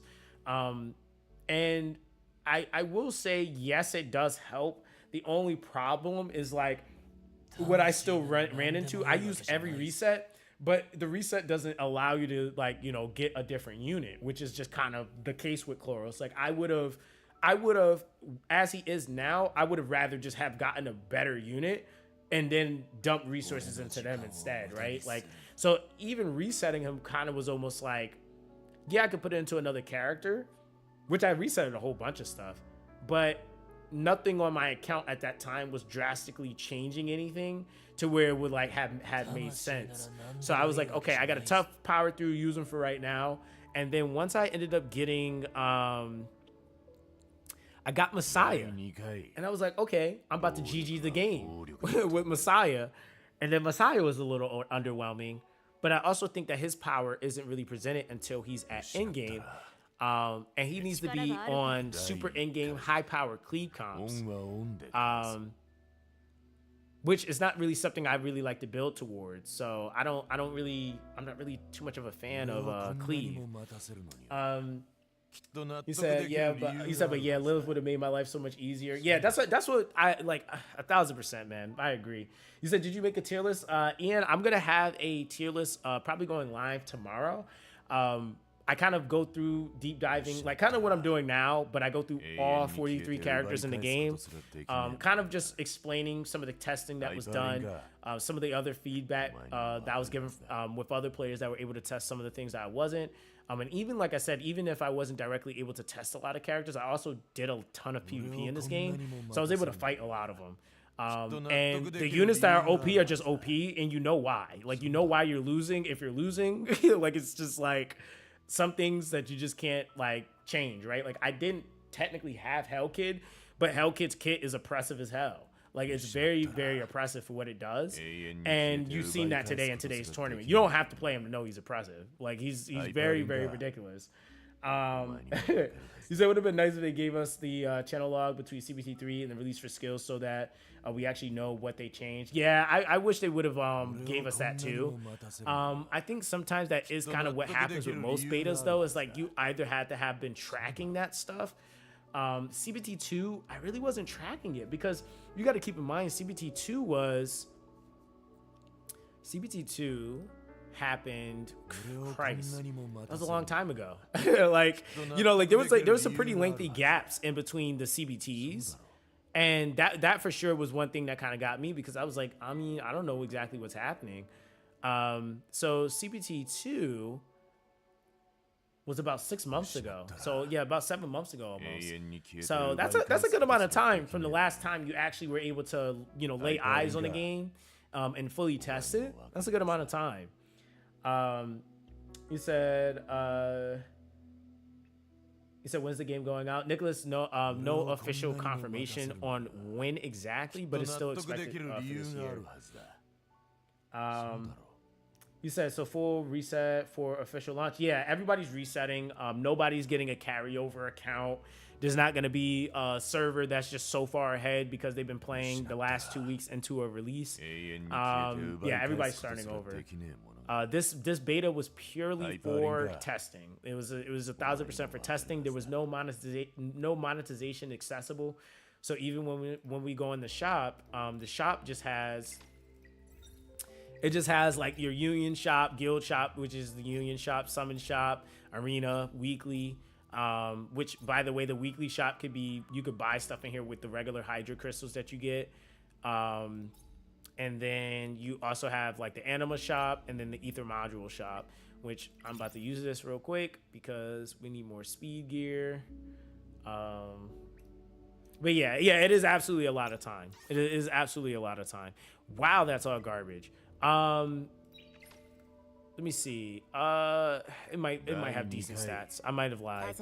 It might have decent stats on it, but none of those were triple roll speeds. Let's see. Okay, that one's might be able to do something with that. That's okay. I think it was the cube that was new. All right, here we go. Okay, that's usable. Though, okay, these two are pretty usable. Those are pretty usable. Okay. You said, how long do we have? What, for the beta? Dude, the beta's been going on for like 2 weeks now. It ends tomorrow. So, yeah, it's November 4th that they end the beta. And then from what I was at least told, we should be expecting more news after the beta ends. The team or the developers were focusing more like just trying to make sure the beta went smoothly. Like I said earlier, they opened it up. So initially they weren't supposed to have the beta accessible to EN players, but they decided to make it accessible. So that was like a really nice surprise. But yeah, it's ending after the 4th. He said, did they nerf daily guild energy? I think it was 80, now it's 60. I don't know. I don't know. Guild energy. Was that from the check-in? Wait, you talking about this right here? The energy from the check-in? Enigma? I don't think it was nerfed.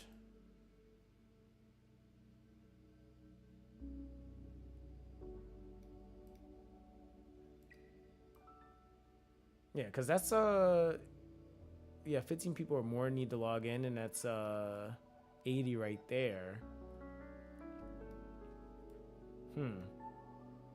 You said us. What game are you playing after this?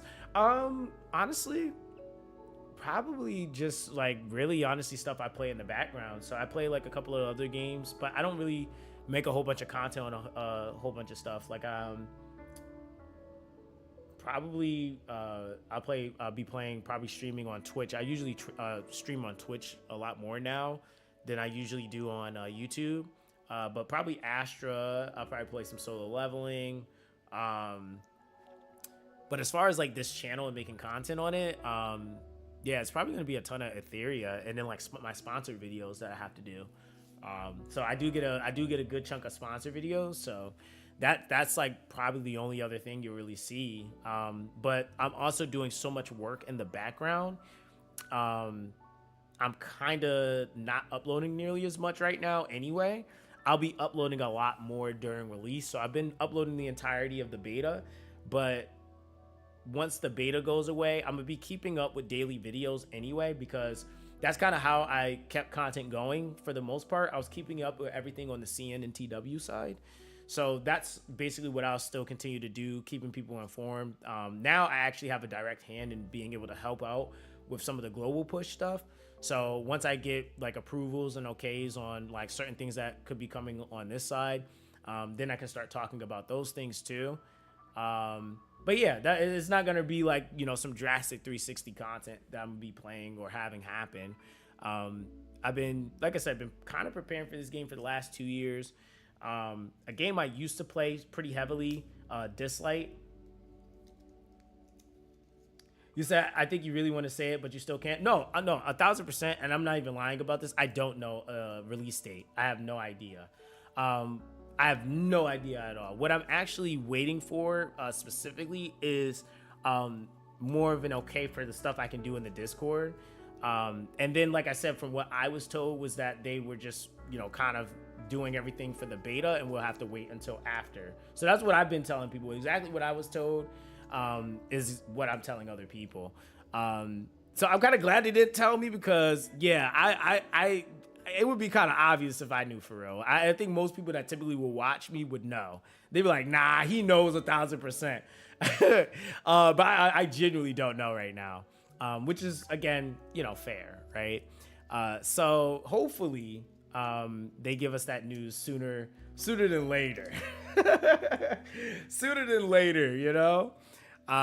Which would be good, because I feel like I've been trying to, and they have expressed that, which I do appreciate. Like they've, and I think that that's why they're so willing to work with me, because I have been like one of the sole content creators on the global side that's really been trying to keep the hype there, and like really honestly bringing the hype, letting them know like, hey, there's actually people that do want and care about this game and think it's going to be something that is cool and people are interested in. So I am just very fortunate that the development team has allowed me to do as much as they've allowed me to do. But that's just all because I've, like, at this point, it's a lot of things in good faith. I've put in a lot of effort, you know, to basically support the game. You know, I think that that's the important thing. Before any hype and all of that stuff, I've been a huge supporter of what XD has been doing. I've seen the game from the very beginning, and it has evolved. Like, even some of the characters, there's a lot of characters that don't even look the same anymore. Like Gray, for example, he looks completely different than how he did in CBT1. You know, so like, it's just like really cool. I like seeing that type of stuff, seeing the evolution of characters, seeing the game evolve. And I would say that's why I'm like so hyped for the game now, is because this game did get extremely ridiculed on the CN forums. You can go back and see that stuff.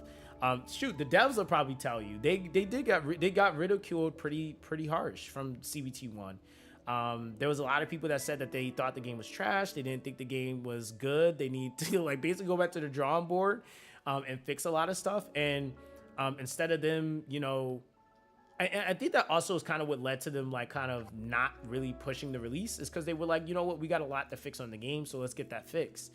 And so we're talking about, you know, a year and a half later from that time period, the game is like I'm like, holy crap, like they did their research and they came back better, you know? So I think that that's one thing that I really do appreciate, is that they didn't take that constructive, or they did not take that feedback constructively, which was really good. You said saw about it in Reddit, but I think you're the only one posting about it. No idea why. Because yeah, I mean, honestly, because a lot of the times, like, if I'm being real with you, there's not a lot of money to be made in covering a game that doesn't have traction on it, right? Most content creators are going to be covering things that's going to make them money.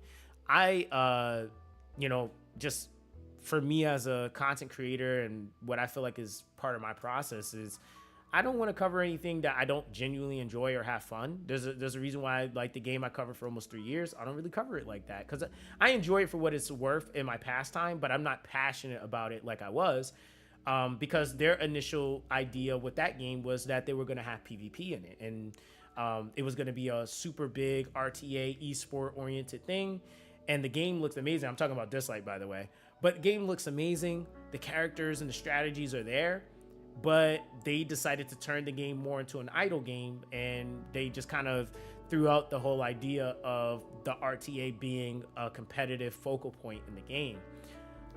So yeah, that was kind of a turnoff for me in that way. And it's just all PvE content, which I'm like, that's 99% of games now. They're all PvE content on mobile for the most part. They're all mainly PvE.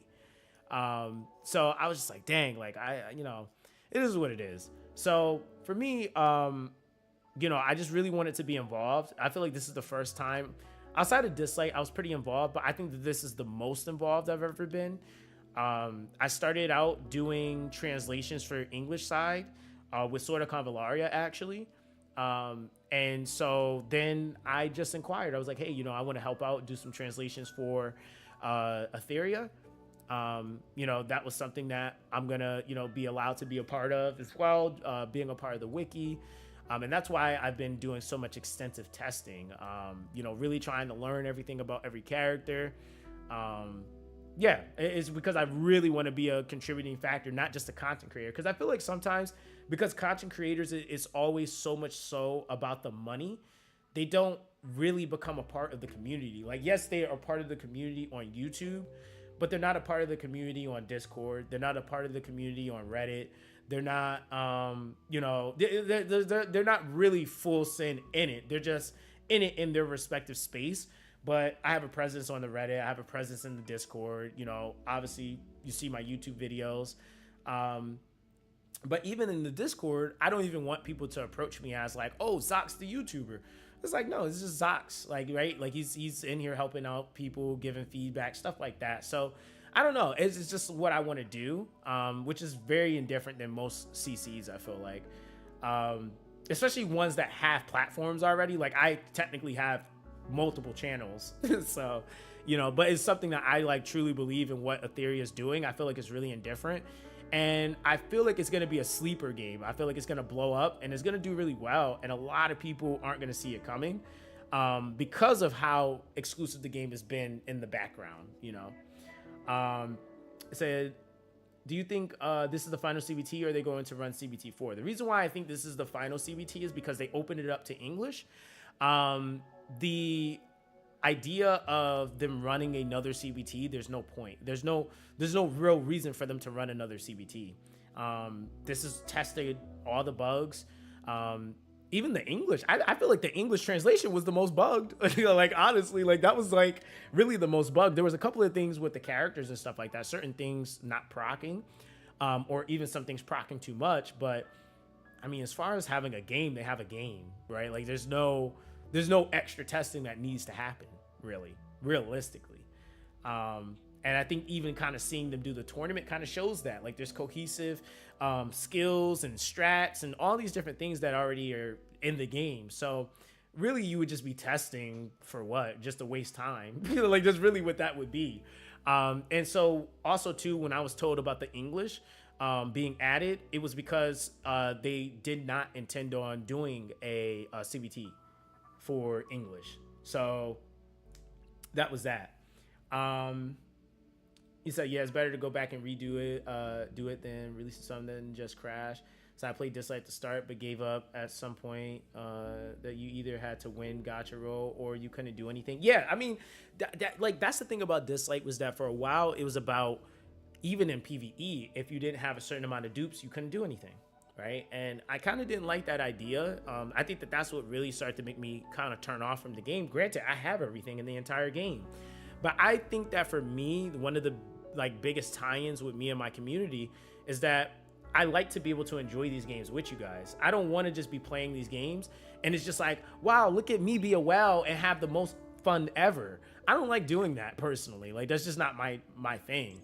I like everybody to be able to enjoy stuff. I like being able to share a build and know that, like, you know, even if that person's not able to get to it, they can get to it eventually. With the whole concept or idea of, hey, you need R6 to be this OP, free-to-players are going to look at me like, bruh, you know, like, I'm never going to get that character to that point.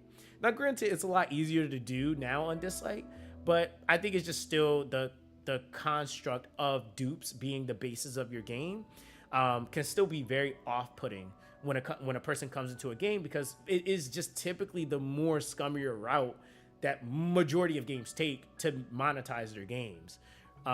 So when they, you know, kind of were talking about the things they didn't want to do with this game, it resonated with me a lot. They were like, we don't want dupes to be the basis of why you're able to perform better than someone else in PvP. I was like, damn, all right, there we go. I'm going to be playing this game. Yo, what's up, Gummy? How you doing, fam? He said, it is usually easy to see if a CC actually likes what they're playing or not. Some people are just there 100% for the money. So if they just revamp some of the skills, the game is like good to go. So I think they're doing that during those 2 weeks. So I don't like dupe-based games either, or if free-to-play can't compete at all. Yeah, I think that, like, you know, and I think that that's like something that's developed over the years for me. I've been a free-to-play player, and I've also been a pay-to-win player. I started YouTube as a free-to-play exclusive content creator. Like, that was my niche. My niche was actually being top ranked in arena content as a free-to-play. The very first game I covered, it was called Darkness Rises. I was in the top 50 best players in the entire world. That was between global, Korea, and somewhere else. I was somewhere else we were mixed in with. But I was free to play.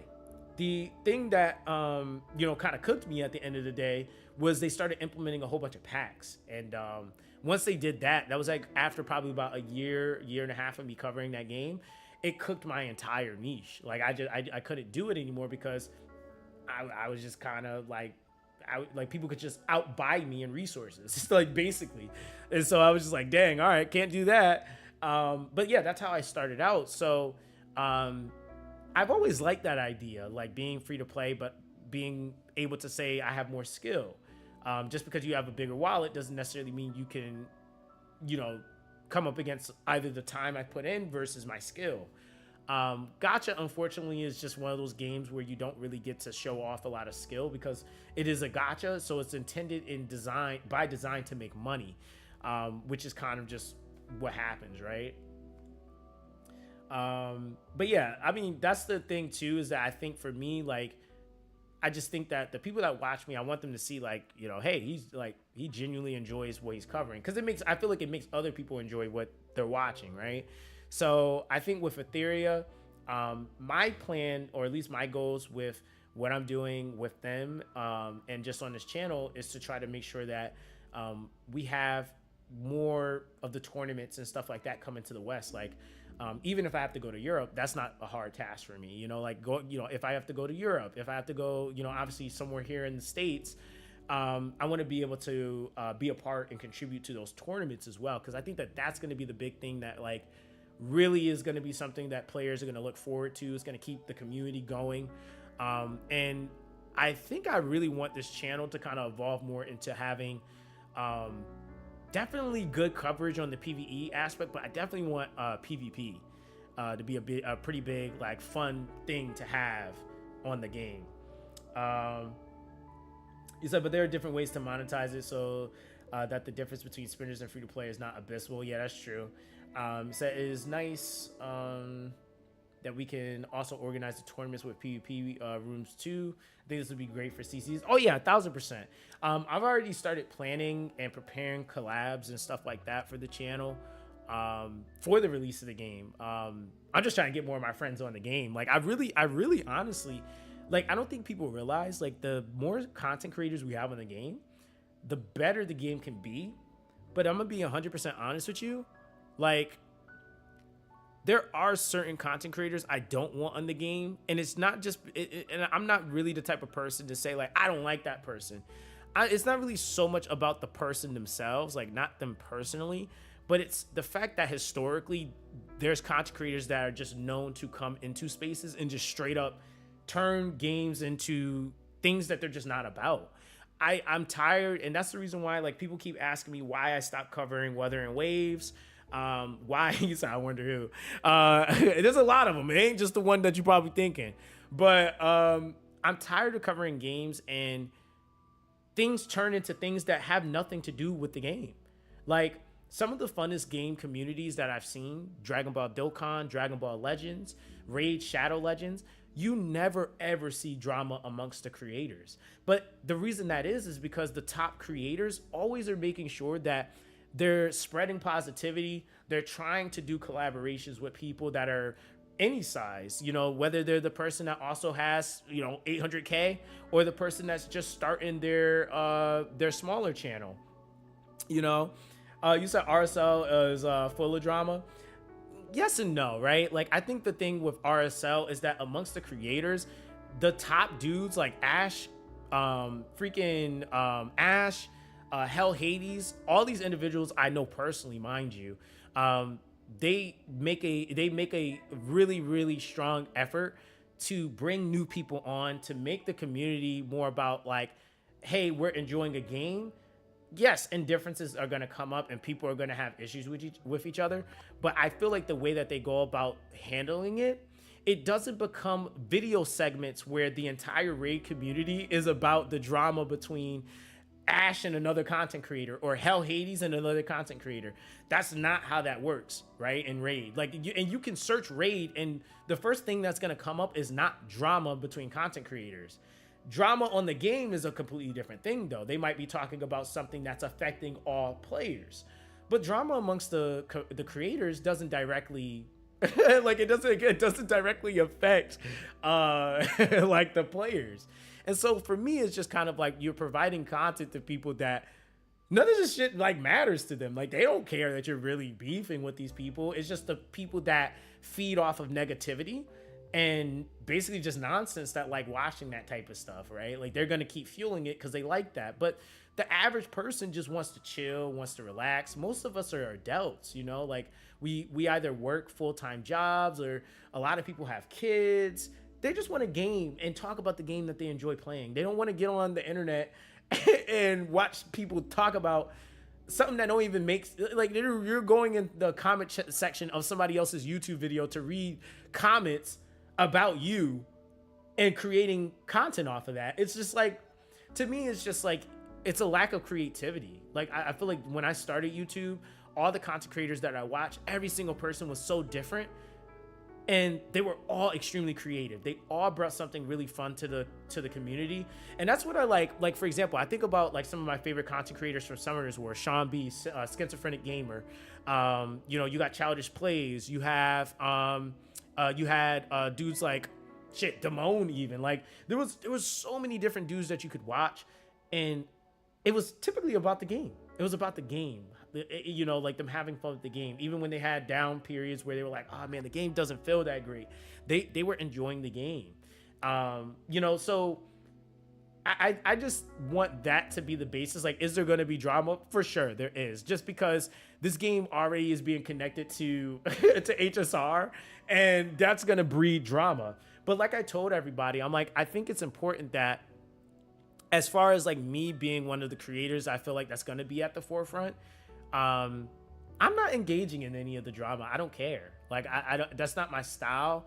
That's the reason why I stopped making Weather and Waves content, because I didn't want to be in a space where I felt like if you didn't make drama content, you just weren't going to succeed in that space. To me, that's just like, I just don't find that healthy mentally. And to me, it's just, like I said, it's just a lack of creativity. It's like anybody can talk about somebody else in a video or react to somebody else's video, but you know, actually play test the game, learn and share information, share strategies about the game.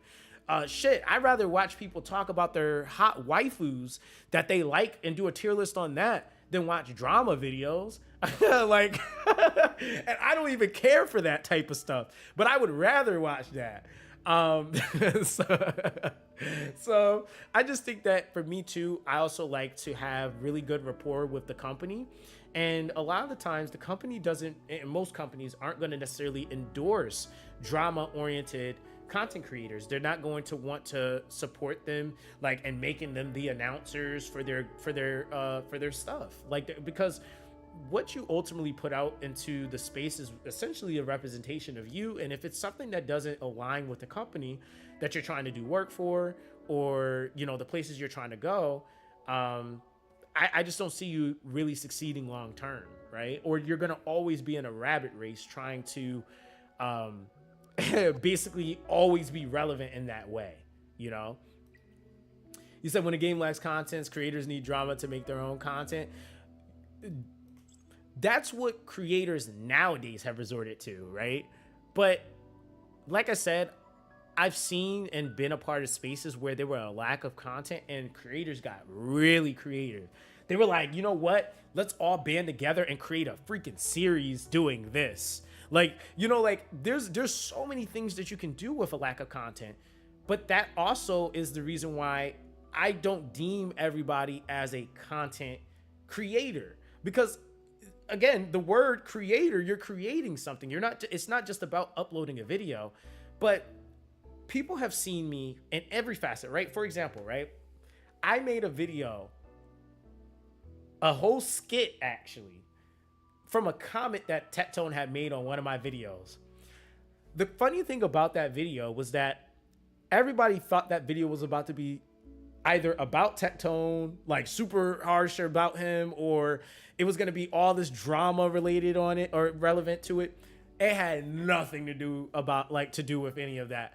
It ended up turning into a video where I created an entire skit. I called it the console of bald, or it was a bald console basically. And I turned in 360 the comment into talking about myself. Like the video had nothing to do with anything negative. It was just a funny video. And that was like something that, like, for me, I've seen a lot of people that were either fans of his, fans of mine.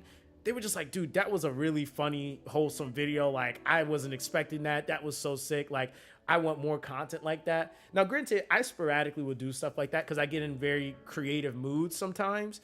But it also kind of showed me, it's just like, man, like, you can be very creative. And for example, like, somebody else would have took that comment and been like, oh, Tectone just doesn't like me. But I took that comment and I was just like, okay, I could turn this into something really funny. And it'd be something that people can just enjoy. And so I took that comment and I made it into something that people just absolutely can, you know, find, I would say, basically enjoyable. You said, didn't you and Cliff do some drama videos in the past? I think so. When me and Clint were making videos and stuff together, some of the videos were relevant to issues that we had going on in the community. One of them was botting. Botting is, I mean, and what you want to call drama, you can call drama, but botting hurts everybody fundamentally. So the thing about botting is that what we're also seeing happen to YouTube now is views are just completely scuffed across the board. Botting forces the algorithm to think that people are getting a certain amount of views or more views than what they actually are. So it hurts the entire monetization structure in the space. So when I made videos talking about people botting, who was botting and stuff like that, with the proof that I had on who was doing it, that wasn't just about me. That was also about other smaller content creators that were under me that I knew were drastically and heavily being affected by the botting that was happening. So again, everything's going to be labeled as botting, but it's also the intent that you have behind stuff. Some people get on camera just to start beef with people just because they're trying to get views. I raise awareness to things because I want people, again, in a space where you're creating with other people, it is your responsibility, just like at a regular job, it is your responsibility to hold people accountable in a space. When you don't hold people accountable, people will reign free and do whatever they want. Hence, what we see in Genshin Impact, hence what we see in HSR, nobody's being held accountable. And when they are being held accountable, the people that think that they now have the right to hold people accountable take it too far. And they start talking about people's wives, talking about people's families, talking about so none of that stuff I've never done. So at the end of the day, when it comes down to those types of things, I can't really speak for Clint himself because he's a completely different person than I am. So I think that that's just kind of one of the things that for me has always been my goal whenever I speak on things. It's never I'm just trying to start an issue with someone because I want views. I don't give a shit about views. That's always been my thing. And I think I've proven that I don't care about views. I will cover a game that's giving me 10 views and I'm happy because I'm having fun on the game. And I am extremely successful. I try to tell people this all the time. I've had people and people said it to me like, you're not a content creator until people tell you you've taken an L. People don't visibly see my success anymore, so they think I'm not doing well. But I just recently just bought a whole new car. Able to afford, obviously where I'm living. I just moved and I move quite often. I move like once almost every year. So I just moved into a brand new place. There's a lot that I got going on in the background. I'm about to start internationally traveling and doing all this stuff that I wasn't able to do before. But you would not be able to tell that from my YouTube channel. And I'm not working a regular job. I only do this stuff. But I also do a lot of stuff in the background that people just don't get to see, and I make money from that. So I always try to tell people is that also too, you evolve and grow as a person. So you learn how to do things better, right? So a lot of the things that I've even felt like I could have done better, I've learned that, hey, maybe not everything is meant to be put out in the forefront. Some things just need to happen in the background, right? So that just is what it is. You learn and you live from those mistakes, and you just do better, right? You don't say I'm gonna do better, you just do better. It's just that simple. So yeah, that's just, kind of what it is. And yeah, I would say once things kind of started getting too far to that left side, I separated myself from that because that's just not who I am, right? And so the problem is when drama is not actually about the game, instead about the creators. Yeah, I feel like, drama relevant to the creators and not about the game is always bad, right? Because it becomes more of a power trip at the end of the day. It's not about trying to coexist. It just becomes about who's trying to be right and who's just essentially trying to be right, really. And even in IRL situations where you're looking at just anything, just trying to be the person that's right all the time is never good, right? Trying to always be right is just not good. Sometimes it might just be a situation that just needs you to be attentive and listen. You don't need to be right. That's the thing. I think that it just kind of comes with that territory when you're always trying to be the guy that's right because this happened and you got to be the one that's right. And then I think also for me, it's also a certain level of humility that comes with being able to get on camera or being able to tell your community, hey, I was entirely wrong about this. And then you dust your hands off with it and you never do it again. The problem is that it's always a back and forth. It's, hey guys, I'm never going to do this again. And then 2 weeks later, a week later, they're in something else, or they're calling somebody else out. And it's just well, at some point it's just kind of all right, is it the fact that you're just being targeted, or are you somehow always putting yourself in positions to be a part of these types of situations and scenarios?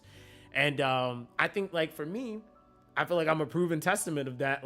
You just operate in your own lane. You can, hey, collab and do things with who wants to do stuff with you. Not everybody's going to want to be your friend, and that's perfectly fine.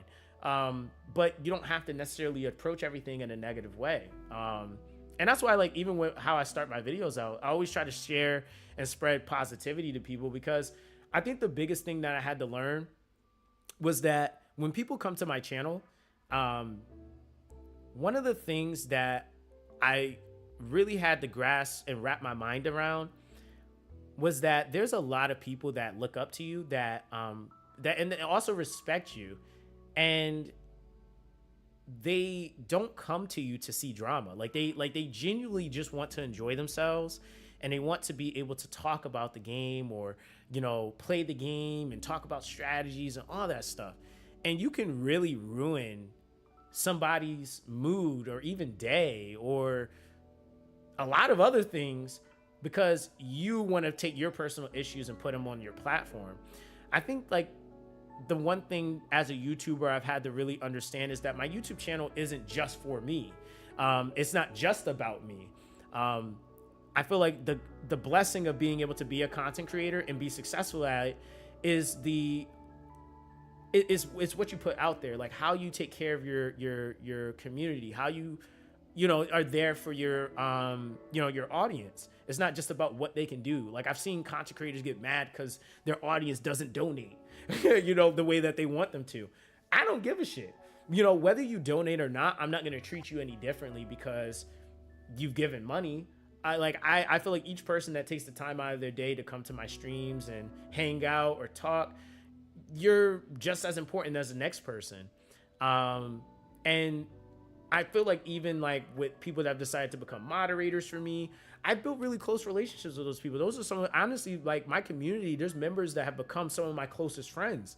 I've even started meeting some of you guys in real life, which was like super sick to me. I was like, that was kind of a dream of mine, like to be able to develop a community and actually being able to connect with people that I've met from my community. Like, one of my moderators, and now he's a really good friend of mine, Chang. I met him and he was living in Korea. He came all the way from Korea to see me, like right before I had moved from where I last moved. And I just genuinely appreciate that. Like that was the coolest thing ever. I was like, dude, like that's so sick. I had another guy, Ace, again, another really good friend of mine. He lived a state away from me, and now that's one of my closest friends, and he's out in Japan right now. So I'm already making plans to go and visit him in Japan.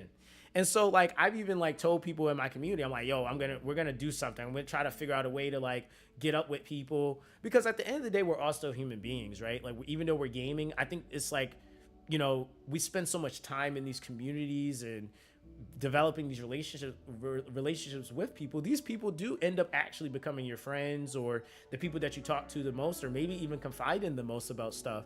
So I think for me, I just look at my community very differently than a lot of other people. A lot of people look at their community as a way to sustain themselves and make a living. I look at my community in a lot of ways as a ministry. I don't just look at it as this is a way for me to make money, because there's a lot of different gifts and talents I have that I could just go and make money. I used to be a freelance artist. I have graphic design in my background. I've worked, in sales, and I was extremely successful in sales. I went to business school. So like, there's a lot of other things I could be doing if it was about money. But for me, I know that there's a lot of people that are just trying to make it day to day. And if my channel can somewhat contribute to them keep powering on or making their day better, then I want to be a contributing factor. And so I think that like that's the big goal for me, and why I always try to like keep myself on the straight and narrow. It's like, okay, well, I don't want my what I do to affect people that look up to me, So yeah, that's why like even with Etheria, it's a completely fresh start for a lot of people. But with a fresh game, I'm like, I want people to be able to enjoy themselves and it not be about that. And I've even had to like kind of go through the process in my head, like, if somebody does come over with drama, like, are you gonna say something? And I'm just kind of like, I'm not really gonna address a lot of stuff, just because I feel like a lot of the times when you do address things, you breathe life into it, and that's what allows drama to continuously happen. It's because you keep instigating it, or not even instigating it. You keep what's the word? I guess you just keep giving it attention. So I'm like, nah, I'm just focused on what I do best, which is making tangible, valuable content and Maybe make, you know, some more fun content, like doing more of my skits and stuff like that, and then just focus on that. That's going to be my goal with the channel, you know. And like I said, a lot of the stuff that I'm trying to do in the background, I'll definitely be in the Discord a ton, and really trying to make sure that, you know, we just have a really solid relationship with the developers. They want to do stuff for us over here, like running tournaments and doing giveaways and stuff like that. So, yeah, that's really my focus. That's really my focus. Let me see.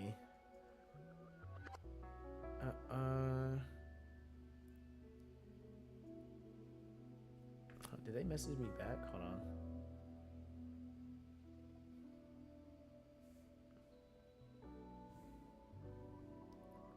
One second.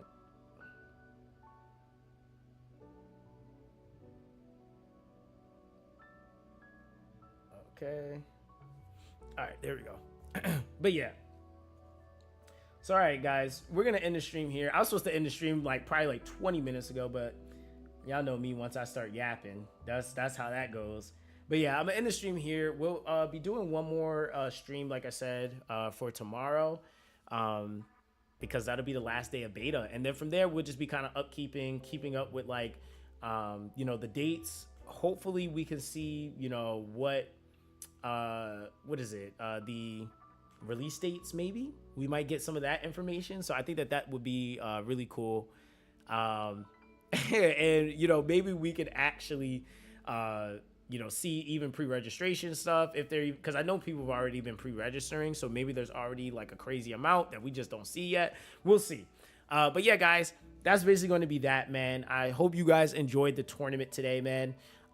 Again, make sure you guys join the official Discord. You have your couple of days left to leave feedback before the beta ends. That channel will end up being locked and closed probably a day after the beta ends. So if you have any like last minute feedback that you want to give to the developers, make sure you go and you drop it in that Discord channel, because they are reading that, right? So they are in the Discord. You might not know who they are yet in there, but there's a good amount of them in there. They're reading it. So if you have any feedback or any suggestions or ideas, just make sure you drop it in there. But all right, guys, everybody take it easy. Stay blessed out there. I'll catch you guys in the next one. All right, guys. Peace.